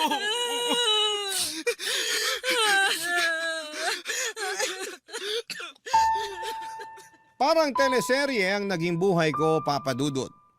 Masalimuot, pero kahit ganito ang nangyari ay nagpapasalamat pa rin ako dahil may pag-asa pa rin. All is well pa rin ang buhay kahit minsan pakiramdam namin ay binigo kami ng kapalaran. Kahit na hindi kami gaanong guminhawa ay nagpapasalamat pa rin ako sa Panginoon dahil buhay kaming dalawa. Siguro ay baka hindi na kami magkakaanak kahit sabi ng doktor ay may chance naman basta under gamutan at alaga ng mga doktor. Pero tinanggap na rin namin ni Nelia kung hanggang dito na lamang kami. Masaya pa rin ako dahil kasama ko si Nelia at nagagawa naming mamuhay ng normal araw-araw. Ang mahalaga ay hindi namin nakakalimutan inumin ang gamot. Naging SG din po ako, Papa Dudut, at si Nelia naman ay nakapagtapos ng senior high school pero hindi na siya nagtatrabaho. Focus siya sa aming sari-sari store. Kahit maliit lang ang kinikita ay maayos naman ang naging takbo nito. Ang importante sa ngayon, Papa Dudut, ay buhay na buhay kami at may mga NGO na handang tumulong sa katulad namin. Sana sa mga nakikinig sa programa ninyo ay gusto kong ipaabot sa lahat na sana'y huwag kayong mandiri sa mga taong may HIV dahil hindi naman nakakahawa ang HIV kung walang sexual contact at blood-to-blood contact. Hindi nakakahawa ang HIV kapag nakikipagkamay, paggamit sa isang baso, pag-upo sa tabi ng isang may HIV, paglangoy sa swimming pool, sa ubo at sipon. Sana'y maging malawak ang kaisipan natin at sana'y napulutan ng aral ang naging buhay ko ng ating mga kabarangay. Ang inyong kapuso at kabarangay forever, Boyet. Anong say mo sa Barangay Love Stories na ito? Pagkwentuhan natin sa comment section yan.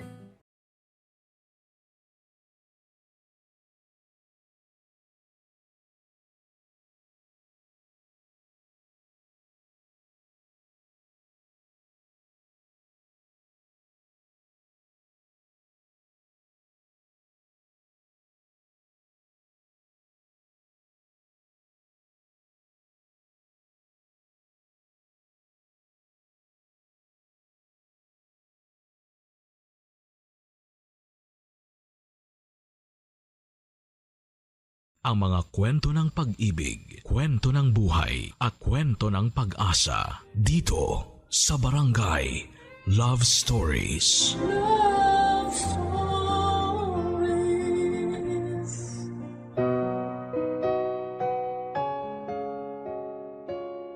Ang kasal daw ay hindi parang kaning mainit na kapag napasok ka ay pwede mong iluwa.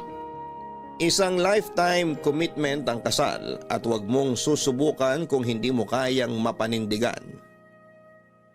Ikaw, handa ka bang mapanindigan at respetuhin ang lahat ng nakabalot sa salitang kasal? Dear Papa Dudut, ako nga po pala si Jamie. 40 years old, isang wedding planner. Ito nang naging trabaho ko una pa lang. Pinasa lang to sa akin ng pinsan ko noong time na nag-retire na siya sa weddings at pinili na lamang na manirahan sa isang bansa kasama ng foreigner niyang asawa. Tinuruan niya ako kung paano humawak ng mga kasal. Hindi naging madali noong una, lalo't kailangang mabilis ang mga pitik at galaw mo. Dagdag pa ang haba ng pasensya na kailangan para sa mga pagbabago sa mga detalye sa kasal at sa mga bisitang hindi marunong makiramdam. Mahirap ang buhay ng isang wedding planner.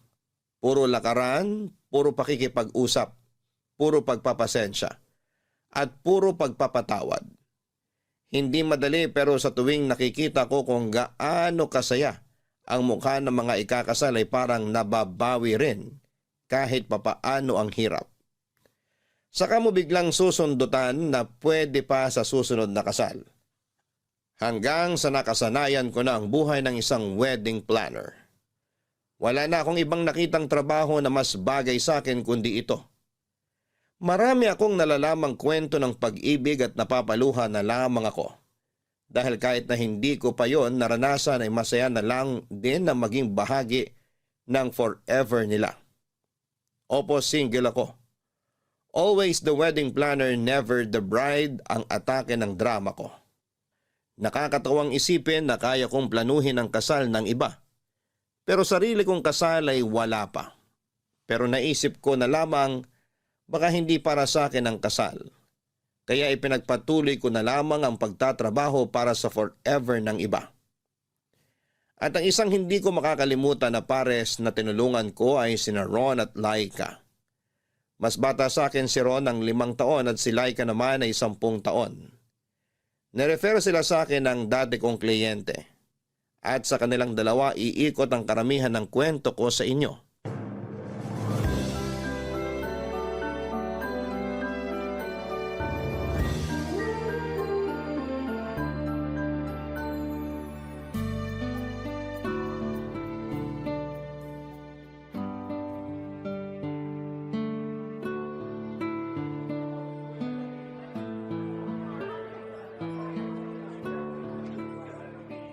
Hi, ikaw si Jamie? Hi. Oo, ako nga. Ron? Yes. Asan pala si Laika? Mukhang malilate din.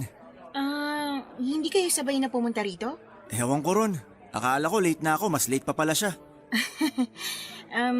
Gusto mo ba hintayin natin siya o pwede na nating simulan yung usapan kahit na wala pa siya? Pwede namang introhan mo na lang ako sa mga plano. Pero wala rin naman akong say dyan. Si Laika pa rin ang masusunod. Siguro mas maganda na nandito na siya para hindi sayang ang laway ko. Okay. Magkwentuhan na lang muna tayo ng kahit na ano. Hindi naman siguro sayang sa laway yun, no? Pwede naman para komportable na tayo sa isa't isa. Matagal ka na ba sa trabaho mo? Oo. Halos 15 years na rin. Ang tagal na pala.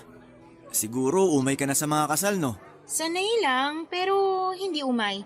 Ang ganda kaya ng weddings, lalo kapag palitan na ng vows. Tapos kapag nagbibigay na ng messages ang mga mahal nyo sa buhay. Nakaka-touch. Magkaiba pala tayo. Ayoko ng kasal eh. Ha? Talaga ba? Eh bakit ikakasal ka ngayon? Sorry, na-late ako.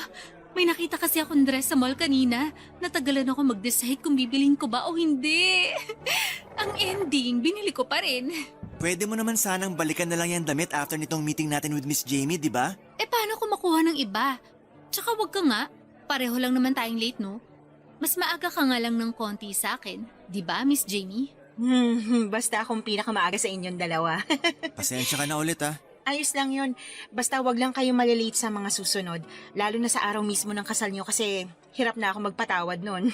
Basta wala akong makikitang mall bago ako pumunta ng simbahan. Siguradong hindi ako malilate. Simulan na nga natin para makauwi na rin. Nagmamadali kang umalis ha. Parang wala kang ganang ayusin tong kasal natin. Naiinis lang kasi ako sa'yo. Sabi ko naman sa'yo na sabi na tayong pumunta rito. Pero nakuha mo pang mag-mall para maglakad-lakad. Tapos ang hirap mo pang tawagan. Mag-aaway pa ba tayo? Huwag mong sirain ang mood ko ah. Kinakabahan na ako sa inyong dalawa. May kasal pa bang magaganap? Pasensya ka na Miss Jamie ha. Sagad kasi sa butong toyo nitong fiancé ko. Hayaan mo siya. Sorry Miss Jamie. Wala lang talaga ako sa mood. So inaamin mong kasalanan mo ngang lahat ng to? Wala akong aaminin kasi mali ka rin. Rin? E di tayong dalawang may mali rito? O sige na. Ako na lang ulit yung mali para tumigil ka na. Ako na lang ang mali para bago naman. Sorry sa joke ko. Wrong timing. Ayos lang yun Miss Jamie. Kami ang dapat mag-sorry kasi unang beses pa lang na nagkaharap-harap tayo tapos ganito pa yung nangyari. Sorry Miss Jamie. Babawi na lang kami sa'yo. Promise, hindi kami tatawad sa mga i-offer mo na wedding package. Ay, bigla naman akong naging masaya sa sinabi mo. Sige, mag-away ulit kayo sa harapan ko next week, ah.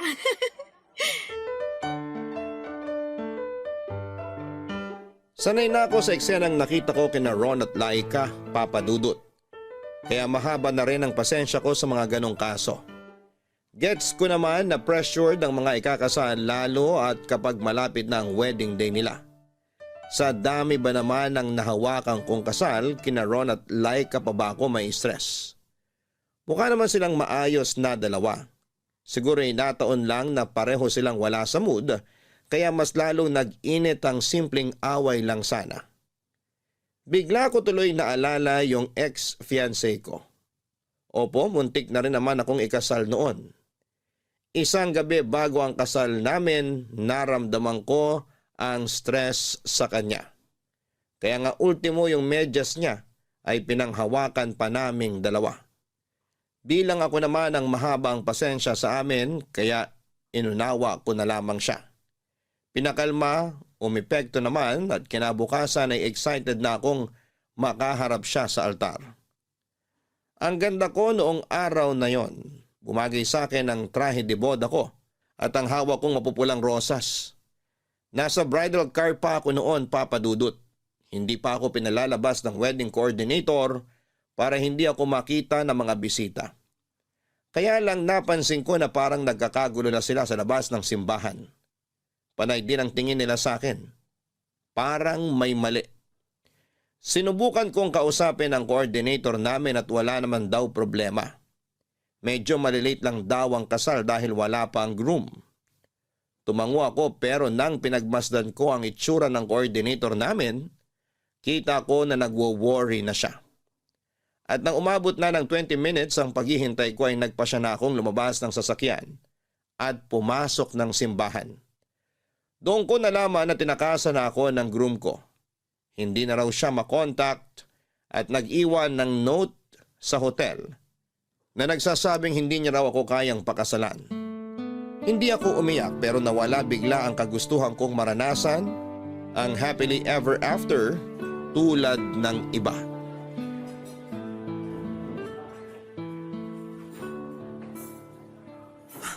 Sorry Miss Jamie, late na naman ako for the second time. Sorry talaga. Naku, okay lang. Kararating ko lang din naman. Nauna lang naman ako ng 10 minutes sa'yo. Umupo ka na. Malilate din siguro si Laika? Hindi. Anong hindi? Hindi siya makakarating. Uy, Huwag mong sabihing hiwalay na kayo May mga nakausap na akong ibang wedding suppliers para sa kasal nyo. Hindi lang siya makakarating ngayon. Huwag kang kabado. May kasal pa rin na magaganap. Ay, akala ko naman kasi. May mga na-cancel bang kasal na hawak mo noon? Oo naman, normal yun. Paano yung bayad mo ron? Hindi ko na siningil. Masyado nang mabigat na hindi matutuloy yung kasal nila. Ayoko nang dumagdag pa sa mga pasani nila. Pero sayang naman ang effort mo sa pag-organize ng kasal nila. Tapos hindi matutuloy, di ba? May blessings pa rin namang dumarating pagkatapos noon, kaya okay na rin. Napakabait mo naman pala. Kung yung iba, baka i-post pa nila sa Facebook kapag hindi sila nabayaran. At naiintindihan ko rin naman sila ron. Siyempre, pinaghirapan din nila yung nalakarin. Masyado kang mabait. Baka kunin ka na sa itaas. Huwag mong sobrahan, ha? Huwag mo namang ipagdasal. Pag kinuha ako ng maaga, wala na kayong mabait na planner. Sorry nga pala nung first time namin na nakaharap ka, ha? Todo away pa kami ni Laika. Nakakahiya. Ayos lang yun. Normal yun sa ibang ikakasal. Ando na kasi yung pressure sa inyo Huwag na lang natin pag-usapan. Pero teka nga, asan nga ba si Laika? Bakit hindi siya makakapunta? May kailangan siyang i-close na deal sa trabaho niya Inuna niya yon. Pangdagdag din daw sa bayarin sa kasal namin. Sana pala nireschedule na lang natin tong meeting para naman may input din siya sa mapag-uusapan. Pinagkakatiwala naman niya sa akin tong meeting natin. I-guide mo na lang siguro ako. Wala akong alam sa ganito Gets kita. Kadalasan kayo mga groom, umattend lang sa kasal ang gagawin nyo. Ang mga bride talaga ang mabusisi sa mga detalye. Hindi rin kasi ganun si Laika. Kahit ano lang meron, ayos na sa kanya. Basta may maganap lang na kasal. Maswerte ka naman pala. Hindi ka na mahihirapan sa kanya. Sana nga. So, simulan na natin? Paano ba? Ikaw bang mamimili sa isusuot na sapatos ni Laika? Ha? Hindi! Wala akong kinalaman sa sapatos niya. Natawa naman ako sa sinabi mo. Ay, sorry.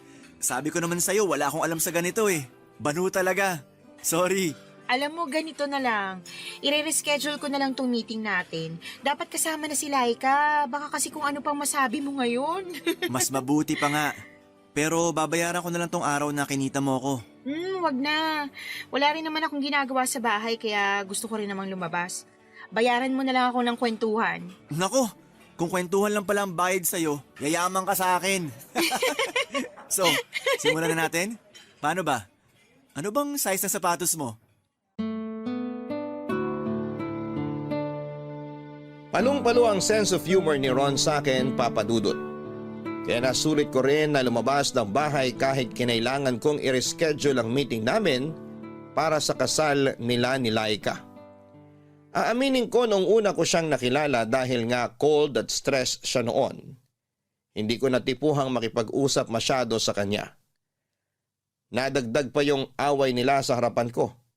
Pero dahil nga relax lang si Ron, noong second meeting namin ay kaya doon ko nakita na ayos din naman pala siya. Tulad ng ibang tao ay may mood lang siya na hindi maganda dala rin ng nakaka-stress na mga pangyayari sa paligid niya. Naintindihan ko na, napahaba nga ang usapan namin. Naparami pa ang orders namin ng pika-pika. Kahit busog na kami noon ay panay pa rin ang order niya. Libre na lang daw niya. Yun na lang daw ang kabayaran para sa pag-reschedule ng meeting. Sabi ko naman ay ayos lang talaga. Pero mapilit siya. Inabot kami ng ilang oras sa restaurant na yon. Kung ano-ano na lamang ang napag-usapan namin. Una, tungkol sa mga magagandang lugar na pwedeng mag-honeymoon. Hanggang sa mga magagandang plato na pwedeng bilhin kapag nag-asawa ka na. Nakakatawa na lang na napupunta na kung saan-saan ang usapan namin noon. Walang putol ang usapan namin. Walang hintuan. Laging may banad si Ron sa mga sinasabi ko at hindi na rin ako nahihiyang bumanat sa kanya. Sobrang komportable na namin sa isa't isa. Nakakala mo'y matagal na kaming magkakilala. Hanggang sa na-realize ko, unti-unti ay parang nafo-fall na ako sa kanya. Aaminin kong dahil sa mahabang usapan namin, nagkaroon ako ng crush sa aking kliyenteng groom, Papa Dudut. Noong nakauwi na ako sa bahay after ng kwentuhan namin ni Ron ay kinabahan ako bigla. Paano ba naman kasi ay yun ang unang beses na nagkaroon ako ng crush sa kliyente ko. Matagal ko nang binakura ng puso ko sa mga groom na nakakasalamuha ko. Hindi ako pwedeng magkaroon ng kahit kaunting interest sa kanila dahil kailangan kong maging profesional at syempre andun ako para tulungan sila sa kasal nila. Ikakasal sila sa iba at dapat ay hindi ako ma-attach sa kanila.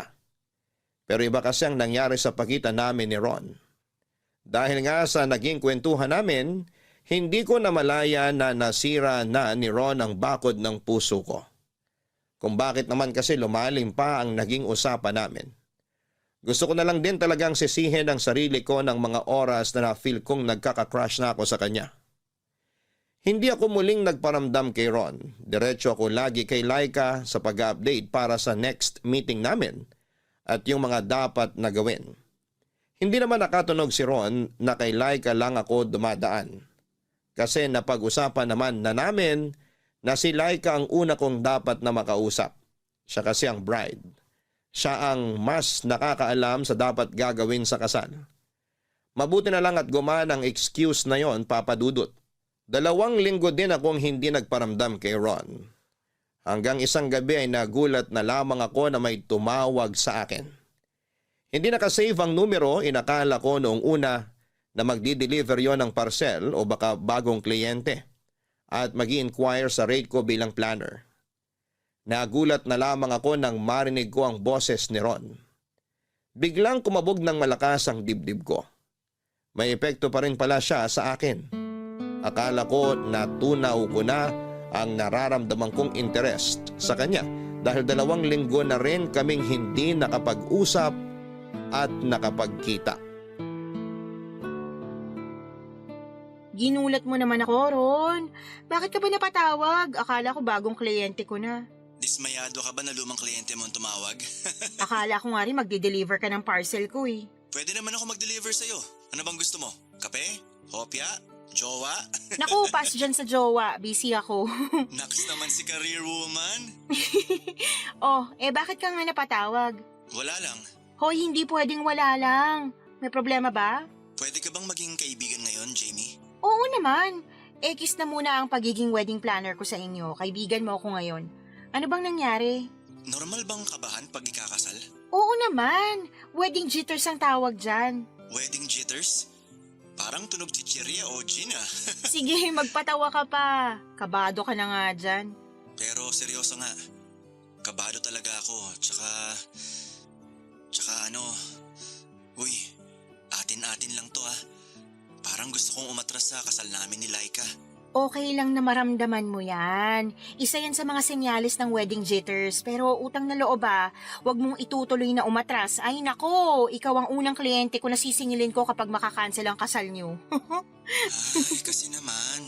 Kaibigan mo ako ngayon. Ano ba talaga nangyayari? Bakit bigla kang nakakaramdam ng ganyan?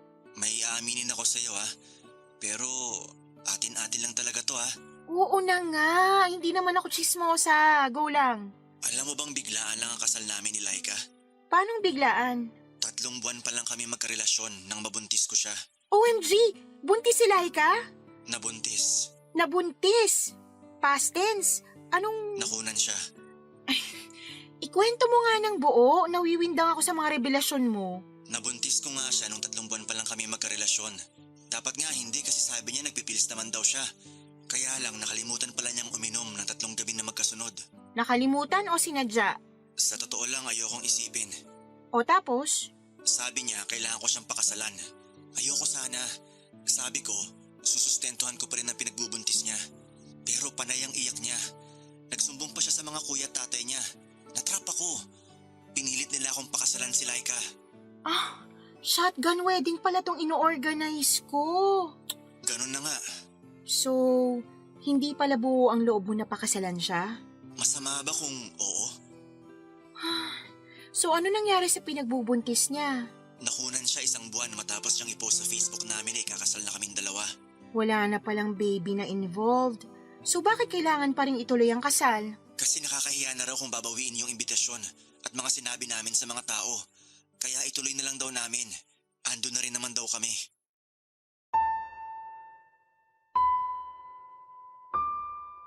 Ramdam ko noon ang bigat sa boses ni Ron habang nagkukwento. Ang hirap naman pala ng pinagdadaanan niya. Kaya naman pala noong unang beses ko silang nakilala ay napansin ko kaagad na parang wala siyang amor kay Laika. Kaya naman pala, napailing na lamang ako at lihim na nakaramdam ng inis kay Laika. Alam kong biktima rin si Laika ng sitwasyon pero dahil nga may crush ako kay Ron, kaya wala akong ibang napagbuntunan ng inis ko noon kundi si Laika. Doon nga rin inamin sa akin ni Ron na nawala na siya ng pagmamahal kay Laika. Lalo't nakikita na nito ang totoong ugali ng fiancé niya. Masyado raw possessive at lagi na lang nakikipag-away. Mapagmataas at palaging pinamumukha kay Ron na mas mataas ang pinag-aralan niya at trabaho. Never daw naramdaman ni Ron na equal sila ni Laika. Kailangang laging angat si Dalaga. Marami pang nakwento sa akin si Ron kung paano siyang hinaharas daw ng pamilya ni Laika. Pati nga raw mga kaibigan ni Laika, harap-harapang minamaliit siya. Hindi naman siya pinagtatanggol ni Laika. Pakiramdam pa nga raw ni Ron, natutuwa si Laika sa tuwing dinadown siya dahil ibig sabihin lang noon ay umaangat si Laika sa paningin nila. Dahil nga masyado nang mabigat ang mga kwento niya, sinabi ko sa kanya na pwede kaming mag-meet ng personal sa ibang araw para mas mailahad niya ang nararamdaman niya. Natuwa naman si Ron dahil sa unang beses, meron siyang napagsasabihan ng lungkot niya. Wala na rin daw kasi ang mga kaibigan niya dahil pinalayo ni Laika.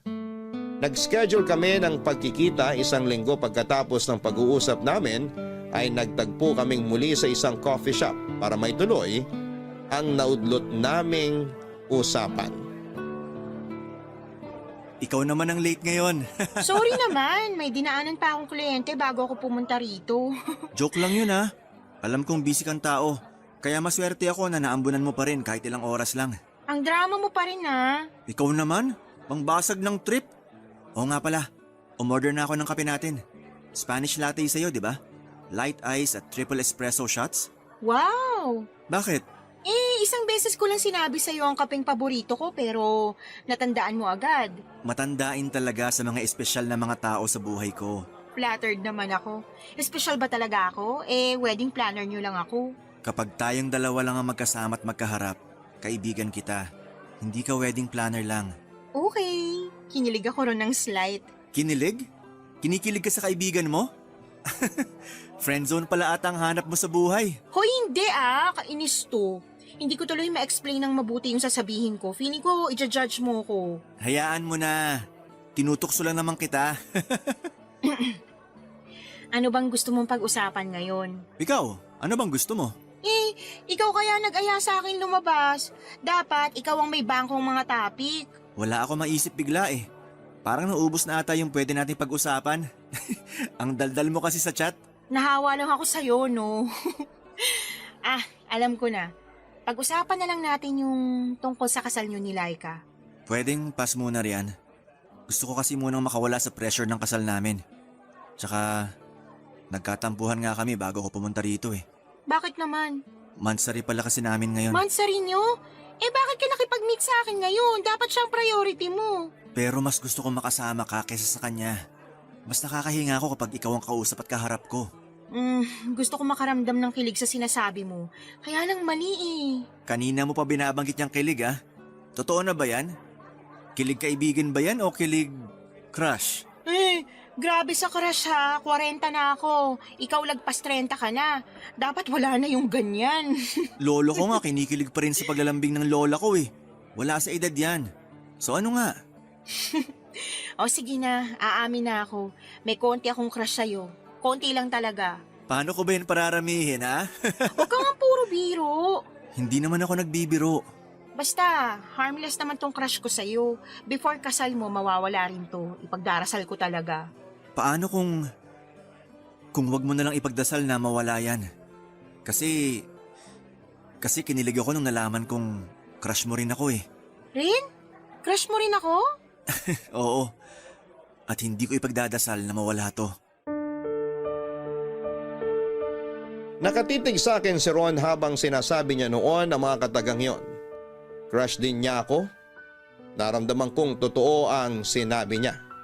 Kaya nakaramdam ako ng kilig, Papa Dudut. Sumobra pa nga. Natahimik kami ng ilang minuto dahil hindi namin alam kung paano babawiin ang usapan. Parehong namumula ang mga mukha namin. Akala mo'y nakainom kami ng alak. Kung hindi kami tinawag ng barista para sa mga kapeng in-order ni Ron, hindi kami makakahinga ng maayos. Noong nakahigop na kami ng kape ay medyo nawala na ang tensyon sa pagitan namin. Pasimple akong tumingin kay Ron, ganon din siya sa akin, hanggang sa nagkatitigan. Nagkatawanan at bumalik na muli kami sa pagiging komportable sa isa't isa. Hindi muna namin pinag-usapan ang tungkol sa crush na nafe-feel namin sa isa't isa. Random lang na mga bagay ang pinag-usapan namin. Basta hindi tungkol sa nararamdaman namin. Mula noong nagkaaminan kami, alam kong may nagbago na sa amin. Naramdaman ko ang kakaibang saya na first time ko ulit maramdaman after kong iwan sa altar ng fiancé ko. Palagi na kaming magkausap ni Ron, lagi na rin kaming nagkikitang dalawa. At dahil sa dalas na nagkakasama nga kami ay hindi ko maiwasan na ma-fall ng todo sa kanya. Ganon din siya sa akin. Wala pang formal na usapan sa kung ano ang meron kami, pero masaya kami sa ganon. Alam ko namang bawal, alam kong mali ang pinasok kong sitwasyon. Pero hindi ko mapigilan ang sarili ko na lumapit kay Ron, lalo't siya ang bumuhay muli sa puso ko. Ang tagal ko nang pinatulog ang puso ko. Laging takot na sumubok magmahal ulit. Pero pagdating kay Ron ay nagbago ang lahat. Kaya kahit mali ay sige pa rin ako. Masaya naman na nakabangon muli ang puso ko. Nagpatuloy ang maling ugnayan namin ni Ron. At nung tumagal ay naging klaro na ako sa sitwasyon namin. Naging magkarelasyon na kami at lihim nga lang syempre. At dahil nga may label na kami kaya kinailangan naming mag-ingat para hindi makaramdam si Laika. Siniguro namin na sa tuwing magkikita kaming tatlo ay walang mapapansin si Laika sa kakaibang kinikilos namin. Kumbaga kapag tatlo kaming magkakaharap, isa lang akong wedding planner. Professional lang. Pero pagkatapos noon ay mag-aaya si Ron na magkita. Madalas kaming nagkikita sa kondo ko. Malayo naman ang kondo ko sa bahay ni Laika kaya malabong magkahulihan doon. Pag magkasama na kaming dalawa ni Ron ay parang wala na kaming pakialam sa ibang bagay. Parang kami na ang tunay na magkarelasyon kahit aminado ako na isa akong kabit. Wala akong pinagsabihan sa relasyon naming dalawa. Siniguro ko na hindi makakalabas ang sekretong yon. Delikado syempre. Ganon din ang sinabi ko kay Ron. Mag-ingat siya palagi at dapat ay laging burado ang conversation namin. Kailangang ibang pangalan ko sa cellphone niya. Hindi rin kami friends sa Facebook para hindi makatunog si Laika. So far ay hindi naman nakaramdam si Laika. Dagdag na rin kasi na naging busy na ito sa pagkayod dahil kailangan ng dagdag na bayarin para sa kasal nila. Bala kasi nilang gawing engrande dahil uuwi raw ng Pinas ang mga kamag-anak ni Laika sa ibang bansa. Hindi naman ganun kalaki ang pera ni Ron kaya si Laika madalas ang nag-aabono sa lahat. Andun si Ron para sumuporta emotionally sa kanyang fiancé. Minsan nagkakaharap kaming muli sa coffee shop kung saan kami nagkaamina ng feelings ni Ron. Papa Dudut. Sa wakas, walang na-late sa amin ni Ron. Eh di congrats sa atin. Hindi nyo talaga makalimutan yung pagka-late nyo dati, ha? Hindi ko na nga maalala yun. Kasi naman, bukod sa late kami, nagbangayan pa kami sa harapan mo. Unforgettable yun. Hindi na yun mauulit, promise. Love na ulit namin ang isa't isa. Hindi ba, darling? Oo naman. I love you. I love you more. Sana pala, na-late na lang kayo para hindi ako nakakaramdam ng inggit ngayon. Balik ulit kayo sa away. Okay naman kasi talaga kami nitong si Ron. Minsan lang talaga hindi to makapalag sa toyo ko. Pero alam ko na love niya ako. Kung babawasan mo ang toyo mo, kahit sa kabilang buhay, mamahalin kita. Ikaw din naman may toyo, pero tanggap kita. Oo, tama na po. Nararamdaman ko na naman ang pagiging single ko. Single ka pala, no, Miss Jamie? Oo. 3 beses umuo? Sure na single ah. Wala naman kasi talaga akong boyfriend. Pwede ka bang ireto sa kuya ko? Single dad yon. Kung may daddy issues ka, siya ang perfect para sa'yo. Sinong kuya mo? Si Mitoy? Oo, siya lang naman yung single dad sa mga kuya ko. Alam nga namang ireto ko si Kuya Borge, happily married yon. Ayoko naman maging kabitong si Miss Jamie. Hindi niya deserve. Parang namimiloso po ka pa sa pagsagot mo. Ha? Hindi ah. Bakit naman ganyan ang iniisip mo? Yung tono mo kasi ng pananalita. Parang gusto mo ako ipahiya kay Jamie. Miss Jamie. Wala akong balak ipahiya ka kay Miss Jamie. Okay ka lang ba? Bigla ka nagagalit dyan. Nakakainis lang kasi. Tsaka andito tayo para pag-usapan ng kasal natin. Hindi yung pagiging kupido mo kay Kuya Mitoy at kay Jamie. Miss Jamie. Konti na lang naman ang kailangang ayusin sa kasal natin. Masama ba magmalasakit sa love life ni Miss Jamie? Magmalasakit o makialam? Aray ha? Sino ngayon ang namamahiya sa harapan ni Miss Jamie? Teka, nag-aaway na naman kayong dalawa. Kala ko ba love nyo na ulit ang isa't isa? Alam nyo, mas maganda kung wag na lang natin pag-usapan ng love life ko kasi wala rin naman kayong mapipiga sobrang tuyo na talaga. Pasensya ka na Miss Jamie ha? Ewan ko ba kung anong brand ng toyong dumadaloy ngayon sa dugo nitong si Ron? Bigla na lang tinupak Ayoko lang sayangin ng oras ni Miss Jamie sa walang kwentang pangrereto mo. Ah, ganon. Walang kwenta. Mas walang kwenta pa nga tong kasal natin. Bahala ka na sa buhay mo. Ikaw na ang umasikaso sa kasal natin. Pagod na ako mag-adjust sa'yo. Laika, saan ka pupunta? Sorry, Miss Jamie. Kailangan ko lang magpalamig. Bahala na kayo ni Ron kung ano man ang mapag-usapan nyo ngayon sa kasal namin. Ayoko nang makialam. Bye.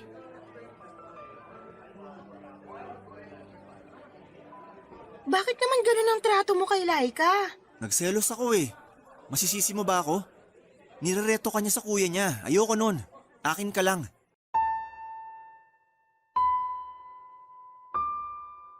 Maliman pero nakaramdam ako ng kakaibang kilig nang sabihin ni Ron na nagselos siya. Doon ko napatunayan na mahal niya ako. Bakit siya magsiselos kung hindi siya interesado sa akin, hindi ba? Hinintay ko muna siyang kumalma bago ko siya kinausap.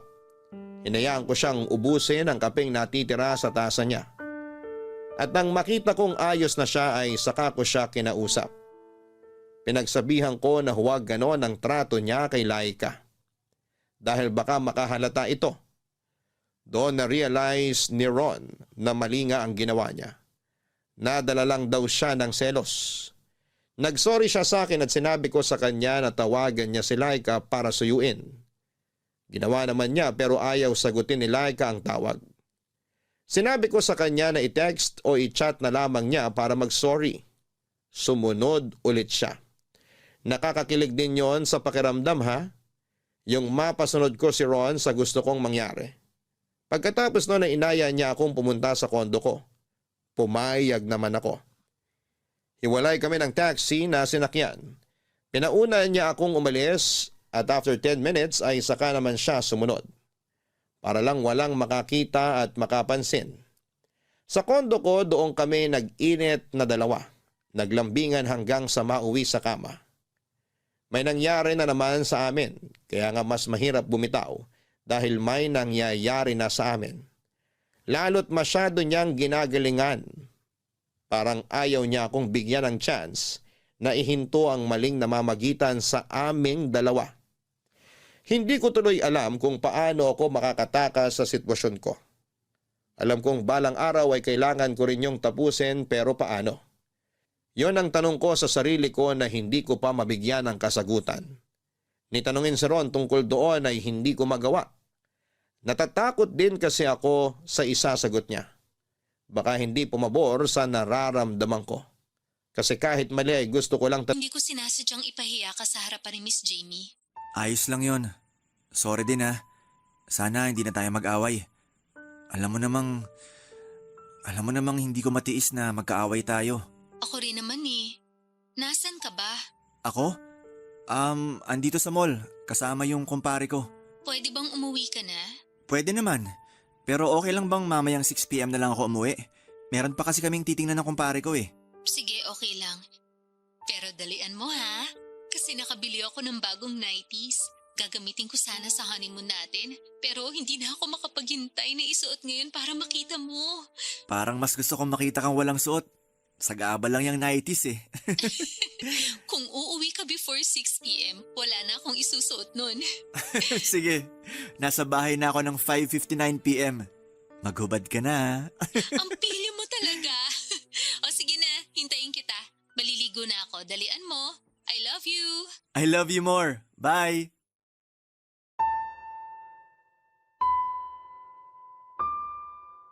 Para kong sinasaksak ng punyal sa dibdib sa mga narinig kong usapan ni na Ron at Laika. Hindi nakatulong na naka-loudspeaker pa si Ron. Narinig ko patuloy kung paano sila magharutan. Wala namang masama roon. Engaged na sila. Sino ba naman ako, hindi ba isa akong kabit? Kahit sinabi pa ni Ron na ako ang mahal niya, pero hindi pa rin yon sapat para ako ang piliin niya. Hindi ko pinahalata kay Ron na nasaktan ako. Nakangiti pa rin ako sa kanya, ako pa ang nag-utos na mag-ayos na siya para makaalis na. Sinabi ko na traffic kaya dapat ay maaga na lang siyang umalis sa kondo ko para makarating siya ng maaga sa bahay nila ni Laika. Ayaw pa sana niya pero pinilit ko. Ako na naman ang nasunod. Bago siya umalis ay niyakap niya ako ng mahigpit. Humingi siya ng sorry sa pagkaipit ko sa sitwasyon nila ni Laika. Kung pwede lang daw ibalik ang nakaraan, sana lumihis na siya ng daan patungo kay Laika at hinanap na lang niya ako.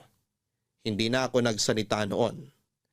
Huli na para ibahin ang nakaraan. Nasa kasalukuyan na kami at yun na ang dapat harapin. Nang makalis na si Ron ay saka ako nagbalik sa kama para umiyak. Ang tagal kong pinigil na huwag tumulo ang luha sa mga mata ko. Pero noong mag-isa ko na lamang ay doon ko ibinuhos ang lahat. Naalala ko pa noon naging kabit din ako sa fiancé ko. Matagal naman silang sira ng dati niyang karelasyon nang pumasok ako sa eksena.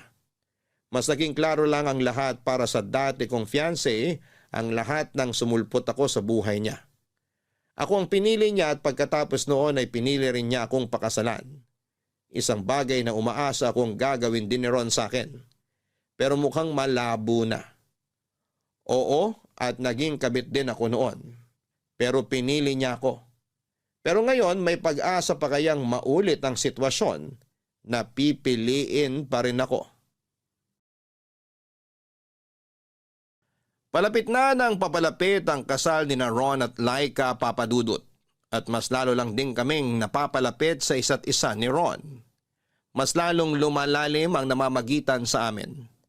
Maingat kami at wala pa ring nakakahalata pero nakakapagod din pala.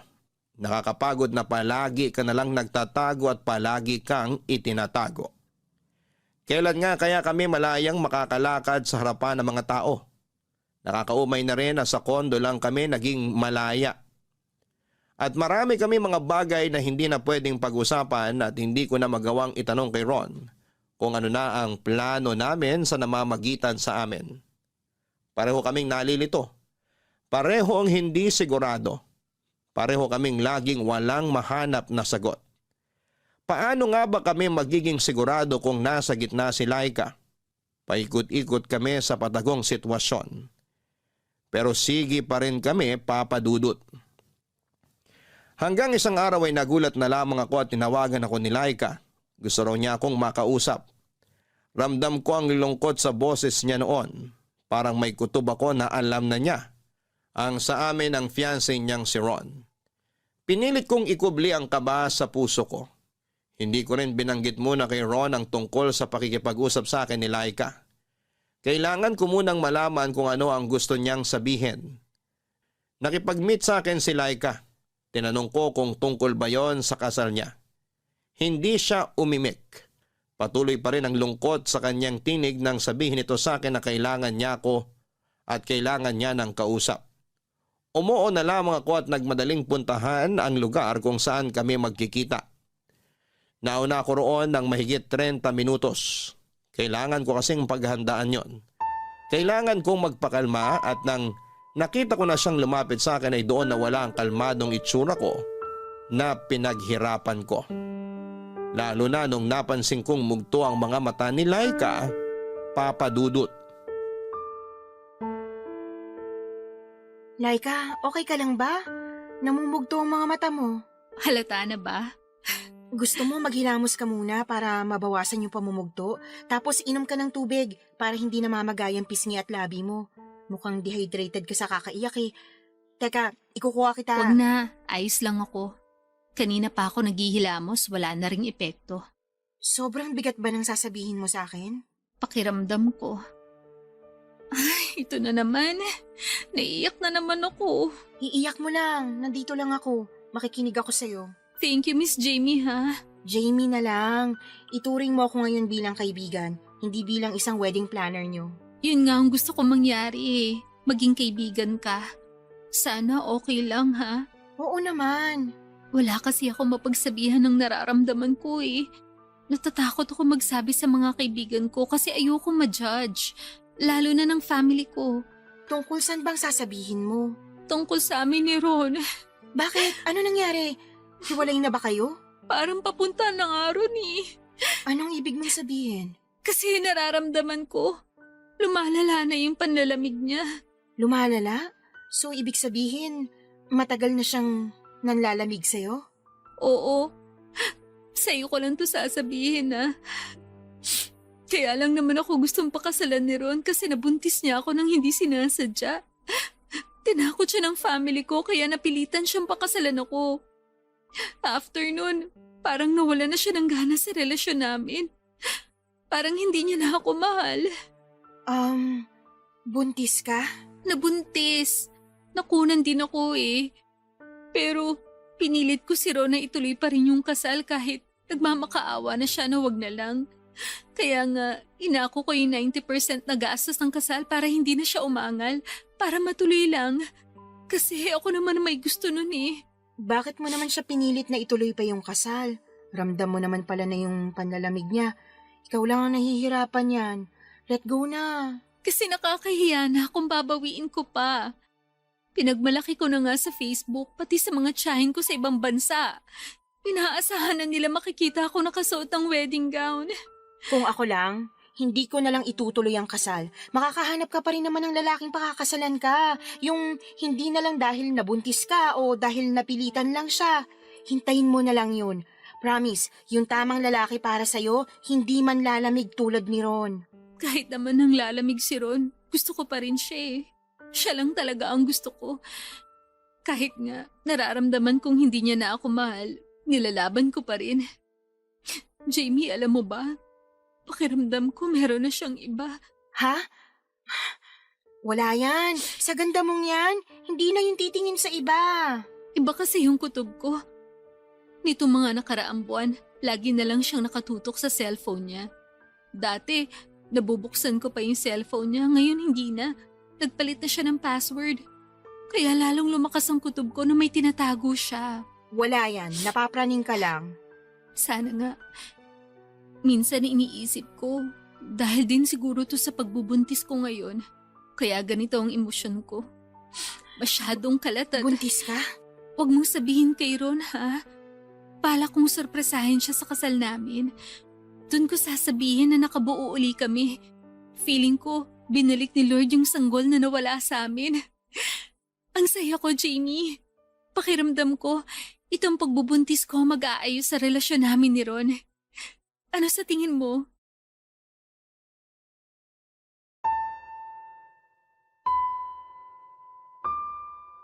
Nadurog ako sa sinabi ni Laika.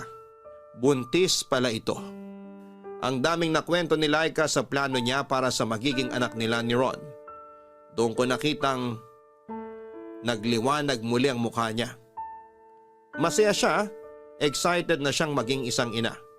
Kinausap din niya ako na kung pwedeng magpadagdag ng gimmick para sa reception kung saan ay ilalantad ni Laika na buntis na siya. Doon pa lang daw niya sasabihin na buntis na ulit siya. Normally, mabilis lang ang utak kong makaisip ng mga gimmicks sa kasal. Pero nang mga oras na yan ay parang ang foggy ng utak ko. Parang walang ibang pumapasok kundi sakit. Sakit na talagang malabo nang maging kami ni Ron sa huli. Ayokong maging dahilan kung bakit may isang batang hindi lalaking kumpleto ang pamilya. Dahil minsan nawala na rin ako ng anak. Nangyari yon ilang araw nang talikuran ako ng fiancé ko sa altar. Pinalaglag ko ang anak ko ilang araw pagkatapos akong talikuran ng fiancé ko. Magulo ang isip ko noon at aaminin kong nagsisisi ako pagkatapos. Nadala kasi ako ng emosyon. Ayoko na ulit umabot sa ganon at ayoko nang magpadaig sa emosyon ko dahil alam kong may maling kasunod yon. At alam ko sa kasalukuyan ko, nagpapadaig ako sa emosyon ko dahil kay Ron.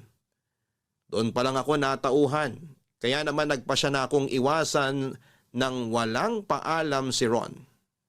Hindi na po pwede, lalo't nagbunga muli ang relasyon nila ni Laika. Ayokong may madamay na naman na inosenteng sanggol. Sa pag-iwas ko kay Ron ay hindi pa rin ito tumigil.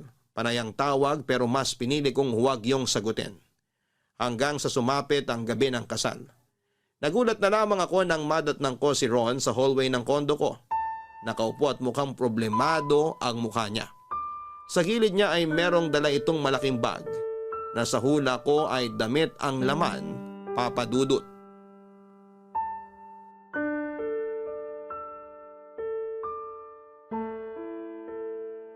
Anong ginagawa mo rito? Mag-usap tayo. Wala na tayong dapat pag-usapan. Bigla ka na lang nawala. Kasi ikakasal ka na. Bisperas ng kasal mo ngayon, oh. Dapat nandun ka kasama si Laika, hindi dito. Ayoko. Dito ang gusto ko. Ron, tapos na to. Bakit ba hindi naging klaro sa'yo tong pag-iwas ko? Ginagawa mo lang komplikadong lahat eh. Hindi na to magiging komplikado. Kasi ikaw ang pinipili ko. Nahihibang ka na. Umalis ka na nga. Hindi ako aalis. Hindi ko kayang mawala ka. Narealize ko lang lahat to nung hindi ka na nagpaparamdam sa akin. Para ko nababaliw. Huli na ang lahat, Ron. Binigyan kita ng ilang buwan para maging sigurado sa akin pero hindi mo ginawa. Duwag ka. Naduwag lang ako kasi hindi ko alam kung maibibigay ko sa iyo yung pag-ibig na kailangan mo. Hindi na ako marupok na madadala sa ganyang rasunan. Kung gusto mo ako may paraan. Kung ayaw mo, maraming dahilan. Oo. At nagdahilan ako noon kasi naguguluhan talaga ako. Ayoko masaktan kayo pareho ni Laika. Pero gusto mo safe ka. Kaya pinagsabay mo kaming dalawa. Hindi ko naman kasi intensyon na gano'n na mangyari. Wala nang mapupuntahan tong usapan natin. Hayaan mo akong kumbinsihin ka. Hindi na magbabagong isip ko. Bukas ng huling beses na makikita mo ko. Pagkatapos nun, ayusin mo ng relasyon mo kay Laika. Ayokong makasal kay Laika. Ikaw ang gusto kong pakasalan. Ikaw ang mahal ko, maniwala ka. Handa akong talikuran at kalabanin ng lahat. Huwag ka lang mawala. Wedding jitters. Nasabi ko naman sa'yo yun, di ba? Kabado ka lang at pressured sa kasal nyo ni Laika kaya ka ganyan mag-isip pero lilipas din yan. Hindi na to wedding jitters, Jamie. Alam ko sa sarili ko na ikaw talaga ang pinipili ko. Alam mo kung sino dapat mong piliin? Ang mag-ina mo. Mag-ina? Sorry na lang kay Laika kung nasira kong sorpresa niya para sa kasal niyo bukas. Pero buntis si Laika. Buntis ang fiancé mo. Tumakas na lang tayo. Andito na lahat ng gamit na kailangan ko. Magsimula tayo sa malayo. Doon tayo bumuo ng sarili nating pamilya. Doon kita papakasalan. Magbabagong buhay tayo malayo sa nakaraan. Halika na, Jamie. Di ba mahal mo ako? Oo, mahal kita, Ron. Maniwala ka, mahal na mahal. Pero hindi na dapat eh. Meron kang ibang dapat mahalin. Sinalay kayo at ang magiging anak ninyo. Silang may karapatan sa'yo at sana tanggapin mo yun kasi ako tanggap ko na eh. Wedding planner nyo lang ako. Hanggang doon lang ang pwede nating maging koneksyon. Pagkatapos ng kasal nyo bukas, magbabalik na ako sa mundo ko at ganun din kayo. Huwag na nating gawing komplikado to. Palayain mo na ako. Ayoko nang gumawa ng mali. Jamie, wag naman ganyan, please. Hindi ko kaya na mawala ka. Sa una lang tayo mahihirapan. Pero balang araw, hindi ka magsisisi na pinili mo ang mag-ina mo kaysa sa wedding planner nyo. Paalam, Ron. At best wishes sa'yo.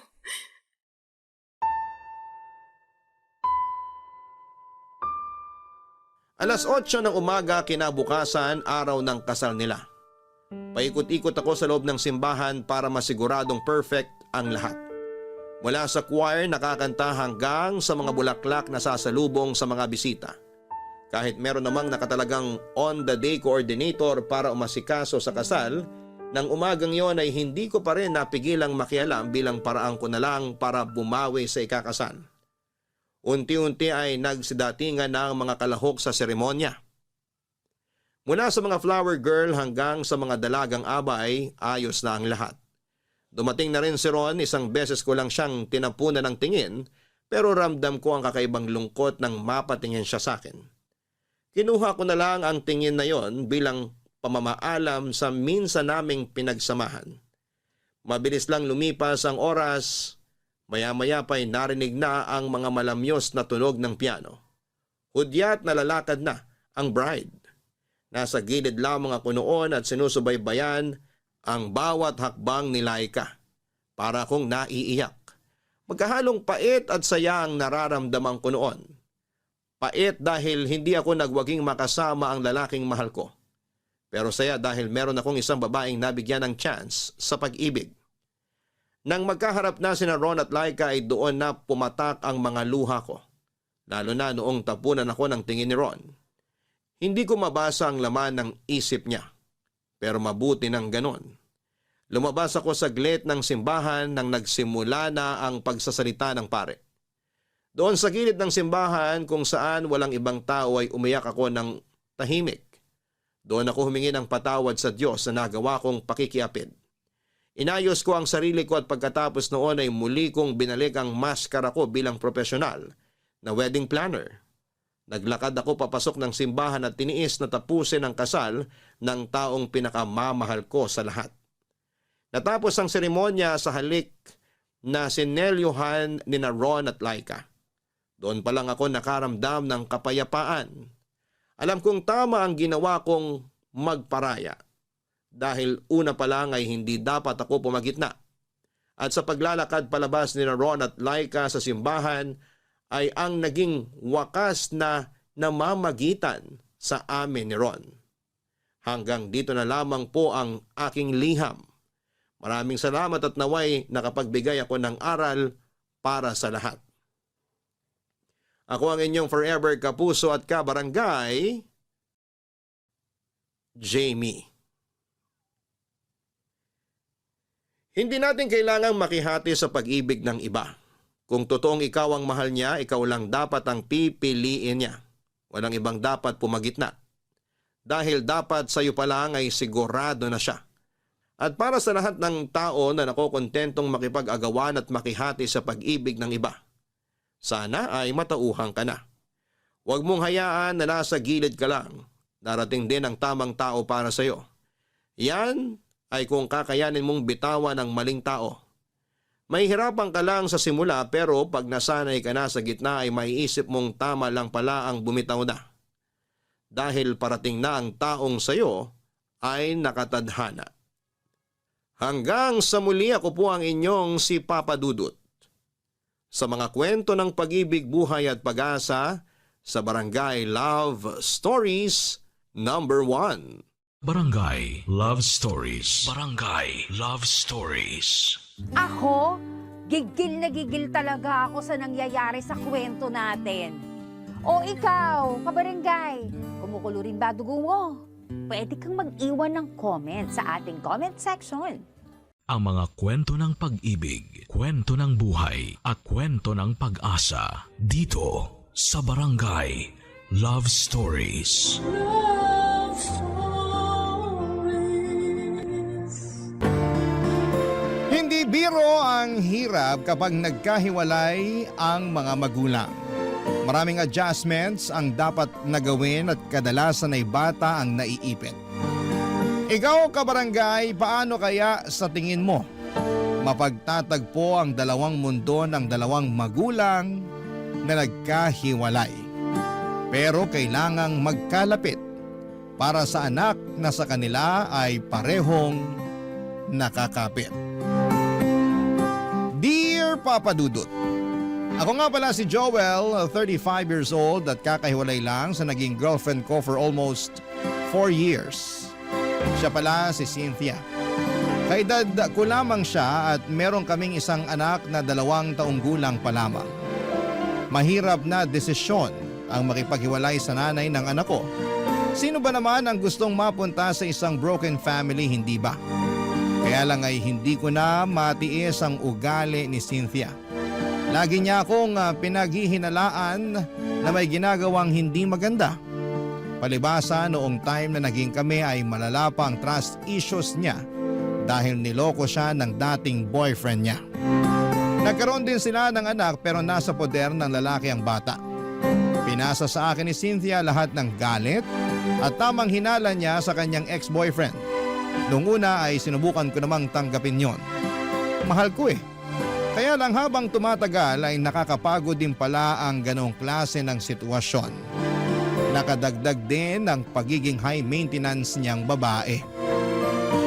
Hindi siya nakontento sa kung ano lang ang kaya kong maibigay sa kanya. Alam naman niya na hindi ganong kalaki ang sahod ko. Galing kasi siya sa may kayang pamilya kaya hindi niya matanggap na maliit lamang ang naibibigay ko sa kanya. Yun madalas ang nagiging away din namin dahil nasasaktan ang pagkalalaki ko sa tuwing pinamumukha niya sa akin na hindi sapat ang naibibigay ko. Hanggang isang araw ay nakipaghiwalay na ako sa kanya, Papa Dudut. Biglaan lang ang lahat dahil napundi na ako sa pagbubunganga niya sa mga pagkukulang at mali ko. At dahil nga sa pakikipaghiwalay ko ay nagtanim siya ng galit sa akin at nakaapekto yon sa anak namin, Papa Dudut.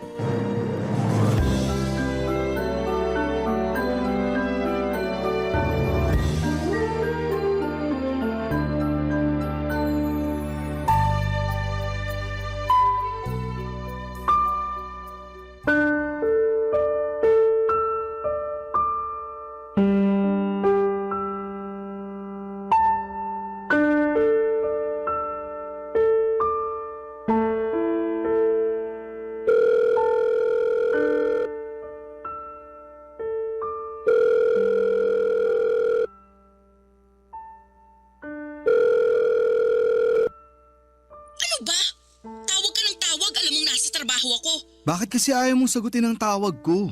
Last week pa ako tumatawag eh. Kahit sana i-text mo man lang ako. Para saan pa? Hiwalay na tayo, di ba? Oo, hiwalay na tayo. Pero may anak tayo. Eh ano ngayon? Pwede bang maging mature ang usapan natin? Para na lang sa anak natin. Para sa anak natin? Sana naisip mo yan bago ka nakipaghiwalay sa akin. Hindi ko na kasi kaya ang ugali mo. Gustuhin ko mang magstay para sa anak natin. Pero nahihirapan na ako. At akala mo madali para sa akin na makisama sa ugali mo? O sige na, mali na rin ako. Tatanggapin ko na lang yun para sa anak natin. Puro ka na lang para sa anak natin, pero hindi ka naman nagpapakatatay sa kanya. Anong hindi? Sinusubukan ko naman dati pa. Hindi ako nagkulang sa sustento. Kulang na kulang ang sustento mo. Hindi sapat ang binibigay mo. Yan! Yan mismo ang dahilan kung bakit umayaw ako sa'yo. Hindi ka marunong makontento. Sino bang makukontento sa maliit na sustento mo? Alam mo kung magkano lang ang kinikita ko. Maliit na nga lang ang natitira sa akin. Sakto lang para may pangbili ako ng toothpaste at deodorant ko. Halos sa inyong mag-ina na pupunta lahat ng sahod ko. Dapat lang namang mapunta sa amin yun dahil obligasyon mo kami. At para sabihin ko sa'yo, dapat hindi ka nakukontento sa maliit na sahod mo lalo't pamilyado ka na. Dapat nag-e-effort ka pa rin para maghanap ng trabaho na kayang bumuhay sa amin. Ginawa ko naman yun pero walang tumanggap sa akin. Kasi hindi naman ako nakapagtapos ng pag-aaral. Kaya hindi ko rin maiwan tong trabaho ko kasi ito lang ang tumanggap sa akin kahit hindi ako college graduate. Ang dami mong dahilan talaga. Hindi ka na uubusan.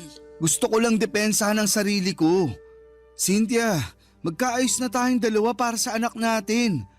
Maging maayos naman na sana ang pakikitungo natin sa isa't isa kahit hindi na tayo nagsasama. Huwag mong asahan na magiging maayos ang pakikitungo ko sa'yo kasi galit pa rin ako sa'yo. Baka naman pwedeng isang tabi mo man lang yung nararamdaman mong galit sa akin para naman makasama ko rin ang anak natin. At sinong nagsabi sa'yo na gusto ko pang ipakita sa'yo ang anak natin? Cynthia, ako ang ama niyan. May karapatan ako sa kanya. Tinanggal mo na ang karapatan mo sa kanya nung iniwan mo ko. Wag naman ganyan, please. Gusto ko makasama ang anak natin. Wag mong ipagkait sa kanya na magkaroon ng isang ama. Hindi ka maayos na ama. Kaya ayos lang kahit wala ka sa buhay niya. Hindi man ako naging mabuting karelasyon sa paningin mo, pero hindi mo pwedeng sabihin na hindi ako naging mabuting ama sa anak natin. Parehas lang yun. Kung gusto mong maging mabuting ama sa kanya, sana naging mabuti ka rin sa nanay niya. Kaso hindi. Iniwan mo ako kahit ang dami kong tiniis sa mga pagkukulang mo. Cynthia! Huwag ka na ulit tatawag sa akin, Joel, ha? Hindi mo na pwedeng makita ang anak natin. Tapos na tayo, di ba? Tapos na rin ang koneksyon mo sa anak natin. Mangiyak-ngiyak ako sa katigasan ng loob ni Cynthia mula noong nagkahiwalay kaming dalawa, Papa Dudut. Pinagdamot na niyang makita ko ang anak namin. Nakiusap ako ng ilang beses para lamang ipasilip man lamang niya sa akin ang bata kahit nga video ko lamang sana, pero ayaw niya. Nangutang ako ng malaking halaga para ibigay yon kay Cynthia, pero tinanggihan niyang tanggapin yon. Hindi pa rin daw yon sapat. Ayaw niya talaga akong patawarin. Alam kong pinipersonal na lamang niya ako dahil sa pakikipaghiwalay ko sa kanya. Sinubukan kong lapitan ang mga kaibigan niya na nakilala ko at nakiusap sa kanila na baka pwedeng kausapin nila si Cynthia para lumambot na ang puso niya. Lahat sila'y walang nagawa, naging dahilan din yon para kagalitan niya ang mga kaibigan niya. Kaya mula noon ay hindi ko na sinubukang lapitan pa isa man sa mga malalapit sa kanya para maging tulay sa muling pagkikita namin ng anak ko. Napakasakit na hindi makita ang anak ko, siya na lamang ang buhay ko. Siya ang dahilan kung bakit nagawa kong tiisin ang ugali ni Cynthia dahil gusto kong buo kami. Pero may limitasyon din ang pasensya ng isang tao at sa huli mas pinili kong lumayo na lamang kay Cynthia kaysa naman sarili kong peace of mind ang mawala. Mas naging payapa ang buhay ko noong nagkahiwalay kaming dalawa. Pero malungkot ako dahil gusto kong makasama ang anak ko. Kaya lang ipinagkakait sa akin ni Cynthia. Palagi ako nakatambay sa subdivision kung saan ay nakatira si Cynthia. Mabuti na lamang at may kaibigan akong nakatira doon kaya malaya akong nakakapasok. Panay ang silip ko sa bahay ni Cynthia sa pag-asang makikita ko kahit saglit lang ang anak namin. Pero bigo ako.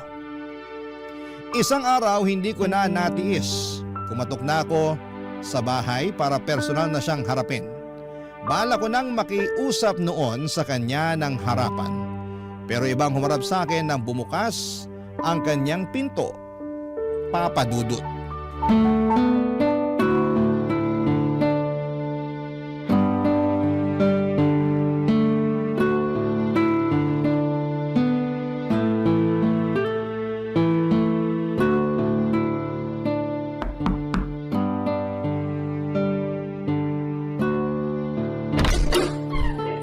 Sino po kayo?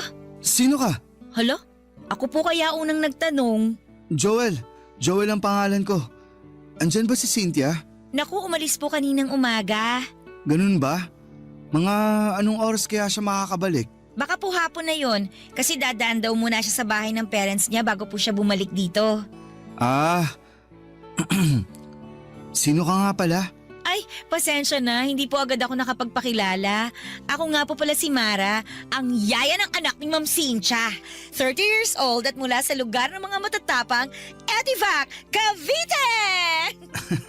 Hanip ang intro pang Miss Universe. Kabog, di ba? Sabi niyo kasi magpakilala ako eh. Kaano-ano mo si Cynthia?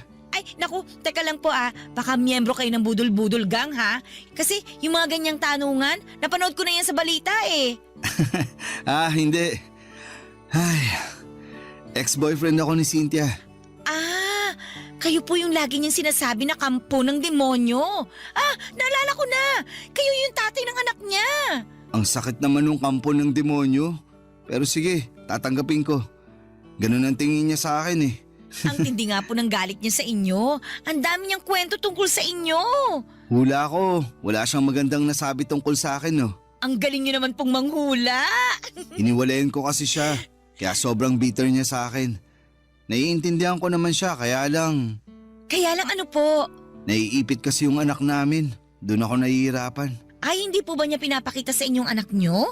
Mula nung nagkaiwalay kami, hindi na niya pinakita sa akin. Kahit makausapan lang po sa phone? Kahit yan, hindi pwede. Pinapaupa ko na muna ang galit niya sa akin. Pinagdarasal ko na lang na makamove on na siya agad para hindi na niya ipagkait sa akin yung anak namin. Mukhang matagal-tagal pa bago siya makamove on sa inyo, sir. Halos bumuga na nga ng apoy sa tuwing naaalala niya kayo eh. Mapagtanim din kasi ng galit yun. Hayaan mo na lang. Eh baka naman kasi minahal rin niya kayo ng sobra. Kaya nasaktan. Tapos naging bitter na dragon. Kaya nga eh. Minsan, pinagsisisihan ko rin na iniwan ko siya. Kasi mahal niyo pa ho, ano? Ay! Naiisip kong balikan siya para makita ko na yung anak namin. Sobrang desperado na ako, Mara. Gusto ko talagang makita kahit ilang minuto lang yung anak namin. Ay, paano kaya to? May naisip kasi ako pero baka mapag-initan ako ni Ma'am Cynthia kapag nalaman niya eh. Ano ba yun? Matutulungan mo ba ako para makasama ko ang anak ko? Hindi ko po may papangako pero susubukan ko po na maipakita sa inyo yung anak nyo kapag wala po si Ma'am Cynthia dito.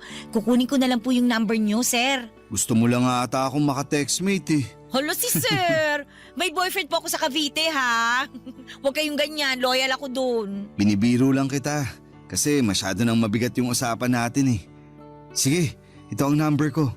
Pero palitan mo na lang ang pangalan ko ha para hindi makita ni Cynthia na nag-uusap tayo. Ay teka, sisave ko na po. Patingin nga po ulit. Ayan. Oh, nasave ko na po yung number nyo. Ite-text ko po kayo mamaya ha?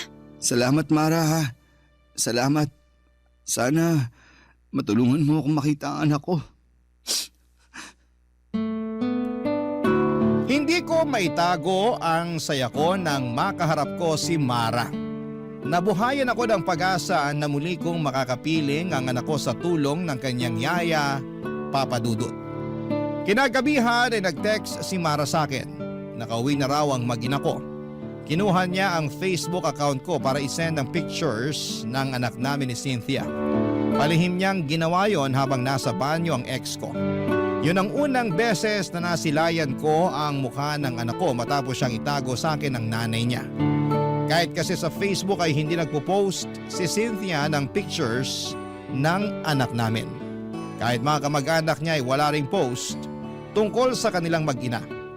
Kaya hindi ko maitago ang sobrang gala ko nang sa wakas. Nakita kong muli ang anak ko kahit sa picture man lang.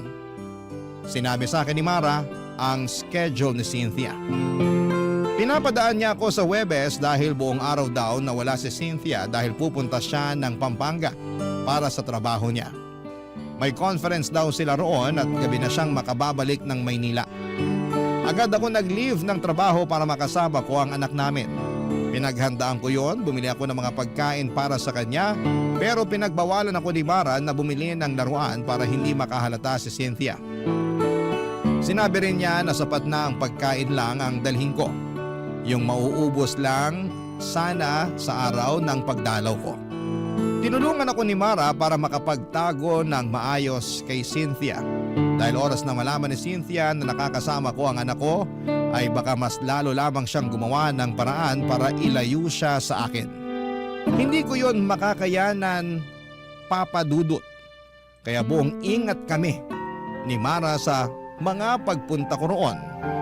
Para kahit kaunti ay hindi maghinala si Cynthia sa ginagawa naming lihim na pagkikita, Papa Dudut.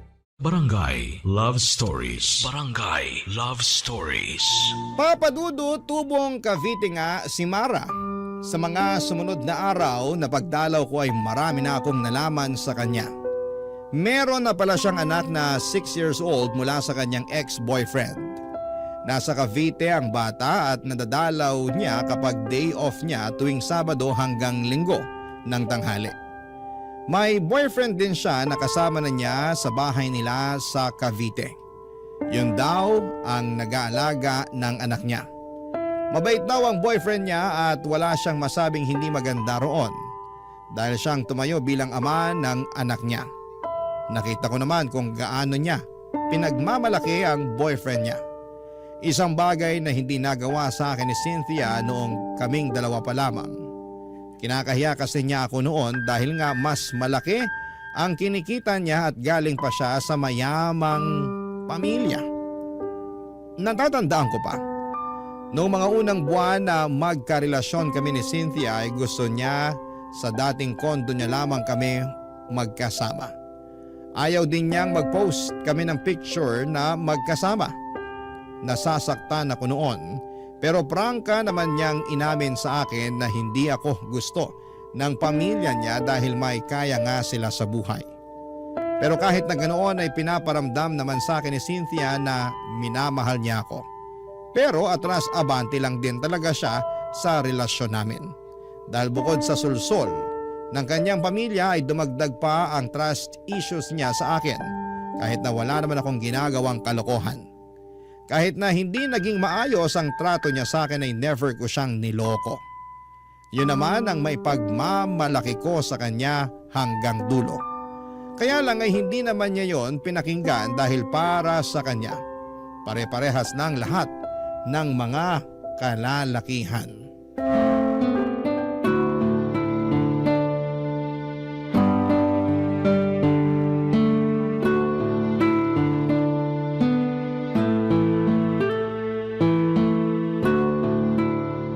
Pinagod niyo po yung anak niyo, sir. Ang himbing kagad ng tulog, oh. Sorry na. Na-enjoy ko lang makipaglaro ulit sa kanya.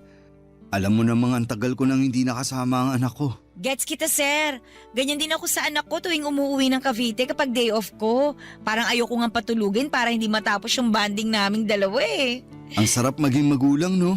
Mahirap pero masarap. Sinabi niyo pa, sir. Wag mo na nga akong tawaging sir. Halos magkaedad lang naman tayo. Tsaka close naman na tayo eh. Eh naku, nakakailang naman kung tatawagin ko lang kayong Joel. Hindi ako sanay. Tatay kayo ng inaalagaan kong bata. Pero hindi naman kita pinapasahuran. Kaya tanggalin mo na yung sir ha. O sige na nga, susubukan ko. Mara, salamat talaga ha. Naging tulay ka para makasama ko ulit ang anak ko. Alam mo, ilang beses ka nang nagpasalamat. Okay na nga yun.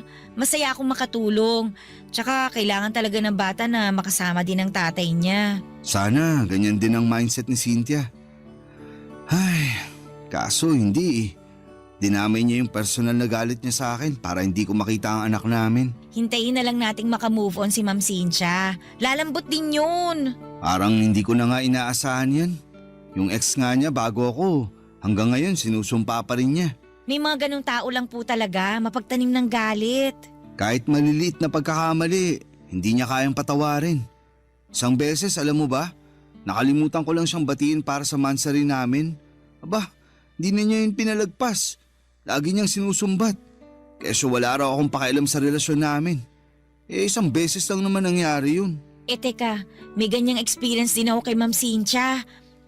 Minsan, nakalimutan ko ilabas yung basura. Ayun, mula noon may trust issues na siya sa akin.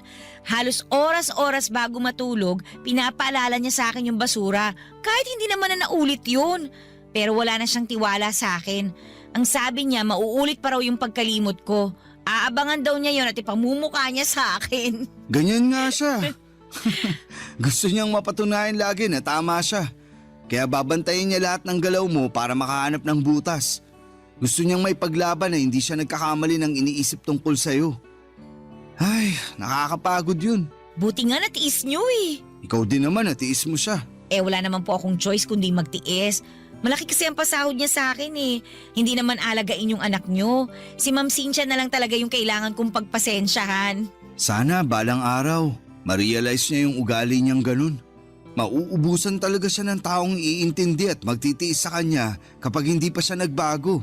Eh, matanong ko lang Joel, wala ka na bang nararamdaman na pagmamahal sa kanya? Mahal ko pa naman siya. Hindi naman yun agad-agad na nawawala. Napagod lang talaga ako nun kaya ako nakipaghiwalay. Pero andun pa rin yung love ko sa kanya. Huwag mong sasabihin ha, papalakpak na naman ang pride nun kapag nalaman niya. Naku, ayoko na rin kayo magkabalik ang dalawa. Ha? Bakit naman? Eh kasi kapag pinag-uusapan natin siya, ramdam ko yung lungkot at stress sa'yo. Pero kita ko pa naman sa mga mata mo na may feelings ka pa rin naman sa kanya. At okay lang yun. Hindi naman basta-bastang nawawala yun eh. Nanay kasi siya ng anak mo. Salamat sa pag-intindi ha. Sobrang bigat lang kasi talaga ng pinagdaanan ko sa kanya. Siya ang pinakaminahal ko sa lahat ng mga nakarelasyon ko. Pero siya yung pinakamasakit na lesson na dumating sa buhay ko. Takot ka na siguro magmahal ulit, ano? Ay, Joel! Kailangan mo nang umalis! Tumatawag si Ma'am Cynthia! Mukhang pauwi na to!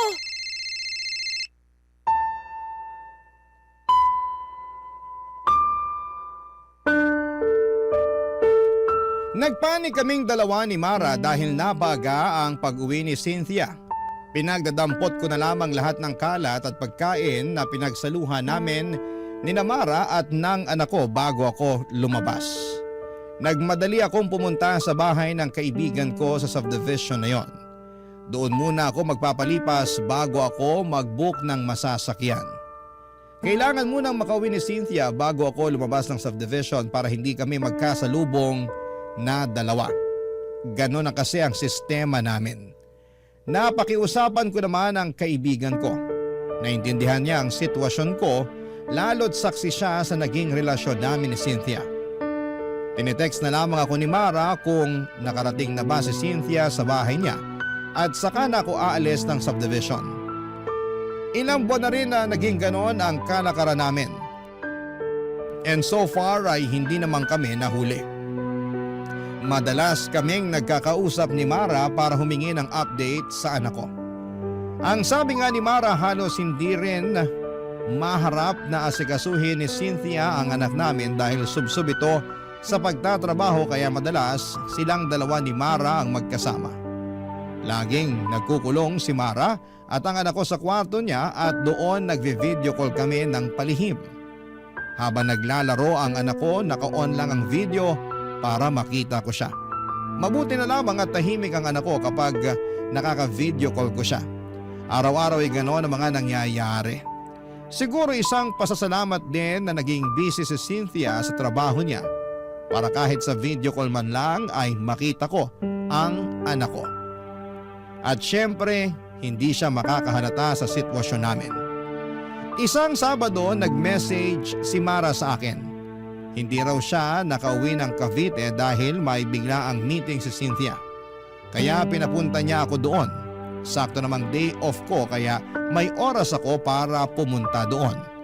Bumili ako ng pagkain para sa anak ko at rosas naman para kay Mara bilang thank you ko sa kanya sa mga ginagawa niya para sa aming mag-ama Papa Dudut.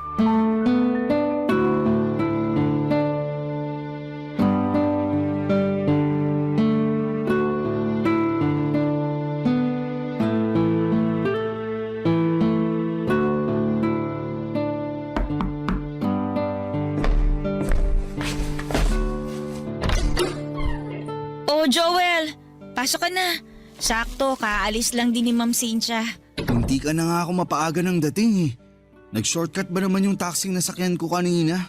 Kinabahan tuloy ako na magpang-abot kami ni Cynthia. Hindi talaga kayo pinagtatagpo ni Ma'am Cynthia. Ayos na yun. Sana palagi na lang umahin ng tadhana sa akin. Bumili nga pala ako ng rosas para sa'yo. Ito. Nako, nag-abala ka pa. Sana dinagdag mo na lang sa pambili ng pagkain ng anak mo.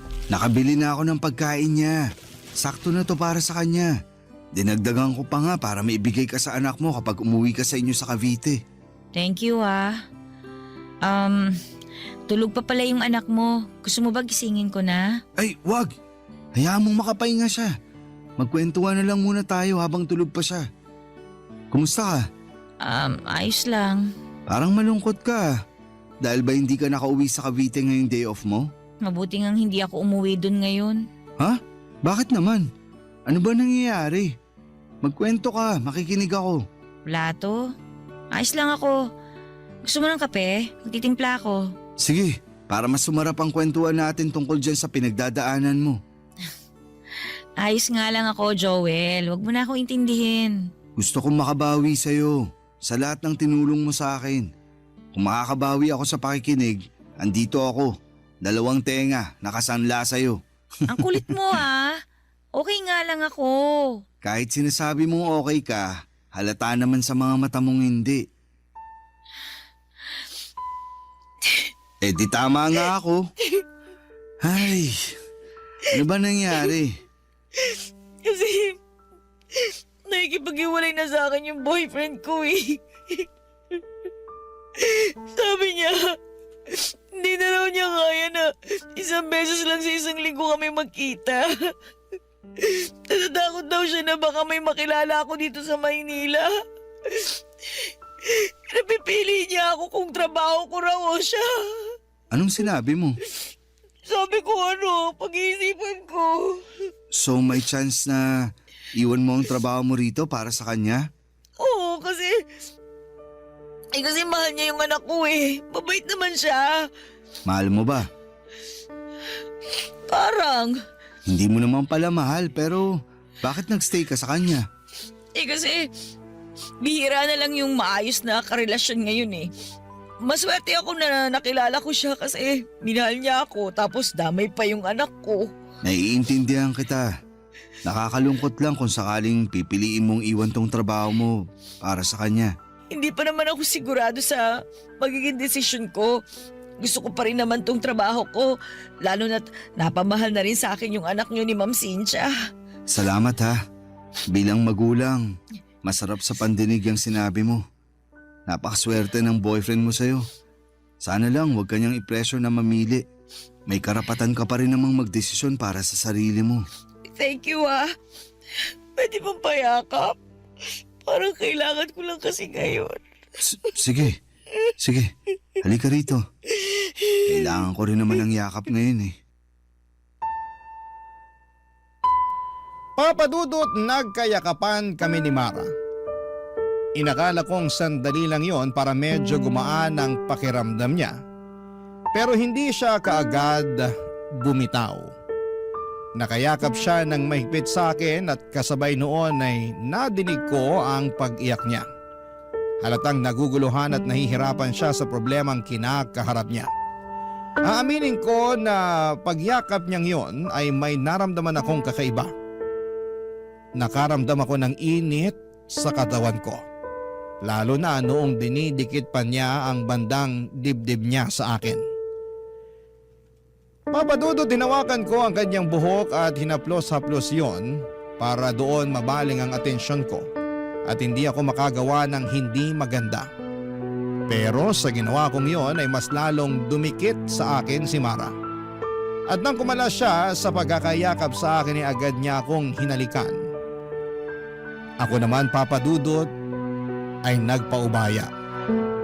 May nangyari sa aming dalawa sa sala ng bahay ni Cynthia. Mabilis lamang yon dahil natakot din kami na biglang dumating si Cynthia. Nang matapos kami, nakayakap pa rin si Mara sa akin at sinabing yon ang unang beses na nakaramdam siyang muli ng saya. Sa piling ko lang daw niya naramdaman yon. Napangiti ako at aaminin kong magaan din ang loob ko kay Mara at nakikita ko siyang mabuting tao base na rin sa kanyang pananalita at kung paano niya kami asikasuhin ang anak ko. Pagkatapos noon ay tinawagan niya ang boyfriend niya at sinabing hindi na niya iiwan ang trabaho niya sa Maynila. Nakaramdam ako ng tuwa sa mga nalaman ko. Dahil kahit papaano, may magiging paraan pa rin ako para makasama ang anak ko. Dahil syempre oras na umalis si Mara ay mapuputol na ang pagkikita namin ng anak ko, Papadudot.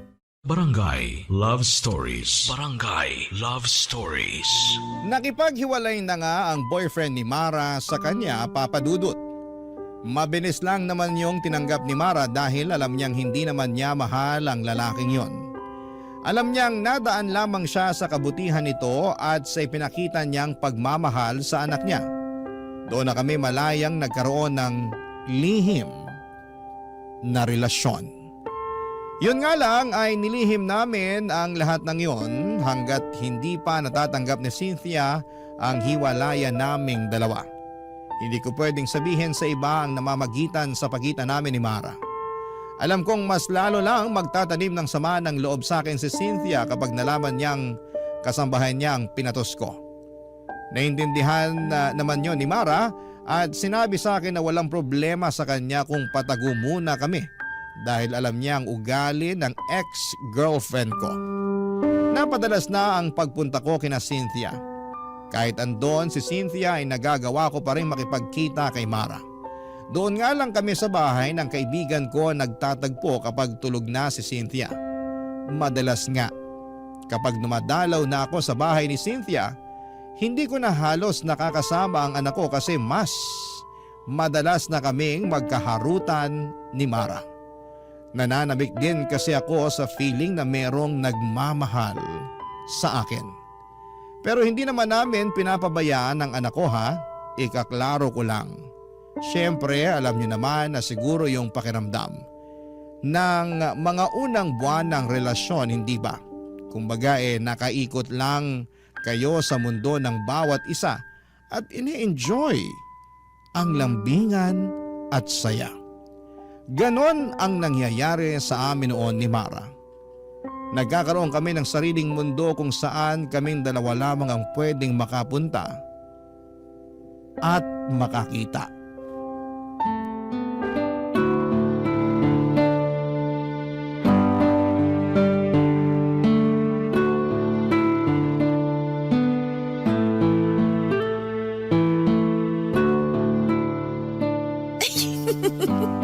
Huwag mo naman masyadong pisilin yung tabako sa tiyan. Huwag mo na akong pigilan. Alam mo namang ito ang paborito ko sa'yo, di ba? Halata naman, palagi mo ang hinahalikan eh. Kakagigil eh. Parang taba ng baby. Lambot. Hawak nga ulit. Ikaw talaga, tama na nga, nakikiliti na ako. Ang hirap magpigil. Ikaw kasi, nag-crop top ka pa. Mas lalo ko tuloy nakita ang bilbil mo. Teka nga, magja-jacket na lang muna ako para tumigil ka na. Wag na. Ganyan ka na hanggang kabagin ka. Panindigan mo na lang ang crop top mo. Huwag tayo masyado maingay kasi baka mamaya magising pa yung anak mo. Ayos lang yun. Para makita niya kung gaano kasaya ang tatay niya. Masaya ka ba talaga? Oo naman. Mula nung dumating ka, nakakasama ko na yung anak ko. Tapos, may pabonus ka pang bilbil na pinanggigigilan ko. Ayaw mo na talagang lumayo sa usapang bilbil ha? Paano ba ako makakalayo? Laging nakadikit ang bilbil mo sa akin. Para maramdaman ko kung paano kang nag-iinit sa akin. Eto na nga't parang nilalagnat na ako sa init. Tara na nga sa kwarto ni Cynthia. Huy, bakit naman dun? Para hindi masakit sa likuran kapag nag-aano na tayo. Ang hirap kasi rito sa sofa eh. Medyo may katigasan na. Tsaka mukhang malaki yung kama ng ex-girlfriend ko kaya kahit tumambling pa tayo hindi tayo mahuhulog. Baka maamoy niya tayo pag uwi niya. Mas okay na rito sa sala para mabilis linisin yung ebidensya. Doon sana sa kwarto mo kaso andun naman ang anak ko. Pwede naman dun pero tahimik lang tayo ha. Ano, game? Wag na roon. Nakakailang naman kung sa harapan pa ng anak ko nilalandi yung yaya niya. Exciting nga yun eh. Ikaw ha? Grabe yung mga pantasya mo. Marami na kasi ako nasubukang pantasya mula nung naging tayo. Pukis nga ako, tsaka... Ay, tumatawag si Ma'am Cynthia. Sagutin ko lang to ha. Quiet ka muna dyan. Hello, Ma'am Cynthia. Oh, Ma'am, ano po yun? Pauwi na ako ng bahay. Pakilutuan mo ako ng ulam. Kahit anong nandyan sa ref. Okay lang kahit prito. Mga ilang oras po, Ma'am, bago kayo makarating dito sa bahay. Bakit kailangan mong malaman? Wala naman po. Para lang po matansya ko kung ano oras po ako magluluto. Para mainit po yung ulam na maaabutan nyo. Mga 2 oras mahigit. Sa kapalitan mo na rin yung bedsheet ko. Nangangati ako ron eh. Sige po, Ma'am. Meron pa po ba kayong ipapagawa? Wala naman na. Asikasuhin mo na lang yung mga pinapagawa ko. Bye. Joel? Ano yun? Tara na dun sa kwarto ng ex-girlfriend mo. Dumihan na natin yung bedsheet kasi pinapapalitan na niya sa akin. Ayos! May nangyari sa amin ng ilang beses sa kama ni Cynthia, Papa Dudut. Aaminin kong nakadagdag ng init yon sa pakiramdam ko lalo't kama yon ng ex ko. Pagkatapos noon ay nagmadali na akong umalis ng bahay. Hindi ko na nga nahintay na magising pa ang anak ko. Babawi na lamang ako sa susunod sa kanya. Kailangan ko na kasing makaalis para hindi kami magkaabutan ng nanay niya. Mabuti na lamang at maagang dumating ang nabukong sasakyan kaya nakaalis din ako kaagad bago mag-update si Cynthia na pauwi na raw ito. At nang makauwi ako ng bahay, tinadtad ni Mara ng mga selfie niya ang messenger ko. Napangiti ako at nakaramdam muli ng init. Sinabi ko sa kanya na mag-usap na lamang kami ulit kapag matutulog na si Cynthia. At makalipas nga ang ilang oras bago sumabit ang alas 11 ng gabi ay nag-message na si Mara. Gising noon ang anak ko at magkasama silang dalawa habang magka-video call kami. Para silang mag-ina at para kaming pamilya ng mga oras na yon. Nakapag-usap siguro kami ng mahigit 1 oras bago ko tinapos ang tawag. Para makapagpahinga na rin ang anak ko dahil alanganin na ang oras. Nag-chat na lamang ako kay Mara na sabihan niya ako kung kailan ulit ako makakadalaw. Mabilis naman siya nag-reply at sinabing pwede na raw kagad kinabukasan. May out of town meeting daw si Cynthia at madaling araw na ito makakauwi. Natuwa ako noon dahil mas mahaba ang oras na makakasama ko na si Mara at ang anak ko. Kaya naman natulog na ako kaagad para maaga akong makabili ng mga pagkain nilang dalawa sa pagdalaw ko, Papa Dudut.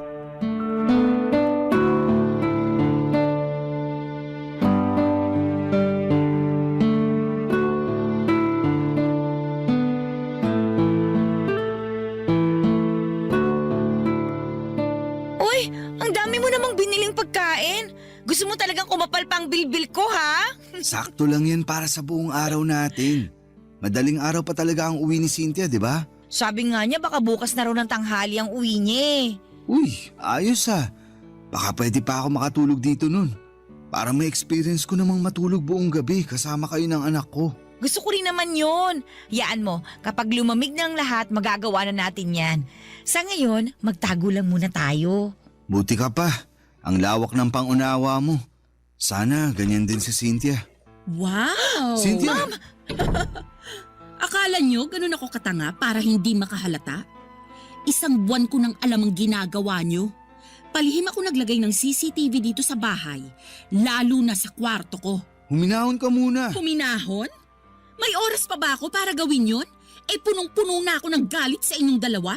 Ma'am, sorry po. Sorry saan? Sa pagpapapasok ng ahas dito sa bahay ko? Ay teka, ikaw pala ang ahas na pinapasok ko rito. Huwag mo siyang pagsalitaan ng ganyan. Ako ang may kasalanan. Ako ang namilit na ipakita niya sa akin ang anak natin. Anak lang ba natin ang gusto mong makita, Joel? Base sa mga CCTV footage na nakita ko, parang masabik kang mayakap at mahiga sa kama yung yaya ng anak mo. Grabe rin! Ginawa niyo pa sa kama kong kababuyan niyo. Sorry, pero ikaw naman kasi. Ako na naman ang mali, Joel. Nakikita mo ba kung anong ginawa mo?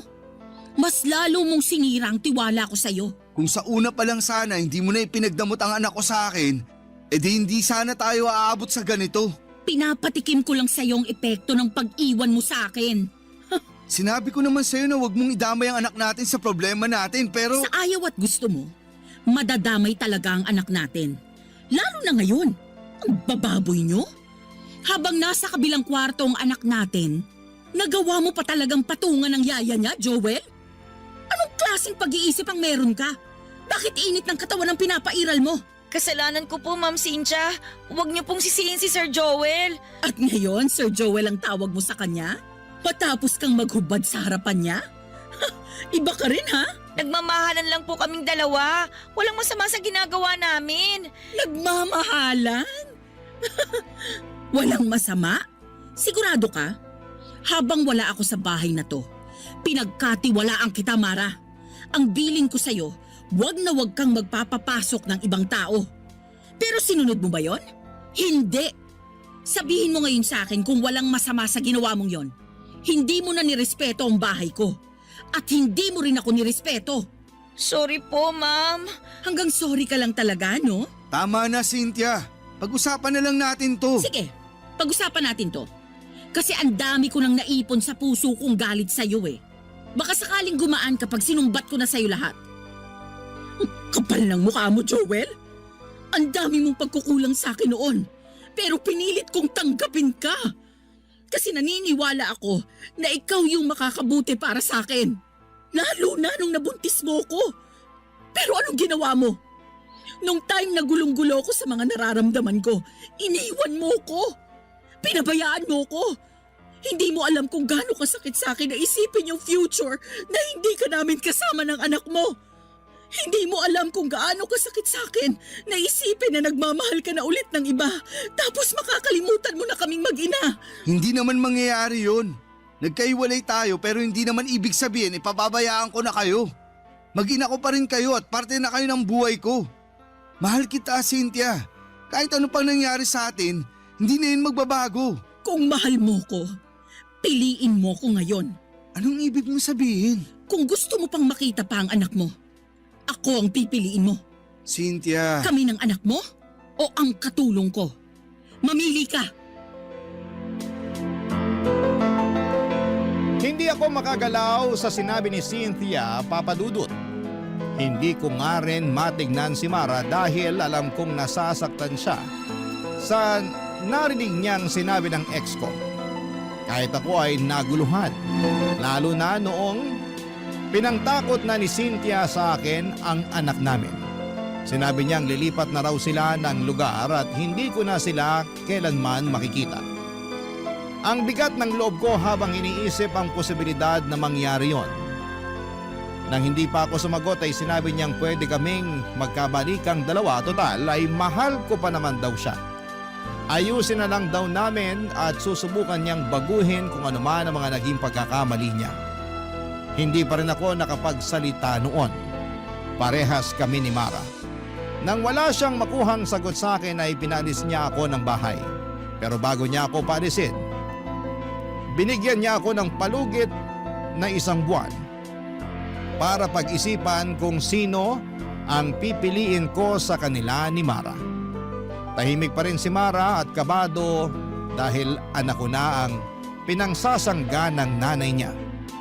Pinalis na rin ni Cynthia si Mara at umuwi muna si Mara sa Cavite at sinabi niyang hihintay na lamang niya kung anuman ang magiging desisyon ko.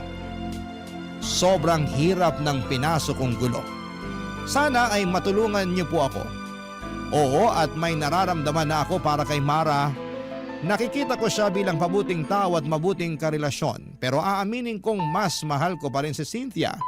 Pero ang hirap na makasama pa siya. Pero paano ang anak namin kung sakaling hindi ko siya piliin na balikan? Higit sa lahat ay anak ko na ang pinakagusto kong makasama. Pero tulad ko ay ipit din siya sa sitwasyon. Sana po ay matulungan niyo po ako. Ako ang inyong kabarangay forever, Joel.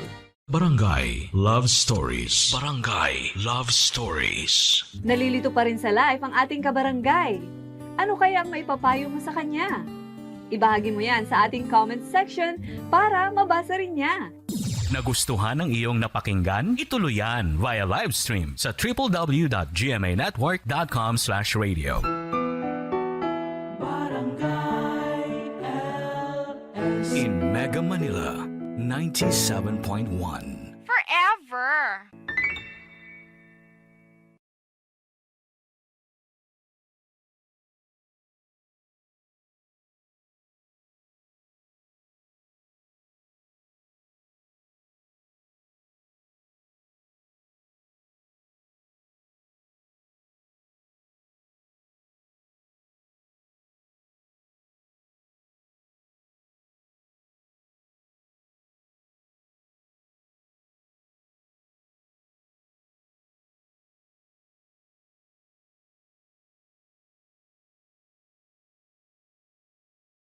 Ang mga kwento ng pag-ibig, kwento ng buhay, at kwento ng pag-asa dito sa Barangay Love Stories. Love Stories.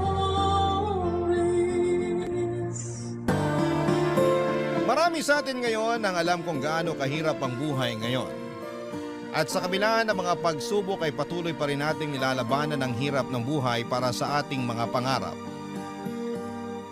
Ikaw, kabarangay, ano ang kaya mong gawin para matupad ang iyong mga pangarap? Dear Papa Dudut, magandang araw po sa inyo at sa mga katulad ko na matagal nang tagahanga ng Barangay LS. Ako po si Princess at hindi po ako nagpapahuli sa bawat kwento ng Barangay LS tuwing alas 12 ng hapon. Day off ko po ngayon kaya naisipan ko na magpadala ng sulat sa inyo at sana po ay mapili at mabasa ninyo ang kwento ko. Ako po ay tubong Cadiz sa Negros Occidental. Hindi po ako lumaki sa mayamang pamilya at hanggang ngayon ay nakikitira pa rin ako sa mga magulang ko. Hindi po maganda ang aming bahay at marami na rin pong sira ang bubong namin. At ang pinakamasakit sa lahat ay may anak po ako na binubuhay ng mag-isa. Dahil iniwan kami ng tatay niya noong maliit pa lamang siya. Pero nagpapasalamat pa rin po ako sa Diyos kasi natutulungan naman ako kahit papaano ng mga magulang ko na bantayan at alagaan yung nag-iisa kong anak. At para po makatulong sa pang-araw-araw, nagtatrabaho po ako bilang cashier sa isang hardware dito sa Cadiz.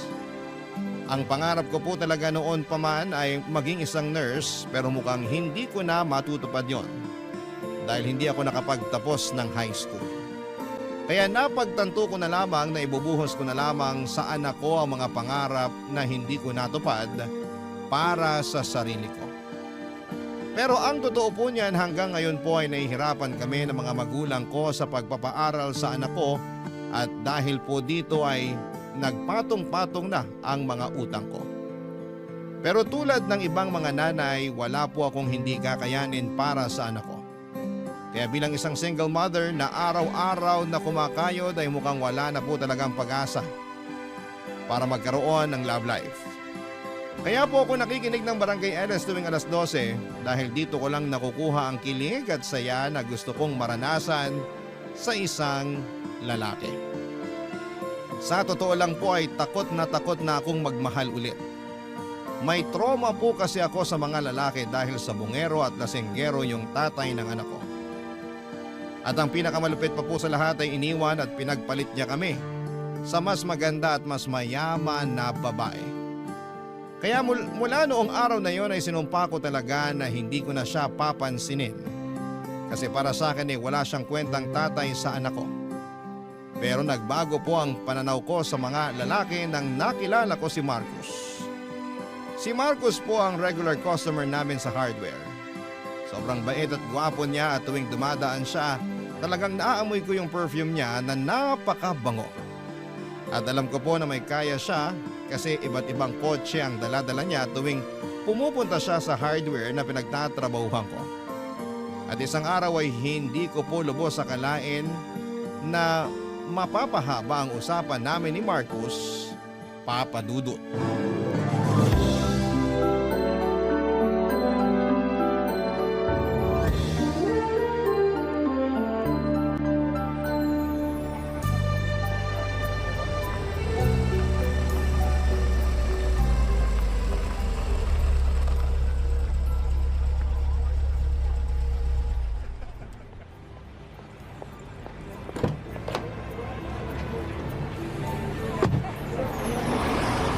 Princess, Good afternoon po, Sir Marcos.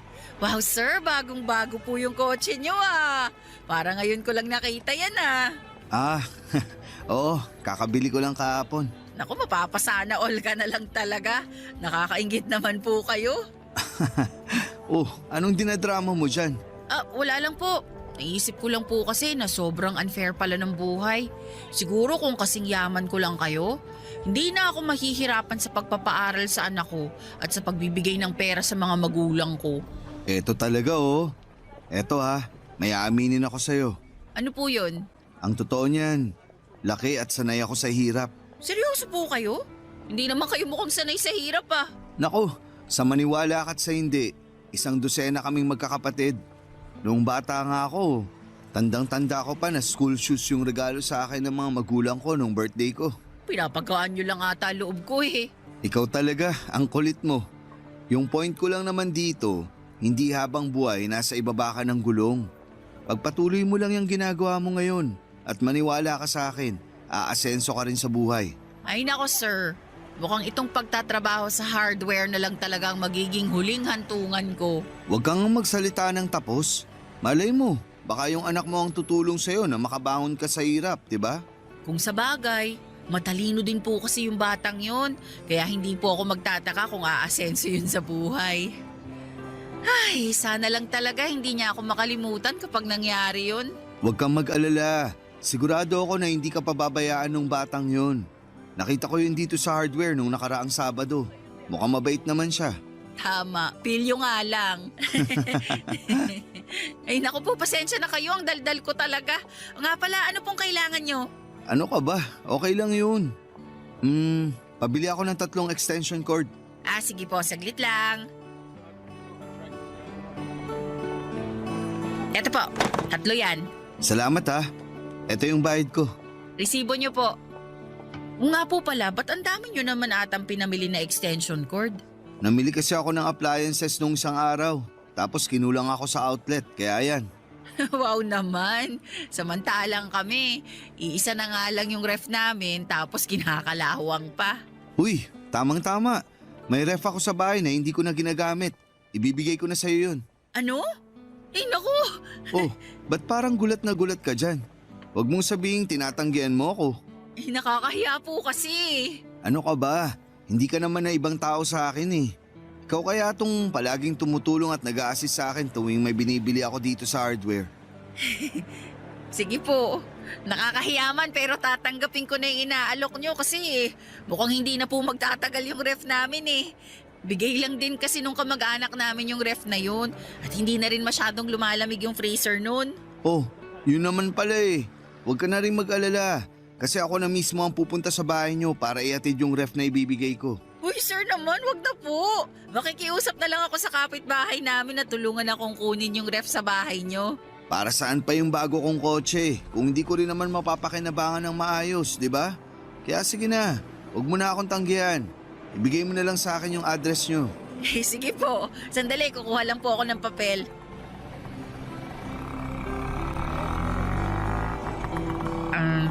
Ito na po yung address namin. Ayos. So, paano? Kita-kits na lang mamaya, ha? Mauna na muna ako. May kailangan pa kasi akong gawin sa bahay. Sige po, sir. Ingat po kayo.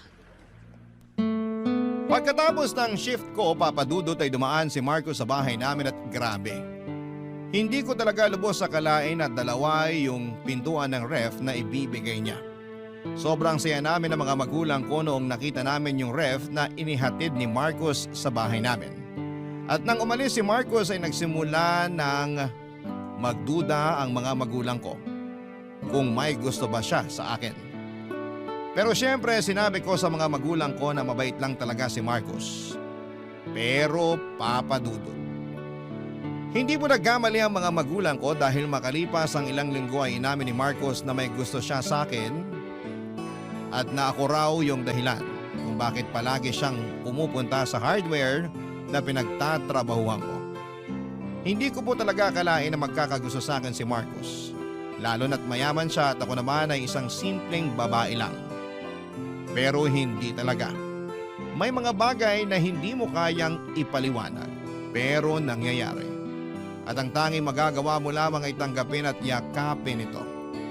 At sa madaling salita ay niligawan po ako ni Marcos at sinagot ko siya. At makalipas ang ilang araw ay pinag-resign ako ni Marcos sa hardware at pinatiranan niya ako sa bahay niya. Grabe! Ang ganda po ng bahay niya, parang isang malaking rest house. 5 yung kwarto at may maliit pa na swimming pool sa likod. Hindi po ako makapaniwala na eto na yung magiging buhay ko kasama si Marcos. At syempre ang pinakabongga pa dyan ay nagbibigay si Marcos ng pera at ginagamit ko po yun para matulungan ang pamilya ko. Ang totoo niyan, hindi ko sinabi sa mga magulang ko na nag-resign na ako sa hardware. Pero ayos lang sa akin yon kasi nakakapagbigay pa rin naman ako ng pera sa kanila ng dahil kay Marcos. Pero kahit maayos na po ang financial situation ko, may mga gabing nalulungkot pa rin ako. Kasi si Marcos ay madalas na nasa trabaho at ako lang ang mag-isa na naiiwan sa bahay. Kaya isang gabi ay napagtanto ko na kailangan ko nang ikwento kay Marcos ang nararamdaman kong kalungkutan tuwing wala siya sa bahay, papadudot.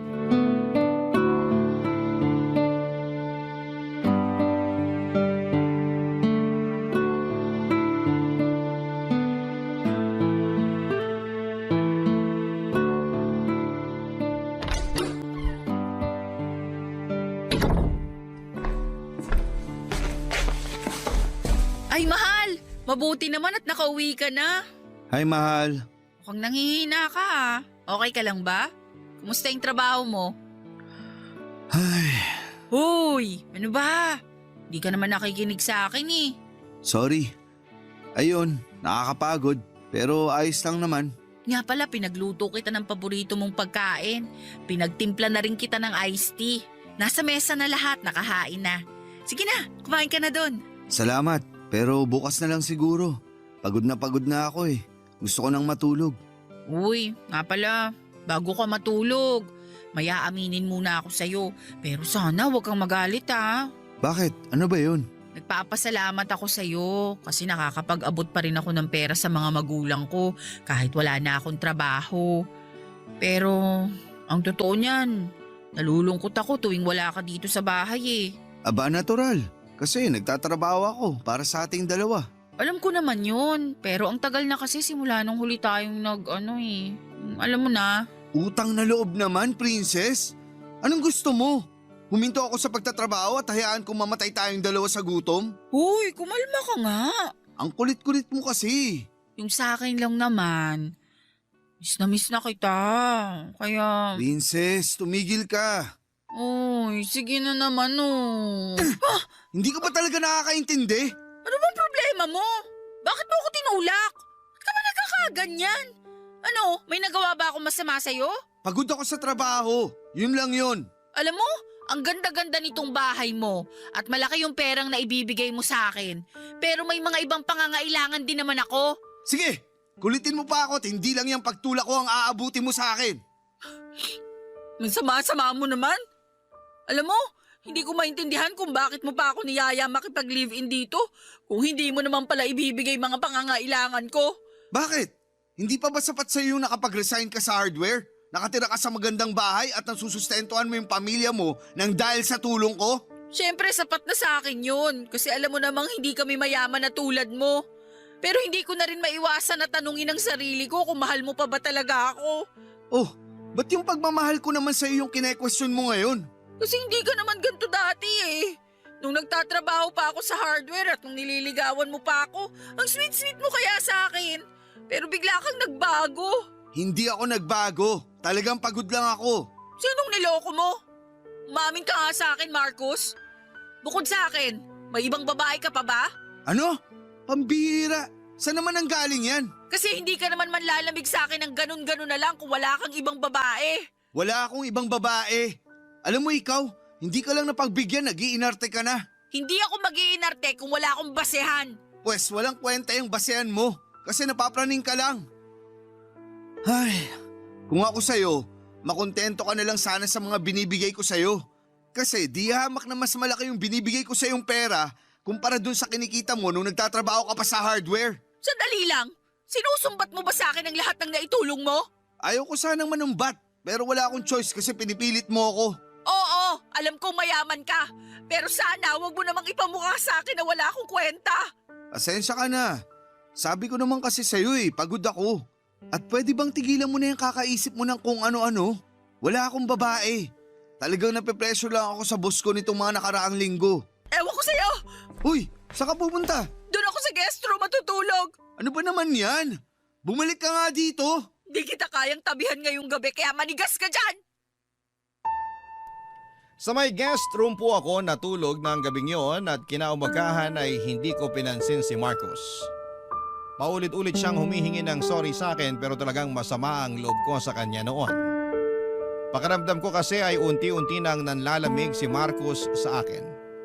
At sa totoo lang ay nahihirapan akong tanggapin at unawain yon.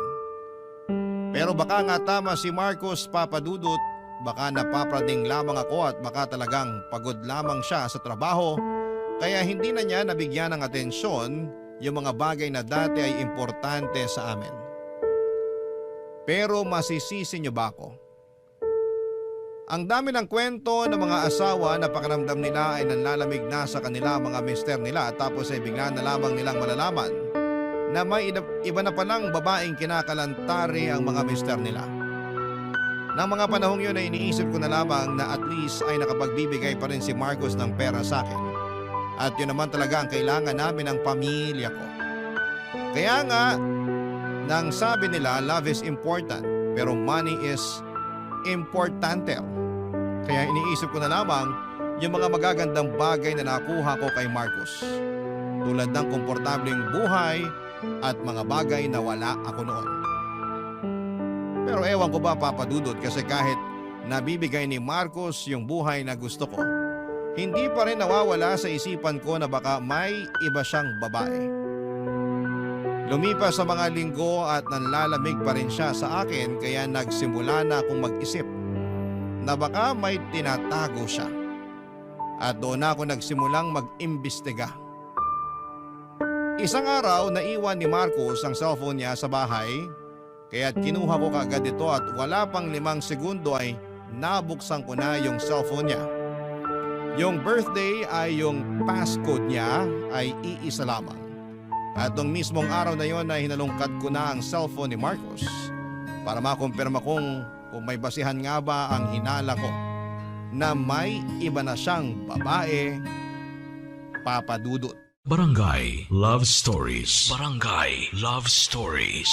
Noong binuksan ko ang cellphone ni Marcos ay nakita ko na may kausap siyang isang babae na nagngangalang Vivian. Pagtingin ko sa mga messages nila ay doon ko nalaman at nakumpirma na talagang niloloko ako ni Marcos. Nagpapadala sila ng mga sexy na pictures sa isa't isa at babe pa talaga yung tawagan nila. Sobrang galit ako noong mga panahong yon Papa Dudut at gusto ko na talagang ipamukha kay Marcos na tama yung hinala kong niloloko niya lamang ako. Pero pagkatapos ng ilang minuto ay napaisip ako na kung gagalitin at kukomprontahin ko si Marcos ay baka maapektuhan lamang ang pamilya ko. Kasi malaki ang perang na ibibigay ni Marcos sa akin at sigurado ako na sa kangkungan kami pupulutin ng pamilya ko kung mauuwi kami sa hiwalayan ni Marcos.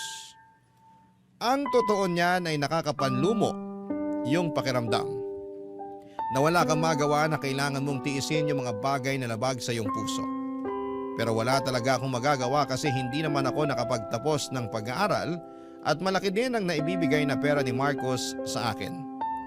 Lumipas sa mga araw at mas lalo lamang akong nahirapan na tiisin yung sitwasyon ko.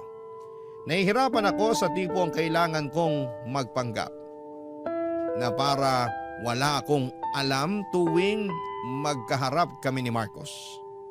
Sobrang baba talaga ng tingin ko sa sarili ko ng mga panahong yon. Kaya naman isang araw ay nag-decide akong kunin ang number ng babae sa cellphone ni Marcos at tinext ko siya gamit ang cellphone ko. Nagpanggap ako sa babae na ako si Marcos at sinabi ko na extra phone number yung ginagamit ko. At sinabi ko rin na gusto ko makipagkita sa kanya sa labas ng isang bar. Pero ang hindi niya alam ay ako na pala yung makikipagkita sa kanya, Papa Dudut.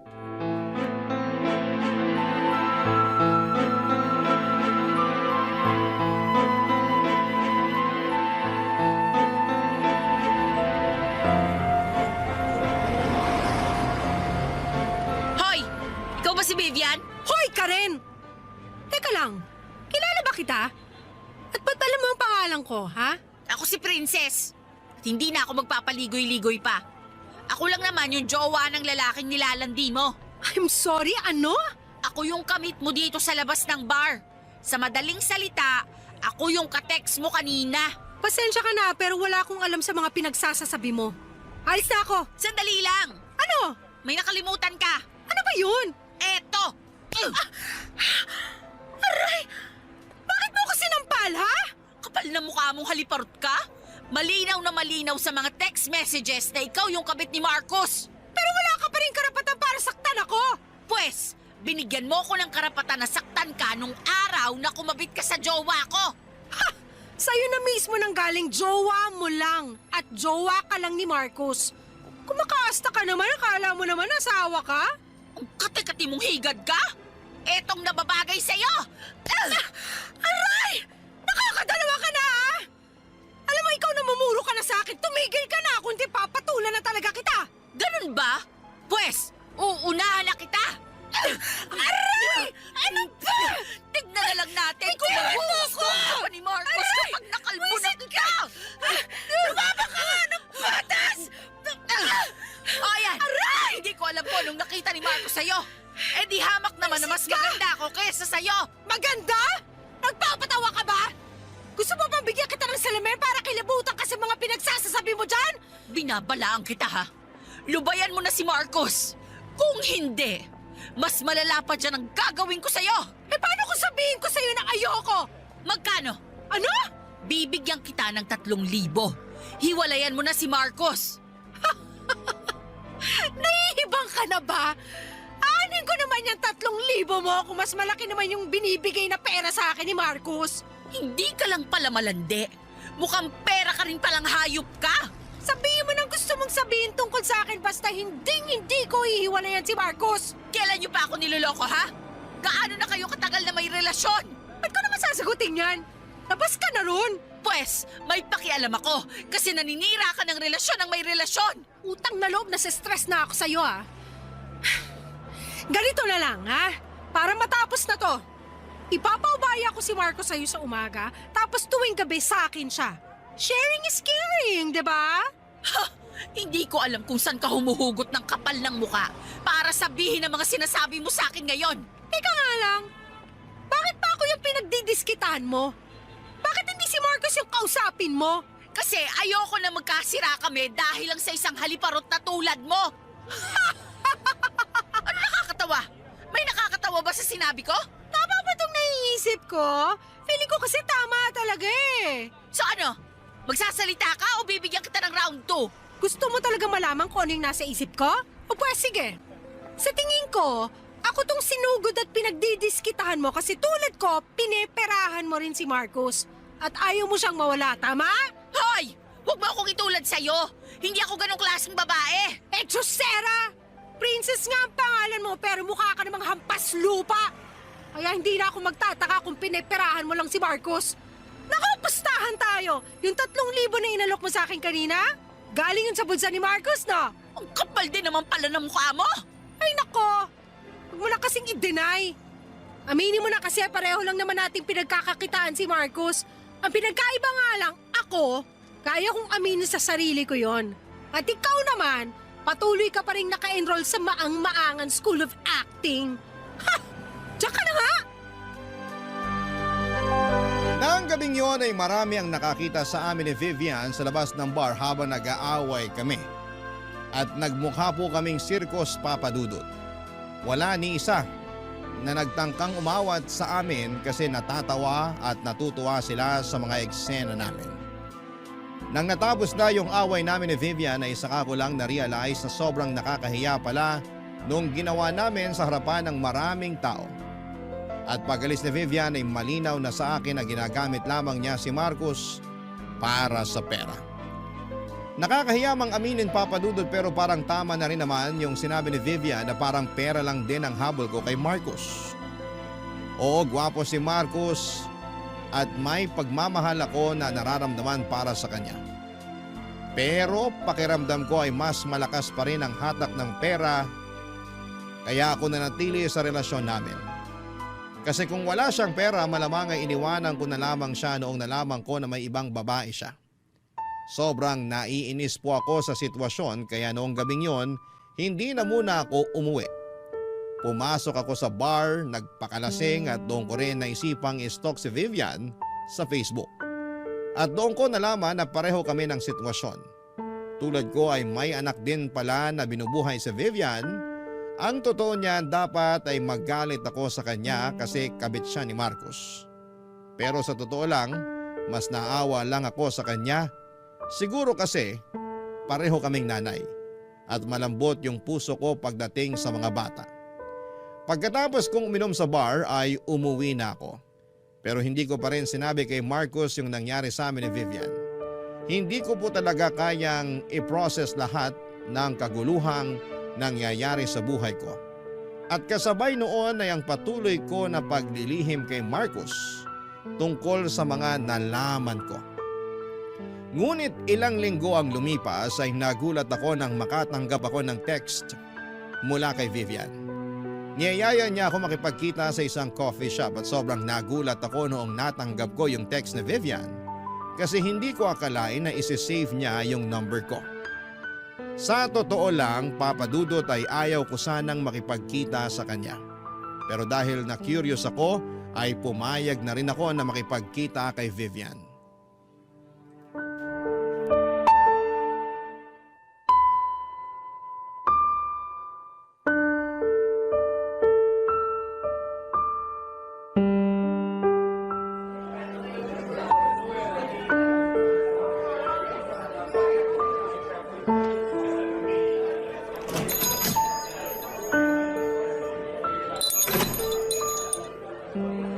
Anong masamang espiritong sumanib sa'yo at niyaya mo kung makipagkita sa'yo? Princess, maupo ka muna. Hindi porket pinagbigyan kita, ibig sabihin nun pinapatawad na kita. Para lang alam mo, hindi pa rin ako nakaka-move on sa nalaman ko tungkol sa inyo ni Marcos. Ang totoo niyan, hindi na ako nire-replyan ni Marcos. At hindi na rin siya nakikipagkita sa akin. Ay, ibang klase ka rin naman talaga. So anong gusto mong gawin ko? Tulungan pa kita na makipagkita sa jowa ko? Alam mo, kung yan lang rin ang dahilan kung bakit mo ako pinapunta dito, aalis na lang ako. Nagsasayang lang ako ng oras dito. Papaalala ko lang sa'yo ha, ako ang nauna kay Marcos. Kung ihahalin tulad mo ang lahat ng to sa kotse, ako yung nasa unahan at ikaw yung sa likuran. Yan ang itatak mo dyan sa kukote mo. Baka alis na nga. Parang awa mo na maupo ka muna. Wala akong balak makipagbardagulan sa'yo. Taputin mo nga ako. Ano bang kailangan mo sa akin? Kanina pa umiikot tong usapan natin eh, wala namang nangyayari. Kailangan ko ng pera para sa pampaospital ng anak ko. Ano? Isinugod ko yung anak ko sa ospital kahapon, Princess. At ngayon ko kailangan yung pera ni Marcos. O kung ganun, bakit ako yung nilalapitan mo? Hindi ka ba nakikinig? Hindi nga ako nire-replyan ni Marcos. Kaya parang awa mo na. Tulungan mo ako na kumbinsihin siya na bigyan ako ng pera. Hindi! Alam kong patibong mo lang ang lahat ng to. Hindi ba't inamin mo na sa akin noong nakaraan na pineperahan mo lang si Marcos? At sigurado akong may masama kang binabalak para paghiwalayin kami ni Marcos. Utang na loob! Kung hindi nakaratay sa ospital yung anak ko ngayon, hindi kita lalapitan. Pero wala akong choice. Kasi alam kong ikaw itong malapit kay Marcos. At ikaw ang makakatulong sa akin para kumbinsihin siya na tulungan yung anak ko. Pasensya ka na pero hindi kita matutulungan. Wala ka na ba talagang puso? Pag may nangyaring masama sa anak ko, pinapangako ko sa iyo na ikaw ang sisisihin ko. Hoy! Hindi ko kasalanan kung pabaya kang ina. At malay ko ba kung nagsasabi ka ng totoo? Ayaw mo talaga maniwala? Teka lang, kukunin ko lang yung cellphone ko. Tingnan mo to. Picture yan ng anak ko na nasa ospital. Tignan mo yung date. Kahapon ko lang kinunan yan. Susme, anong nangyari sa kanya? Na-dengue yung anak ko, Princess. Pwede mo akong husgahan sa lahat ng bagay. Pwede mong sabihin na malandi at mukha akong pera, pero alam ko sa sarili ko na hindi ako masama at pabayang ina. Ang totoo niya, matagal ko nang alam yung tungkol sa inyo ni Marcos. Pero tiniis ko maging kabit dahil kinailangan ko yung pera para sa anak ko. Sa maniwala ka't sa hindi, naiintindihan kita kasi may anak rin ako. Pero hindi ko kayang manira ng relasyon para lang magkapera, Vivian. Nangyari na ang nangyari at wala na ako magagawa ron. Kaya parang awa mo na, tulungan mo na lang ako na makausap si Marcos. O eto, 5,000 yan. Sana makatulong. Salamat dito ha. Makakatulong na to sa pampaospital ng anak ko. Pero Vivian, pakiusap lang. Kung may natitira ka pang konting kahihiyan dyan sa katawan mo, lubayan mo na kami ni Marcos. Tatapatin na kita. Sa tingin mo ba hindi ako nandidiri sa sarili ko tuwing nakikipagsiping ako sa lalaking may jowa na? Sa tingin mo ba talaga pinangarap ko maging kabit? Hindi. Pero wala akong magawa. Kasi salat na salat ako sa buhay. Naniwala ka sa akin, huli na rin noong nalaman ko yung tungkol sa inyo ni Marcos. Pero pinili kong tiisin yun kasi wala na akong mga magulang. At ako na lang inaasahan ng anak ko. Kapag nalaman ng anak mo na minsan nang naging kabit yung nanay niya, sa tingin mo ba ipagmamalaki ka pa niya? Ikaw, patanong nga kita. Ngayon na alam mong niloloko ka ng jowa mo, bakit hindi mo pa rin siya magawang iwanan? Hindi mo masagot, no? Pues akong sasagot para sa'yo. Kasi mayaman siya. May pera siya, kaya niyang ibigay sa'yo at sa akin yung buhay na punong-puno ng ginhawa.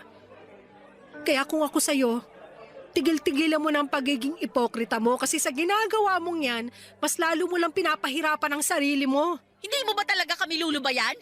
Pasensya ka na pero titiisin ko lahat kung para sa ikabubuti ng anak ko. Sige, ganito na lang. Manghihingi pa ako ng pera kay Marcos. Kukumbinsihin ko siya na bayaran ng buo yung bayarin mo sa ospital. Pero pagkatapos nun, lubayan mo na kami. Maliit pa ang anak ko, Princess.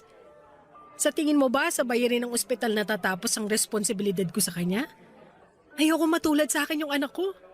Gusto ko siyang magkaroon ng buhay na malayo sa pagod at hirap at magagawa ko lang yon kung patuloy akong susustentuhan ni Marcos. Sa totoo lang, Papa Dudut, ay medyo natuwa ako noong malaman kong hindi na nakikipagkita o tinatawagan ni Marcos si Vivian. Pero hindi ko rin maiwasang maawa at magalit kay Vivian. Naawa ako sa kanya kasi alam ko yung hirap pagdating sa pagpapalaki ng anak at naisip ko na maswerte pa rin ako kahit papaano kasi may mga magulang akong tumutulong sa pagpapalaki at pagbabantay sa anak ko. Habang si Vivian naman ay wala ng mga magulang na pwede siyang asahan. Pero sa kabilang banda ay nagagalit pa rin ako sa kanya kasi harap-harapan niyang sinasabi sa akin na hindi na niya kami lulubayan ni Marcos. Gulong-gulo talaga ang isipan ko ng mga panahong yon. At ang totoo niyan ay sobrang natamaan ako sa mga sinabi ni Vivian na nagpapaka-ipokrita ako. Ayaw ko mang aminin, Papa Dudut, pero may point talaga yung sinabi ni Vivian sa akin.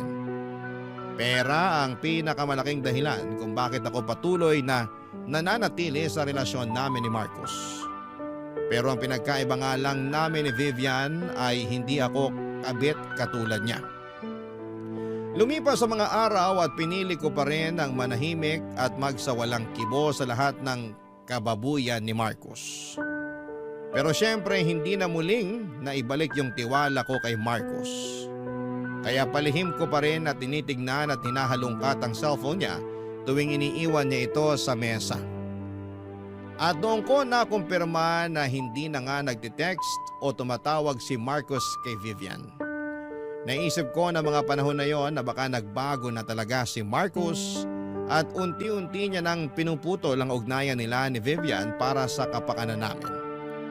Hindi ko maiwasang maging masaya pero may kaunting awa pa rin sa puso ko. Naawa pa rin ako kay Vivian, Papa Dudut, lalo na para sa anak niya. Siguro kailangan niyang matutunan na panahon na para tigilan na niya yung pagiging kabit ng jowa ko, Papa Dudut. Barangay Love Stories. Barangay Love Stories. Naging tahimik at mapayapa na ang relasyon namin ni Marcos at sa wakas pakiramdam ko ay nagkaroon ako ng tunay na peace of mind. Parang naisip ko na okay, tapos na yung lahat ng gulo, pwede ko na talagang ilibing sa limot yung tungkol kay Vivian. Hindi ko na kailangang kumprontahin si Marcos kasi gaya nga noong nalaman ko ay hindi na naman nagpaparamdam si Marcos kay Vivian. Pero Papa Dudut, yung peace of mind ko na yon ay biglang nabasag. Noong isang araw ay nakatanggap ako ng message galing kay Vivian. Naloka ako. Parang may balak pa yata siya na gawin akong textmate kasi hindi ko lubos akalain na magpaparamdam na naman siya sa akin. Tapos ayon, nag-text siya ulit at sinabi niya na kailangan daw namin na magkita at mag-usap. Nung una talaga ay duda na ako na baka manghihingi na naman siya ng pera para sa anak niya. Kaya tinanggihan ko siya kaagad sa kagustuhan niyang makipagkita sa akin. Pero iginit ni Vivian na may mahalaga raw siyang kailangang sabihin sa akin at kailangan ko daw itong malaman sa lalong madaling panahon. Kaya sa pangalawang pagkakataon ay nagpadala ako sa curiosity ko at nagkita kami ni Vivian sa isang mall, Papa Dudut.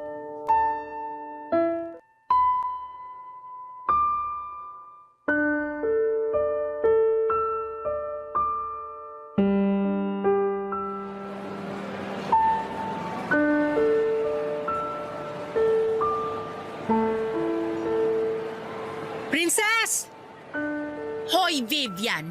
Alam mo ikaw, ang kulit-kulit mo rin, no?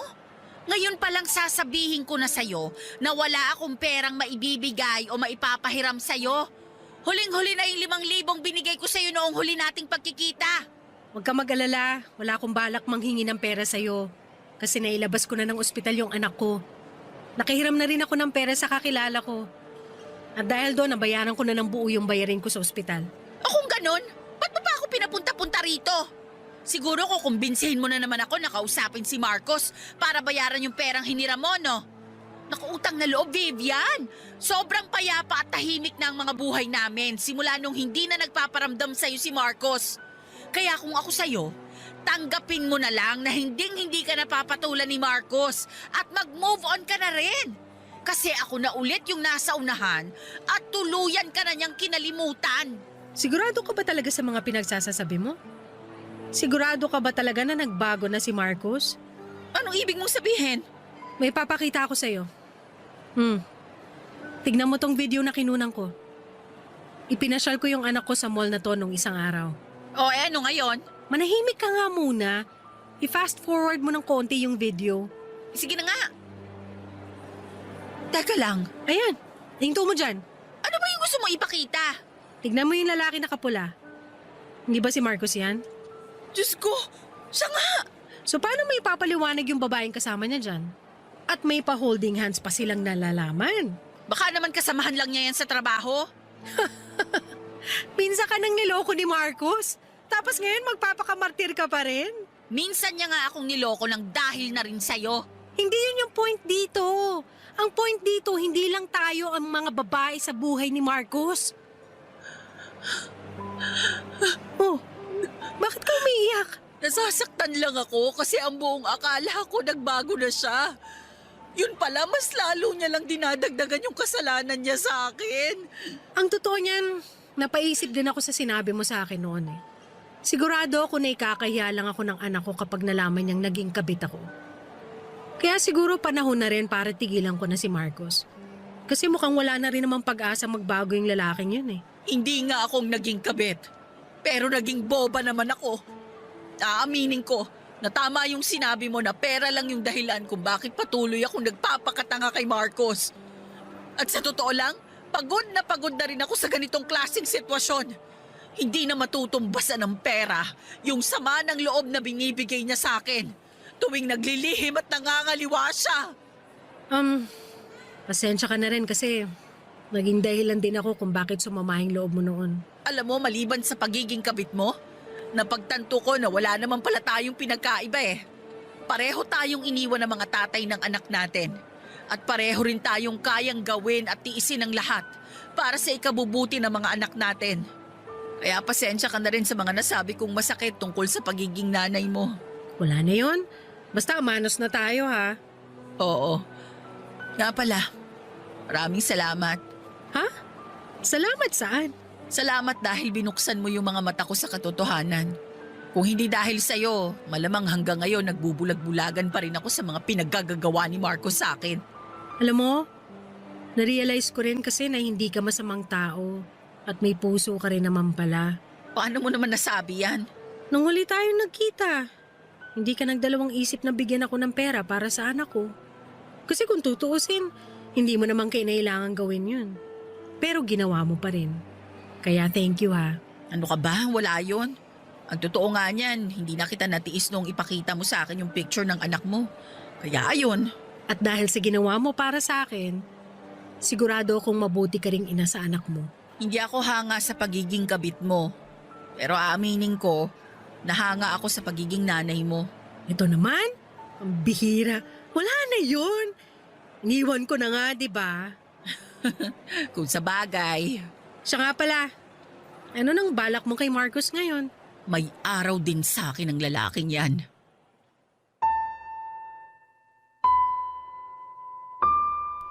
Nasaktan ako ng sobra nang malaman ko na hindi lang pala kami ni Vivian ng babae sa buhay ni Marcos Papadudut. At para ako nalulubog sa depresyon noong araw na ipinakita sa akin ni Vivian, yung video na may ka-holding hands si Marcos sa mall. Pero sa kabilang banda pakiramdam ko rin ay may nakahanap ako ng kaibigan noong araw na yon. At yon ay si Vivian. Habang tumatagal ay unti-unting napapalitan ng pagpapatawad at pag-unawa ang galit at puot ko kay Vivian. Kasi kung hindi dahil sa kanya malamang hanggang ngayon ay nagpapakaloko pa rin ako kay Marcus. Ang totoo nga niyan ay hindi niya kailangan pang ipakita sa akin yung video pero ginawa pa rin ni Vivian yon dahil pakiramdam ko ay may malasakit siya sa akin. Kaya kahit papaano ay tatanawin ko yon ng utang na loob kay Vivian.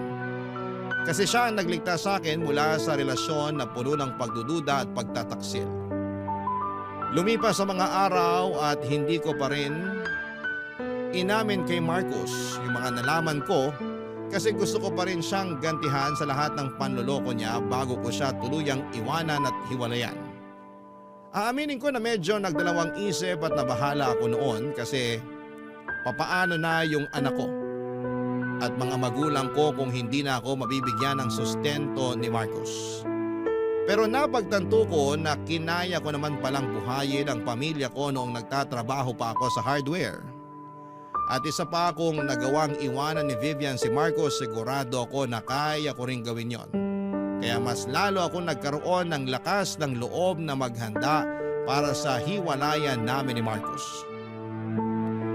Papadudot pagkatapos ng ilang araw ay naisipan ko na rin kung ano yung pinakamagandang gawin bago ko tuluyang hiwalayan si Marcos.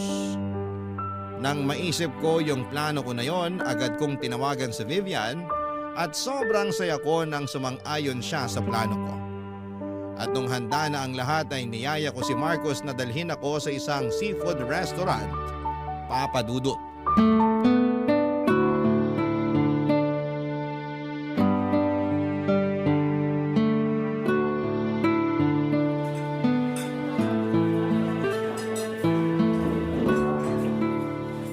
Marcos, mahal. Thank you talaga ha at pinagbigyan mo ako sa kagustuhan kong kumain sa restaurant na to. Siyempre naman, mahal. Kahit ano, para sa nag-iisa kong princess. Ay nako, tumigil ka nga. Mas lalo lang akong kinikilig sa'yo eh. Mahal, parang ang dami naman ata nito ah. Pasensya ka na, bigla akong nagutom eh. Kaya mo ba talagang ubusin to? Hindi. Pero tutulungan mo naman ako, di ba? Ah, okay. Pero pwede naman nating ipa-take out kung sakali. Ay, ayoko yung pinapa-take out yung pagkain. Hindi na kasi fresh kapag ganun eh. Kaya mas mainam kung dito na lang natin ubusin, di ba? Ah, sige. Ay, speaking of fresh, eto, tignan mo tong hipo nila. Fresh na fresh. Tikman mo to. Alam ko mahilig ka sa seafood kaya eto. O susubuan kita ha. Say ah. Ang sweet talaga ng princess ko. Sige na nga. Ang sarap, di ba? Masarap nga. Uy, wow. Mukhang masarap din tong milkshake. Sandali lang ha, matikman nga. Uy, ang sarap nga. Tikman mo rin to, dali.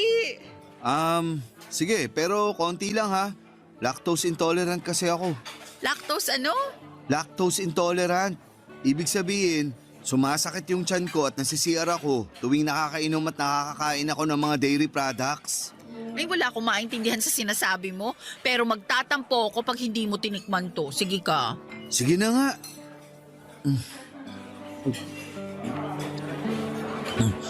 Ang sarap nga ng milkshake nila.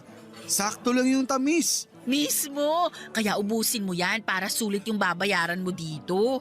Sige. Pero alam mo kung saan bagay i-partner yung milkshake nila?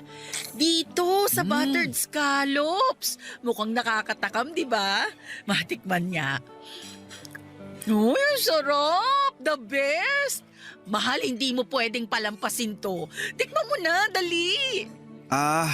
Pasa ko sa buttered scallops. Mukhang hindi nakakayanin ng tiyan ko kapag kinain ko pa yan.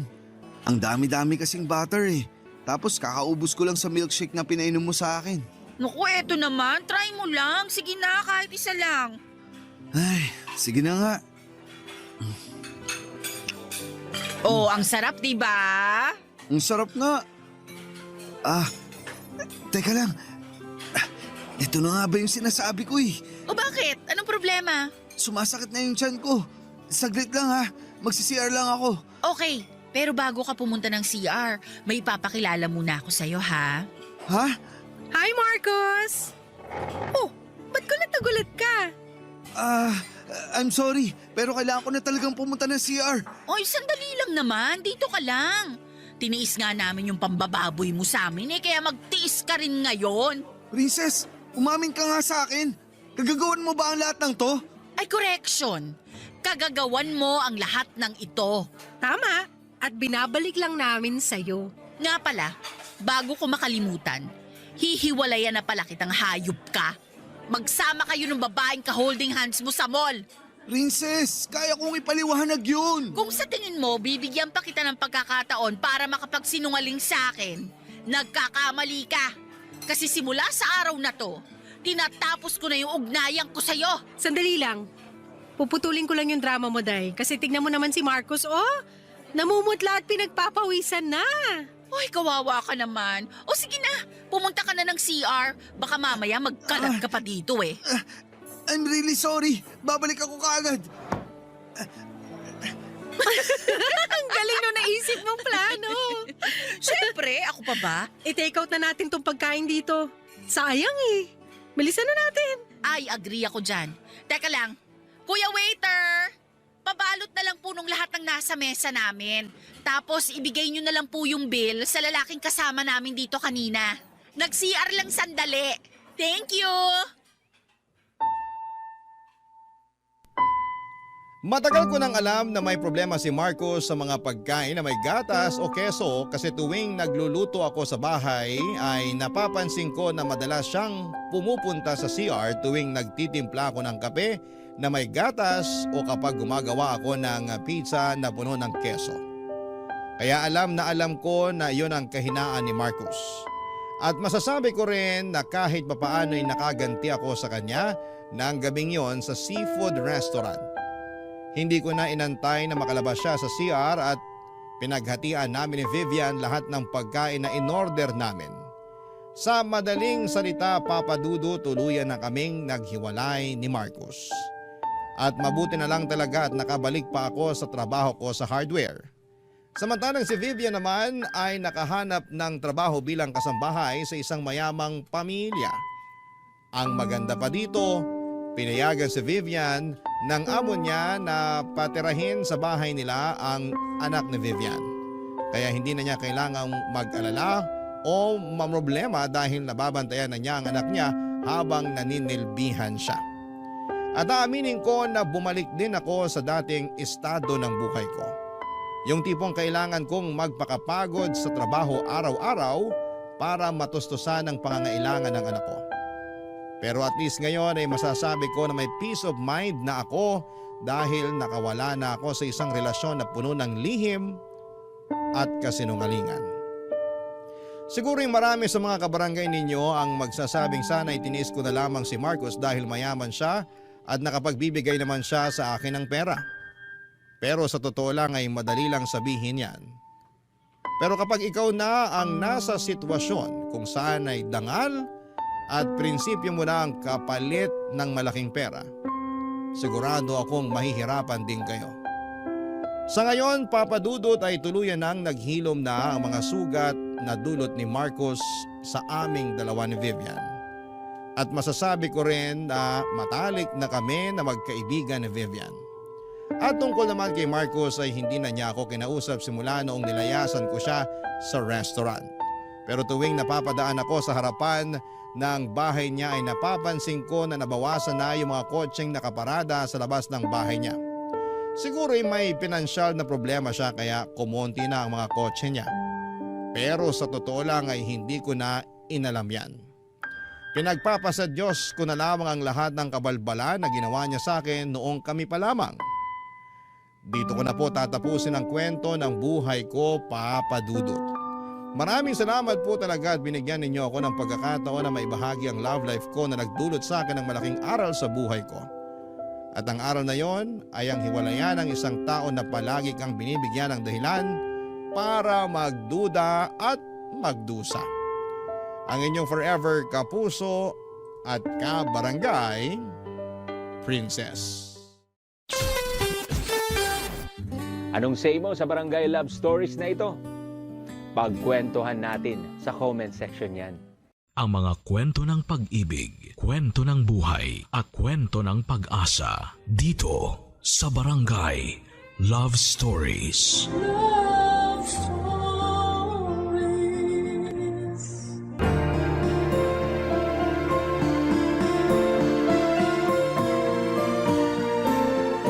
Sa buhay, dumarating talaga tayo sa punto na kailangan nating magkaroon ng matatag na puso at matalas na isip upang pangatawanan ang gusto nating maging.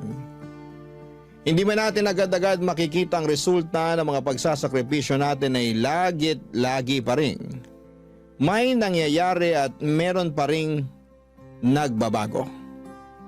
Ikaw, kabarangay, anong handa mong gawin para sa ikabubuti ng iyong sarili? Dear Papa Dudut, naranasan nyo na bang maging aberya o dahilan ng pagkantala ng isang sitwasyon? Ako kasi oo, at masakit pala sa loob na maging dahilan noon. Akala ko noong una ay ayos lamang. Kumbaga sa isip ko, mga kaibigan ko naman sila. Kaya naiintindihan nila ako. Pero sa huli ay hindi rin nangyari yon, Papa Dudut. Ang una kong naramdaman ay galit at matinding pagtatampo. Lalo at kilala akong ma-pride at mataas ang tingin sa sarili. Pero bago ko ituloy ang kwento ko ay gusto ko munang bumati ng isang mapagpalang tanghali sa inyong lahat. Matagal na akong avid listener ng programa ninyong Barangay Love Stories. Lagi kong inaabangan ang mga uploaded stories ninyo online at isang araw ay nag-decide akong magpadala ng email sa inyong istasyon. Tawagin niyo na lamang po ako sa pangalang Colette. Nagtatrabaho sa Pasig bilang finance staff at nasa 32 years old na ako. Kaka-birthday ko lamang nitong January 1 kasabay ng bagong taon. Sa kasalukuyan ay nasa journey ako ng healing at weight loss. Malaking factor kasi ang mga pinagdadaanan ko sa nakaraan. Kaya lumobo ang timbang ko at pumalo ng lagpas na sa 100 kilo sa edad ko pa lamang na 30 years old.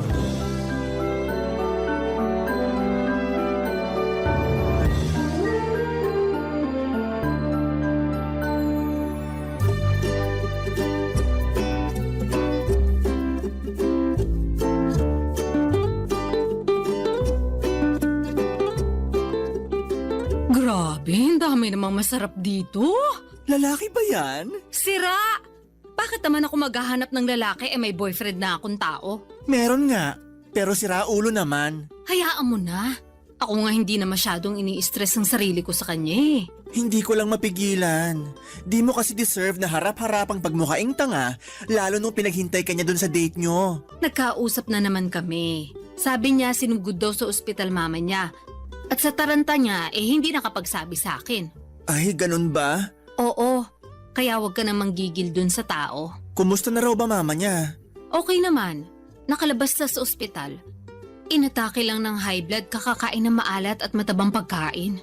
Nag-birthday kasi yung ate niyang umuwi from US, kaya naghanda sila ng bongga. Sayang nga eh, hindi ako naimbitahan kasi may seminar kami nun sa office. Nakita ko pa naman sa pictures na in-upload nila sa Facebook yung mga handa nila. Ay! May lechong baboy, crispy pata, inihaw na manok at liempo, at iba't ibang klase ng ulam. May masarsa, may masabaw, meron din pansit, spaghetti carbonara. Tapos yung mga paborito kong dessert na mango float at coffee jelly. Hala siya? O bakit? Nakakatakam naman talaga yung mga yun eh. Bigla tuloy ako nagutom. Nando na tayo. Pero papaalala ko lang sa'yo, nakakakain lang natin ng lunch. Ay talaga? Oo, duh. 1 oras pa nga lang nakakalipas. Dami ko rin nakain ha. Sarap kasi ng bulalo na niluto mo eh. Thank you. Pero hindi ako makapaniwalang 1 oras pa lang ang lumipas. Akala ko kasi 3 oras na. Grabe namang mga dragon mo na yan sa tiyan. Seryoso nga. Nagugutom na nga ulit ako, kaya eto. Naghahanap na ako ng ma-order online. Totoo? Oo, ito. Tingnan mo. Tingnan mo. Ano kayo masarap kainin? Hala si auntie. Bakit ba? Nagugutom nga yung tao eh. Hindi naman kita pinagbabawalang kumain. Kung gusto mo, go ka lang. Pero ang akin lang maghinay-hinay ka. Hindi mo nga ako pinagbabawalan. Pero pinakikialaman mo naman ako. Nakakawalang gana tuloy kumain. Wow ha? Ikaw, mawawala ng gana sa pagkain? Pwede ba hindi mo ako maieme? Tigilan mo ako, Colette. Kilala mo na talaga ako? Aba syempre, para na tayong magkapatid. Kaya nga bilang nakakatanda mong ate, pinagsasabihan kitang ayus-ayusin mo yung pagkain mo. Lalo na yung mga kinakain mo. Pansin ko kasi marami ka na namang instant noodles sa cabinet. Tapos puro processed food yung nasa freezer mo. Marami ka rin soft drinks at junk food. Nag-grocery ka ba? Oo, kahapon lang. Lumagpas nga ako sa budget ko kasi marami akong kinuhang hindi naman kasama sa listahan ko. Nakaka-tempt naman kasi. Pero okay lang naman. Wala rin naman pagkain na nasasayang sa akin. Kaya pala nagulat ako. Kasi pang 5 tao yung supply mo kahit mag-isa ka lang dito sa apartment mo. Baka nakakalimutan mo. Pumupunta ka rin dito at pinagluluto kita katulad na lang nung kinain mong bulalo kaninang tanghalian. Oo, pero di katulad mo. Para lang akong pusa kumain. Kape-kape lang sa umaga, wala pang asukal. Tapos half rice lang sa tanghali at dasal na lang sa gabi. Ang boring naman ang buhay mo. Hindi kaya boring yun, no? Ikaw lang nagsasabi niyan. Basta, for me, boring yon. Kung ako siguro nasa sitwasyon mo, baka nategi na ako. Ay, ang OA naman? Tegi talaga agad? Oo. Sa bilis ko magutom, hindi ko kaya magdasal na lang sa gabi. May lang naman yung dasal. Pero alam mo namang di na ako nagdi-dinner, di ba? Oo. Tamang water na lang ako. Kasi bakit pa ako kakain? Gabi na rin naman. Hindi na ako magugutom noon dahil tulog na ako. Buti ka pa hindi nagugutom. Ako kasi kahit tulog, mas nananaig yung kalam ng sikmura kahit kumain naman ako ng pagkarami-rami bago matulog. So, no choice. Babangon talaga ako para mag-midnight snack. Grabe naman yung kahit kumain ng pagkarami-rami. Buti hindi ka binabangungot. Hindi naman ako naniniwala dun. At saka, mas babangungutin lang ako pag hinayaan ko magutom ako. Ay, iba rin. Kaya mabuti pa, tulungan mo na lang ako mamili ng masarap na merienda. Pasa ko dyan. Ako nga lang, di ba? Ako lang ang kakain, wag ka na. Papadudot, bata pa lamang ay tabain ako. Ako yung tipo na mahanginan lamang tumataba na. Malakas din kasi akong kumain at aaminin ko ng pagkain ang naging takbuhan ko kapag stress ako sa personal kong buhay at sa trabaho. Katulad na nga lang noong nasa bingit ng alanganin ng relationship ko sa aking long-time boyfriend. Bukod sa pinsan kong si Percy ay wala akong masyadong ka-close sa mga kaopisina ko. Kaya wala rin akong mapagkwentuhan sa kanila. Para sa akin ay malaki ang tutulong ng pagkain upang gumaan ang nararamdaman ko. Nagsimula ang hilig ko sa pagkain at minsan ko pangang binansagan ang sarili ko na certified foodie. Pangarap kong matikman ang lahat ng pagkain sa mundo. Meron akong obsession sa pagkain na nagsimula noong bata ako kung saan ay pribilehiyo sa akin ang makakain ng masarap lalo na at mahirap lamang kami. Maaga pang namatay ang nanay ko at nung nagkaroon ulit ng kinakasama ang tatay, nuknukan naman ang kadamutan sa pagkain ng madrasta kong yon. Sa kanya ko naranasang magutuman kaya ang ginagawa ko ay nagtatago ako ng pagkain at palihim na kinakain yon. Sa pagpapatuloy ng hindi maayos na relasyon ko sa aking boyfriend, itinuong ko sa pagkain ng lahat ng sama ng loob at hinanakit ko sa mga pagkukulang niya sa akin. Kaya nga makalipas lamang ng halos 2 linggo, nadagdagan ng 5 kilo ang timbang ko. Pumalo na ako noon sa 115 kilogram.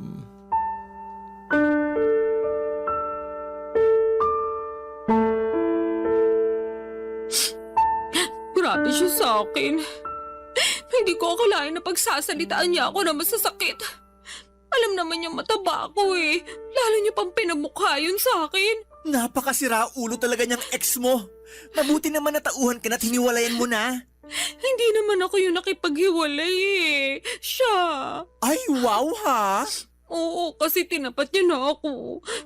Hindi na raw niya ako mahal.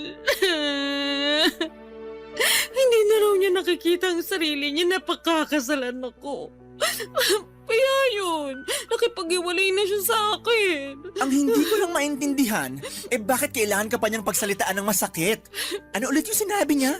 Na mataba ka? Oo, baboy daw ako. Tapos nalilitan pa siya sa baboy. Kinumpara pa niya ako sa balyena.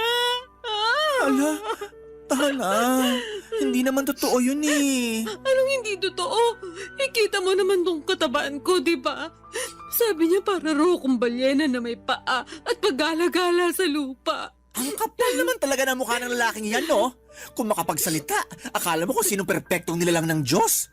Fit lang siya, ha? Matangkad na rin, sige. Pero mukha naman siyang dugong. Grabe ka naman dun sa tao. Anong grabe dun? Totoo naman. Lapad din ang nguso niya, tapos laki rin ang mata. Kung papangitan lang naman, may ibubuga talaga siya. Isama mo pa yung ugali niya, aba, may kalalagyan talaga siya sa impyerno. Doon, katabi ng trono ni Satanas. Pero ayun nga, hindi pa rin ako makapaniwala na ipagpapalit niya ako sa iba dahil lang sa pagiging mataba ako. Bakit nagulat ka pa? Alam mo namang sira ulo na talaga yung ex mo simula pa lang nung mahuli mo nagloko. Akala ko kasi magbabago pa siya nung humingi ng tawad sa akin eh. May pasabi-sabi pa na ako raw talaga yung mahal niya. At hindi niya kaya mabuhay na wala ako. Natukso lang daw siya, bla bla bla bla. Lokohin niya, lelang niya. Hindi raw mabubuhay na wala ka. Oh, bakit hanggang ngayon buhay pa siya? Hayaan mo na. Kung ikaw kaya mong hayaan, pues ako hindi. Ayoko yata na sinasaktan pinsan ko, no? Dami mo na pinagdaanan eh. Tapos nung nakilala mo siya, naramdaman ko talaga na naging masaya ka. Kumbaga, for the first time in your life. Nangako rin sa akin yung ulupong na yon na hindi ka niya sasaktan at paiiyakin. Tapos ginawa niya rin sa'yo. Pag nakita ko talaga yung ex-boyfriend mo, makakatikim siya sa akin na mag-asawang sampal. May kabit pa. Thank you. Pero kung ako sa'yo, hindi ko na hayaang madungisan niya yung mga kamay ko. Hindi niya deserve ng atensyon mo. Kaya siguro iniisip niya na okay lang sa kanya yung ginawa niya sa'yo kasi di mo kayang patulan. Hindi naman ganyan pagkakakilala ko sa'yo ha. Palaban ka eh. Oo, pero napagod na lang ako.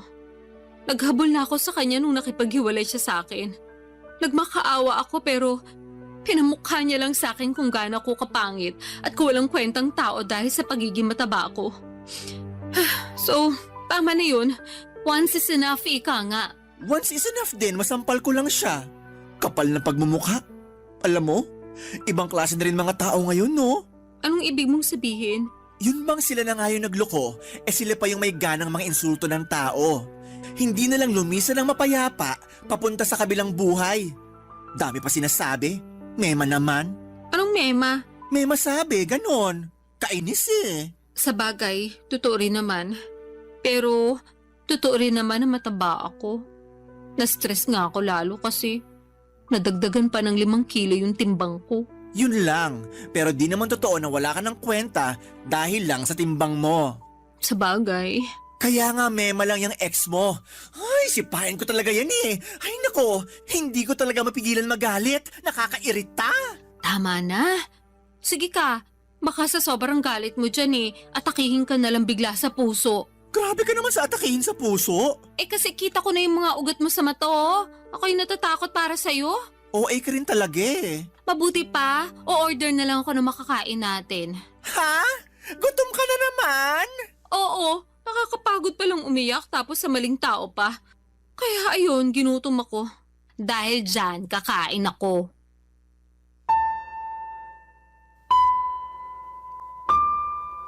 Papadudot, sobrang sakit maloko ng taong pinakamamahal mo. At masahol pa doon pinagpalit niya ako sa babaeng hindi hamak na mas payat at sexy sa akin. Laking insulto noon sa pagkatao ko gayong hindi naman ako payat at sexy noong nakilala niya. Pero aminado naman ako na hindi pa ako kasing bigat ng timbang ko ng mga panahong hiniwalayan niya ako. Siguro'y napabayaan ko rin talaga ang aking sarili. Pero kung iisipin, nagsimula lang naman yun noong nanlamig at nagloko siya. Dahil sa nangyari, lalo kong itinuon sa pagkain ang sakit na nararamdaman ko ng mga panahong yon. Sinabi ko kay Percy na kaya ko ang sarili ko dahil nga kilala niya rin naman akong matapang. Totoo naman na matapang ako at palaban. Marami na akong masasakit na pangyayari sa buhay na nalagpasan ng mag-isa. At malaki ang utang na loob ko sa pagkain dahil napapagaan ito ang buhay ko kahit na napapabigat naman ito ang aking timbang. Barangay Love Stories. Barangay Love Stories. Papadudot, sinabi ko sa sarili ko na hindi na ako magmamakaawa sa ex-boyfriend ko. Nabalikan niya ako. Sapat na yung isang beses, sobra na kung susundan ko pa ang pagpapakatanga ko. Napakaraming lalaki sa mundo at hindi lang naman siya ang huling lalaki na makikilala ko. At dahil nga punong-puno ako ng tiwala at kumpiyansa sa sarili, na wala akong dapat baguhin sa pagkatao ko dahil ex ko naman ang nagloko. Hindi ko pinakinggan ang sinabi sa akin ni Percy na magdahan-dahan sa pagkain dahil baka lalong madagdagan ang timbang ko. Alam ko naman na concern lamang siya sa kapakanan ko at hindi yon sa pinagbabawalan niya akong kumain. Besides, pera ko naman ang ginagastos ko, pambili ng cravings ko. Pero ayos na ayos lang naman ako ng panahon na yon. Dahil nga break na kami ng dati kong karelasyon. Nagkaroon na ako ng maraming oras para pagtuunan ng pansin ang ibang aspeto ng buhay ko. Tulad na lamang ng paggala kasama ang aking mga college kabarkada.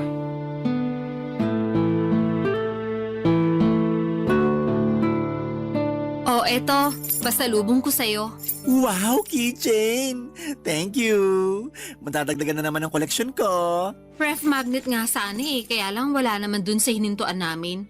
Tapos hindi na ako nakapamili ng design kasi hindi na ako bumaba sa sasakyan. Nagpabili na lang ako sa isa naming kaibigan.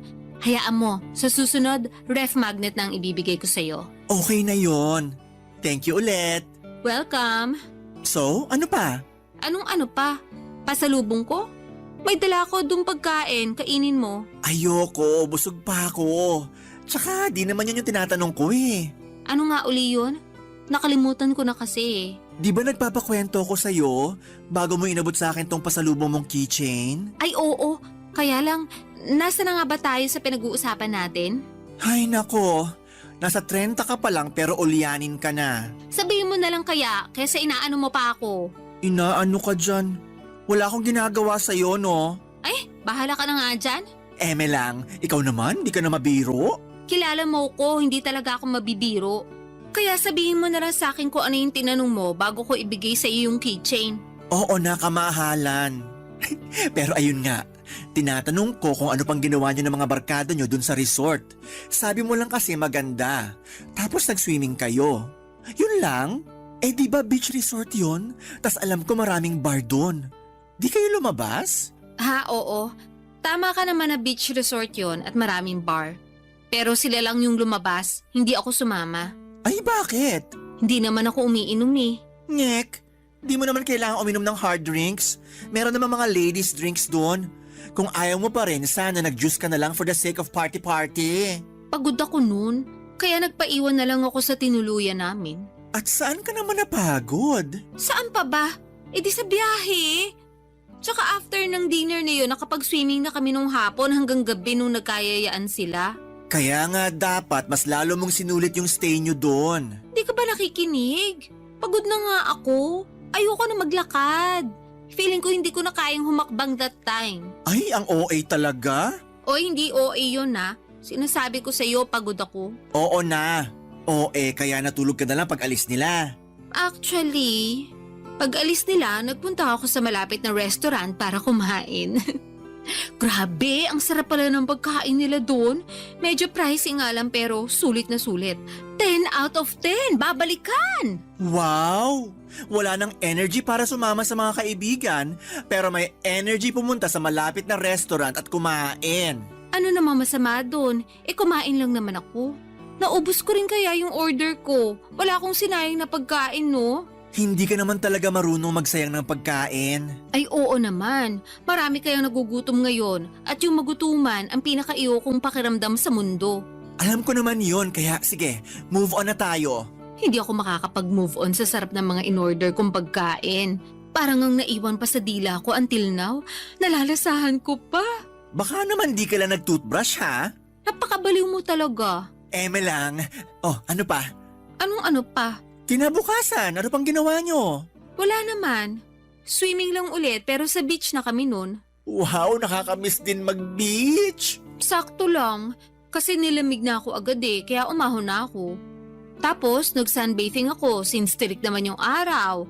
Then may dumaan na naglalako ng ice cream na avocado flavor. Ayun, napabili tuloy ako. Wow, ibang klase. Nilamig, tapos nag-ice cream. Oo, alam mo naman paborito ko yung avocado, diba? So, hindi ko matanggihan. Naka-4 na apa nga ako. Uy, buti hindi sumamatchan mo. Hindi naman. Bakit? Grabe naman yung 4. Tiba-tiba si Manong sa'yo for sure. Hayaan mo na.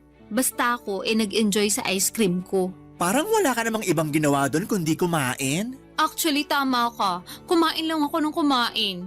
Ang susarap kasi ng mga pagkain doon. Tsaka naisip ko, hindi naman kami lagi nandun Kaya dapat sulitin ko na. Papadudot, masaya talaga ako na makasama sa out of town at beach trip namin ng mga college friends ko. Matagal na rin kasi nila akong niyayaya kaya lang ay nasa circle namin yung guy na palaging pinagseselosa ng ex-boyfriend ko noon. Nakwento ko kasi sa kanya na naging crush ako noong kaibigan kong yon pero hindi ko naman ito tipo. Binasted ko pa nga noong nagtapat saktong graduation namin. At matagal na yon, bago pa kami nagkakilala ng ex ko. Pero patuloy pa rin niyang pinagseselosan yon hanggang sa pinag-awayan na namin ang pagsama ko sa mga gala ng barkada ko. Hindi nagtagal ay nagka-jowa rin naman ang kaibigan namin yon at nauna pa ngang kinasal sa amin. Pero patuloy pa rin siyang pinagseselosan ng boyfriend ko kaya ako na mismo ang umiwas sa mga yaya ng barkada ko. Nagtampo pa nga sila sa akin pero pinaliwanag ko naman ang panig ko, Papa Dudut. Sa huli, nauunawaan naman nila at narespeto ang kahilingan ko. At dahil nga wala naman akong kaklose sa mga kaopisina ko ay hindi rin ako nakakagala o nakakalabas. Masasabi ko na malaking bagay sa healing journey ko ang mga travel namin. Pangarap ko rin kasing makarating sa iba't ibang panig ng Pilipinas, lalo na kumikita na ako ng pera at wala pa naman akong sariling pamilya. Kaso aminado ako. Nasa tuwing gumagala kami mabilis akong mapagod at hapuin.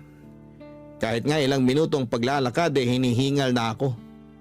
Kaya mas gusto ko na lamang na magstay sa hotel at kumain. Bagay na sa tingin ko ay unti-unting kinainisan sa akin ng mga barkada ko. Kaya nga kinuwento ko yon kay Percy at ang solusyon niya ay simulan ko na raw ang Oplan Balik Alindog program. Bilang unang hakbang ay nag-enroll ako sa gym kung saan ay matagal na siyang miyembro, Papa Dudut.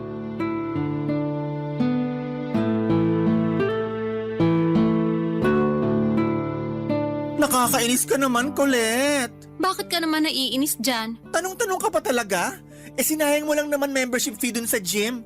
Hinahanap ka kaya ni coach sa akin? Sabihin mo na lang hindi na ako babalik. Ayoko na. Suko na ako. Suko ka na agad? Nakakailang session ka pa lang? Ano magagawa ko kung ayaw ko na talaga? Baka naman sa isip mo lang yan ha? Sigurado ako sa desisyon ko. Pinag-isipan ko yun nung muntik na akong lagnatin dahil sa sakit ng katawan after nung first session. Grabe kaya pakaramdam ko nun. Kulang na lang magpa-ospital ako Sobra naman yung magpa-ospital. Sa pagkakatanda ko, nag-treadmill ka lang naman nung unang araw mo. Correction, isama mo na yung pag-akyat baba natin dun sa hagdan papunta sa gym. Kung bakit kasi hindi uso elevator doon? Nasa 3rd floor din kaya yung inakyat baba natin. May elevator naman, pero under maintenance. Tsaka, ayaw mo nun? Naka-warm up ka na nung umakyat ka sa hagdan. Magandang cardio rin yun para maramdaman mo namang may puso ka. May puso ako, no? Ramdam na ramdam ko sa tuwing kinikilig ko kung tikman yung bagong pagkain sa menu. Yan, dyan ka magaling sa pagkain. Ano namang masama doon? May batas ba na nagbabawal akong kumain? Walang batas at hindi masama. Bakit kasi ganyan ang tono mo? Para mo na rin sinabing wala akong karapatang kumain. Hindi naman ganyan punto ko.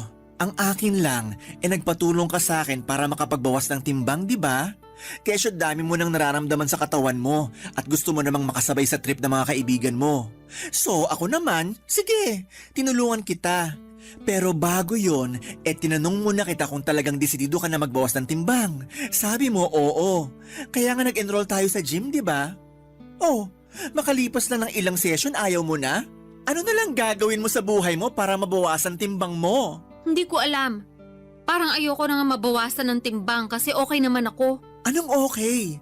Paano ka naging okay? Medyo hassle nga lang pag nagko-commute, pero wala namang karapatang mang-discriminate yung mga driver porke mataba ako.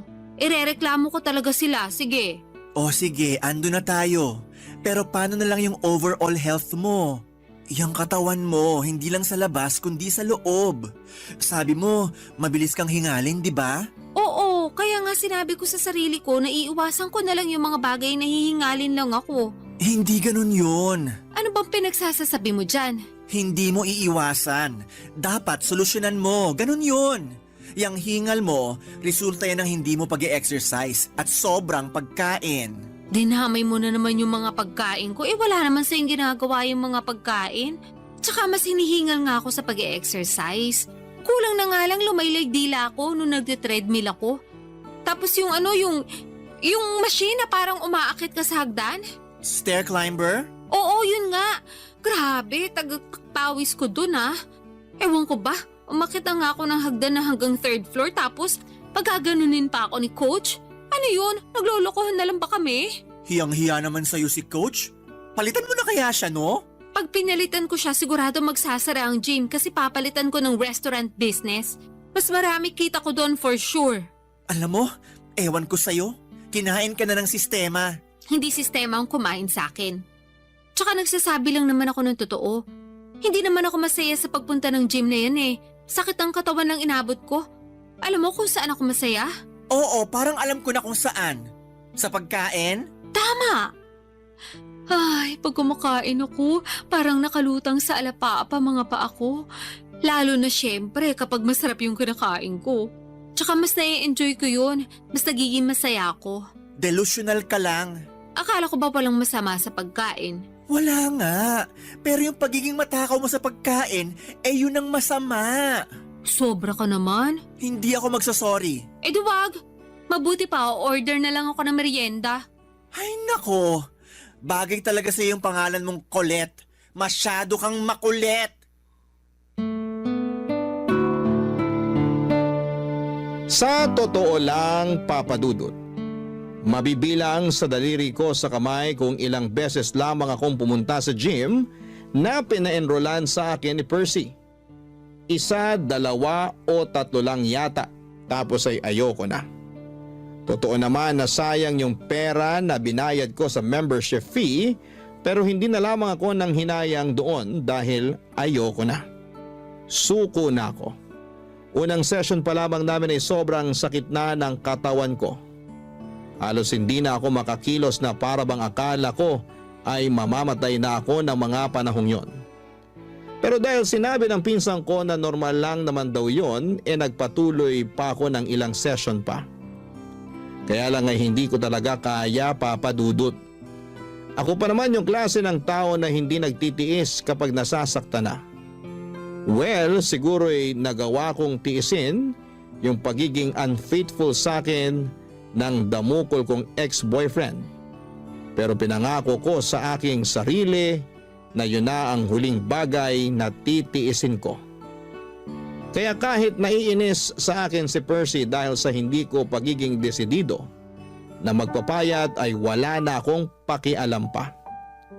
Dahil doon ay natuon ulit ang atensyon ko sa labis na pagkain upang mabawasan ang aking stress. Barangay Love Stories. Barangay Love Stories. Mga padudot, mabilis na lumipas ang 3 buwan mula sa dati kong timbang na 115 kilo ay pumalo na ako sa 150 kilograms. Sobrang taba ko na at ang bigat-bigat na ng katawan ko. Dagdag pa yung palagiang pagsama ng aking pakiramdam. May mga araw na ayoko nang bumangon sa higaan para pumasok sa trabaho dahil nakakapagod mag-asikaso. Bukod doon ay nahihirapan din ako mag-commute dahil sa timbang ko. Kita ko na rin sa salamin na lumolobo talaga ako ng husto. Lumaki ang mga braso ko at hita at nadagdagan ng isang layer ang bilbil ko sa tiyan at sa leeg ko. Umumbok din ang aking mukha at hindi ko na makita dahil sa dagdag na taba ng aking leeg. Doon ako nagsimulang ma-frustrate habang binabalikan sa isipan ko kung ano-anong klaseng pagkain ang kinain ko noong nakaraang 3 buwan. Na-realize ko na sobrang daming carbohydrates, maalat at matatamis na pagkain ng walang pasubali kong nilantakan. Malala kapag magkaka-period na ako dahil nandun yung makikrave talaga ako sa iba't ibang unhealthy food and drinks. Tapos nung isang beses ay hindi ako dinatna ng menstruation ko. Akala ko'y delay lang pero dahil praning ako ay nagpakonsulta na ako sa isang OB gynecologist. Doon ko napag-alaman na may PCOS ako o Polycystic Ovarian Syndrome. Bilateral din. Ibig sabihin po nun ay 2 ovary ko ang merong cyst na nakakaapekto sa aking hormones. Bukod doon ay lumabas sa laboratory exam ko na may type 2 diabetes din ako. Dahil sa mga sakit ko ay lalo akong na-frustrate.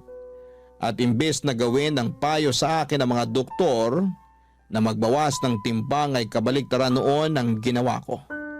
Mas lalo akong nagpaka-lango sa pagkain, Papa Dudut.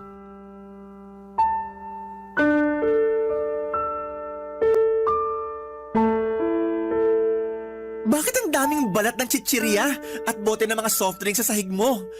Pati dun sa kusina, meron ka pang iniinit na ewan ko kung ano sa microwave. Ano ba yun ha? Ah, yun ba? Tirang spaghetti yun. Ilang araw na sa ref ko kaya ininit ko na. Yun lang trip kong kainin ngayon eh. Pwede bang makisuyo? Pakikuha pagtapos ng initin. Hirap na kasi akong tumayo eh. Akala ko ba wala kang ganang kumain dahil may sakit ka? Kaya nga ako pumunta rito sa apartment mo kahit na naiinis pa rin ako sa'yo. Thank you. Pero naisip ko ayoko magpatalo sa sakit ko. Kaya kakain pa rin ako. Kinain mo rin ba yung lahat-lahat ng mga chichirya na yan? Tsaka ikaw din uminom ng mga soft drinks na yan? Oo. Wala naman akong kasama dito eh. Ako lang. Kulit naman. Ano? Sisermonan mo na naman ako kasi kumain ako ng unhealthy food.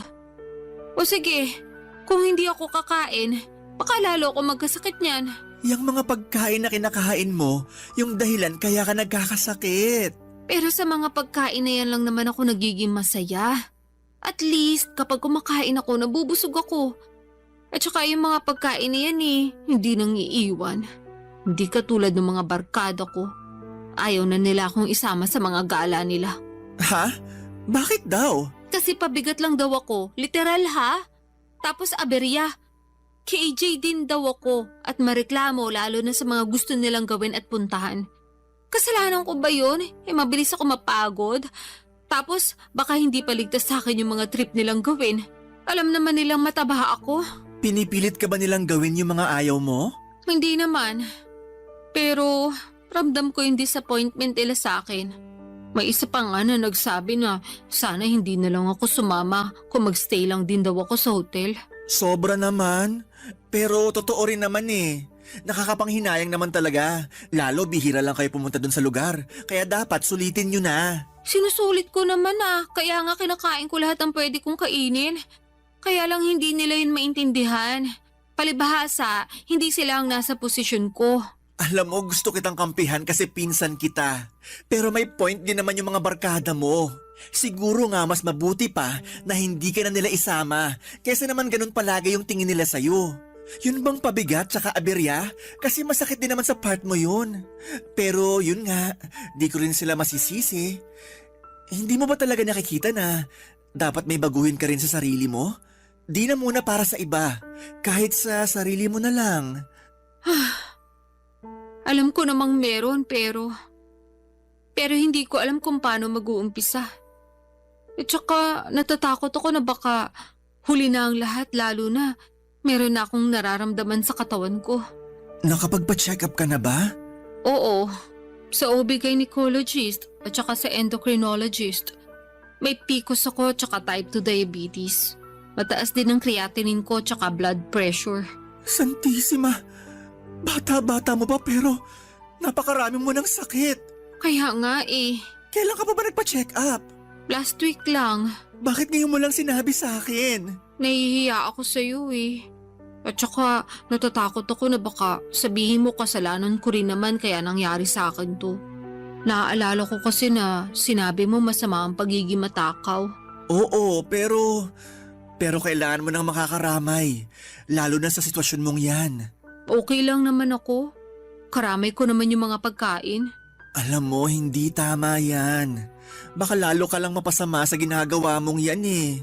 Tsaka di ka naman pinagbabawalang kumain.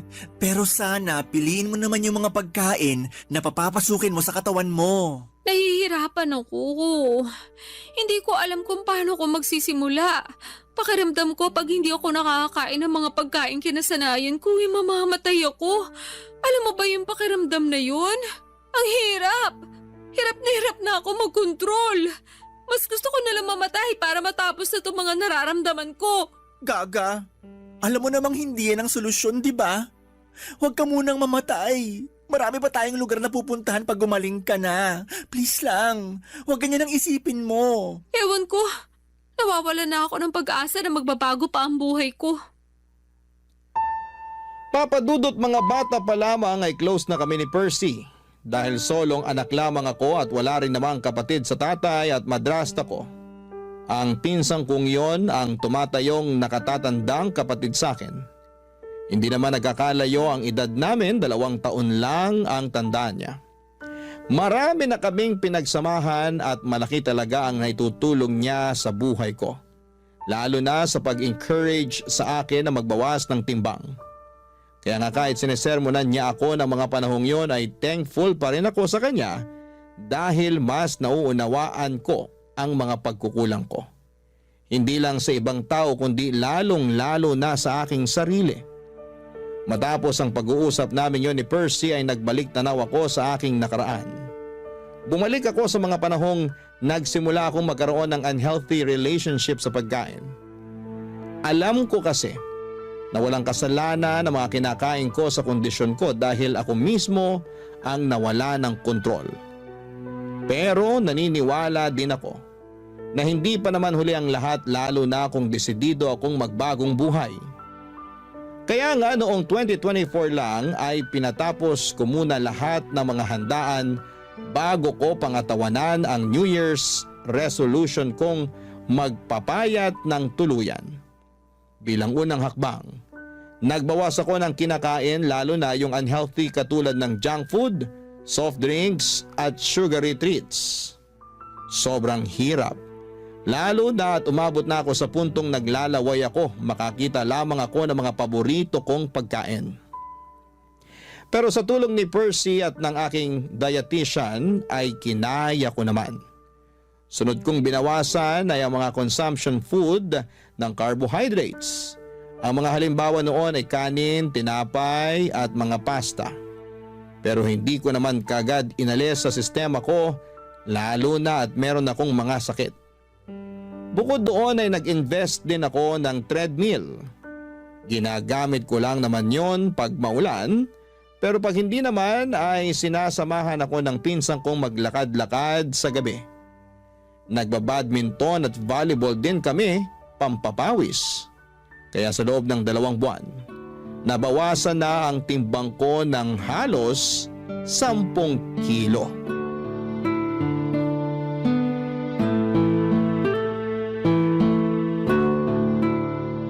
Ang intense nung double match natin dun sa 2 foreigner. Oo nga, parang professional. Ayun, talo tuloy tayo. Hayaan mo na, at least mga gwapo naman sila. Kota mga mata ko sa silay. Sa bagay, ako rin naman. Gusto ko yung kumukorte talaga yung mga abs sa damit kasi pawis na pawis. Ay, sinabi mo pa.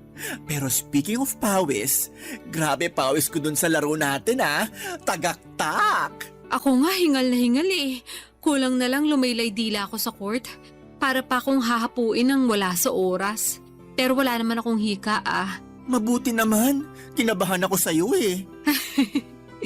Nahalata ko nga sa reaksyon ng mukha mo. Kaya sinabi ko, Santissima, maawa naman sa'yo. Dami mo nang nararamdaman. Huwag na sana dumagdag pa yan. hindi naman siguro. At saka alam mo ba pakiramdam ko, unti-unti nang gumagaling ang katawan ko. Talaga? Oo. Di ba nabawasan na ako ng timbang? 10 kilo rin yon. Kaya nga alam ko na mataba pa rin ako, pero malaking bagay na rin sa akin yung 10 kilong yun, no? Oo naman. Hindi mo yun ma-achieve kung hindi mo piniling tulungan ang sarili mo. Baka nga imbis na makapagbawas ka ng ganun madagdagan pa ng 10 kilo yung timbang mo kung nagpatuloy ka lang sa pagkain. Kaya nga nangihinaya lang ako kasi ngayon ko lang na-realize ang importansya ng pangangalaga sa kalusugan sa pamamagitan ng pagkain ng tama. Nahihiya ako sa sarili ko dahil hinayaan kong tumaba ako ng ganito. Nawalan ako ng kontrol sa pagkain kasi akala ko yun lang yung kakampi ko sa lahat ng mga problema ko sa buhay. Ay, sa totoo lang, nahihirapan pa rin akong disiplinahin ang sarili ko. May mga araw na okay lang, magaan, na itatawid yung araw, pero meron na mabigat talaga. Paanong mabigat? Yung bang hindi ko mapigilang umiyak kasi nabitin ako sa pagkain na kinain ko. Na gusto ko pang kumain ng marami, pero alam kong hindi naman pwede. Nararamdaman ko yun lalo kapag magkakaroon na ako. Alam mo na, hirap maging babae. Nakaka-relate ako dyan. O bakit? May matres ka rin? Charot lang. Pero gusto ko lang din sabihin na proud ako sa'yo. Talaga? Kahit na mabagal yung progress ko? Hindi naman mabagal progress mo. Alalahanin mong nasa 2 buwan ka pa lang. Tsaka, oo, proud ako sa'yo. Kasi sinubukan mo mag-diet para sa kapakanan mo. Hindi lang para sumeksi ka, kundi para gumaling ka na rin. Naniniwala ako, pagkain din na makakatulong sa'yo para bumuti pakiramdam mo. Pero syempre, yung tamang pagkain ang tinutukoy ko Tapos samahan mo pa ng exercise at inumin yung mga gamot na reseta sa'yo. Palung-palo ka na. Totoo rin naman. Nang pinagpapawisan kasi ako at nakapagbawas ng timbang gumaan talaga ang pakiramdam ko as in.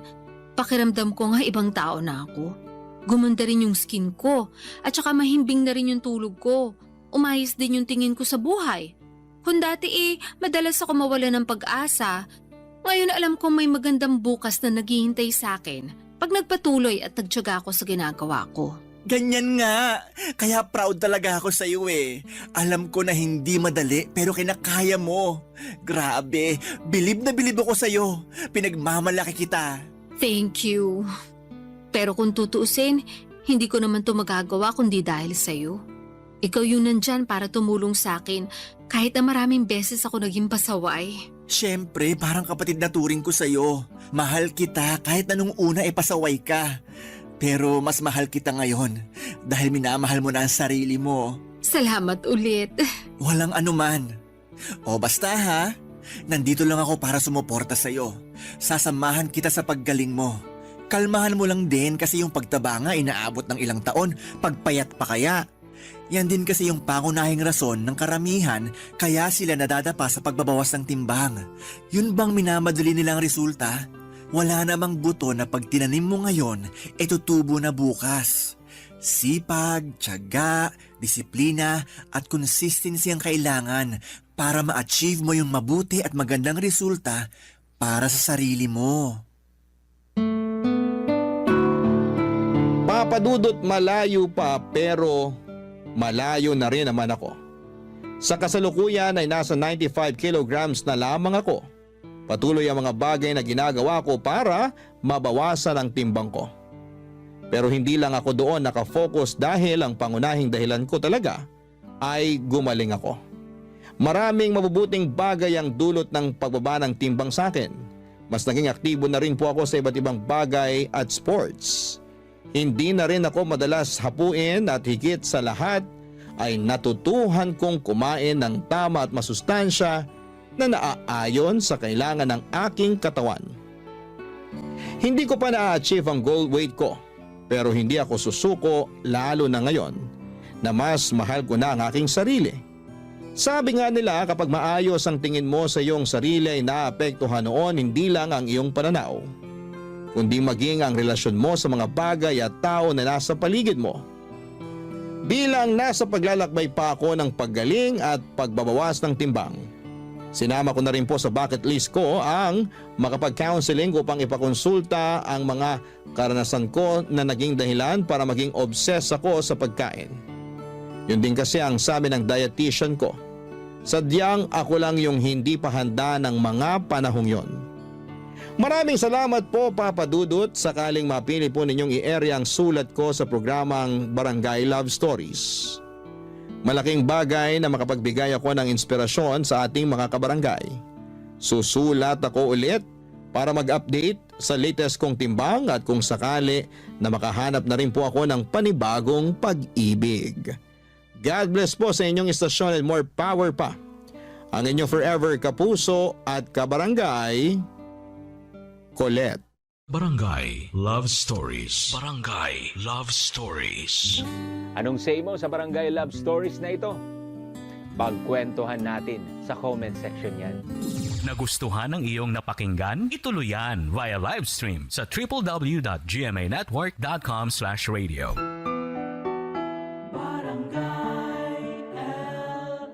In Mega Manila, 97.1.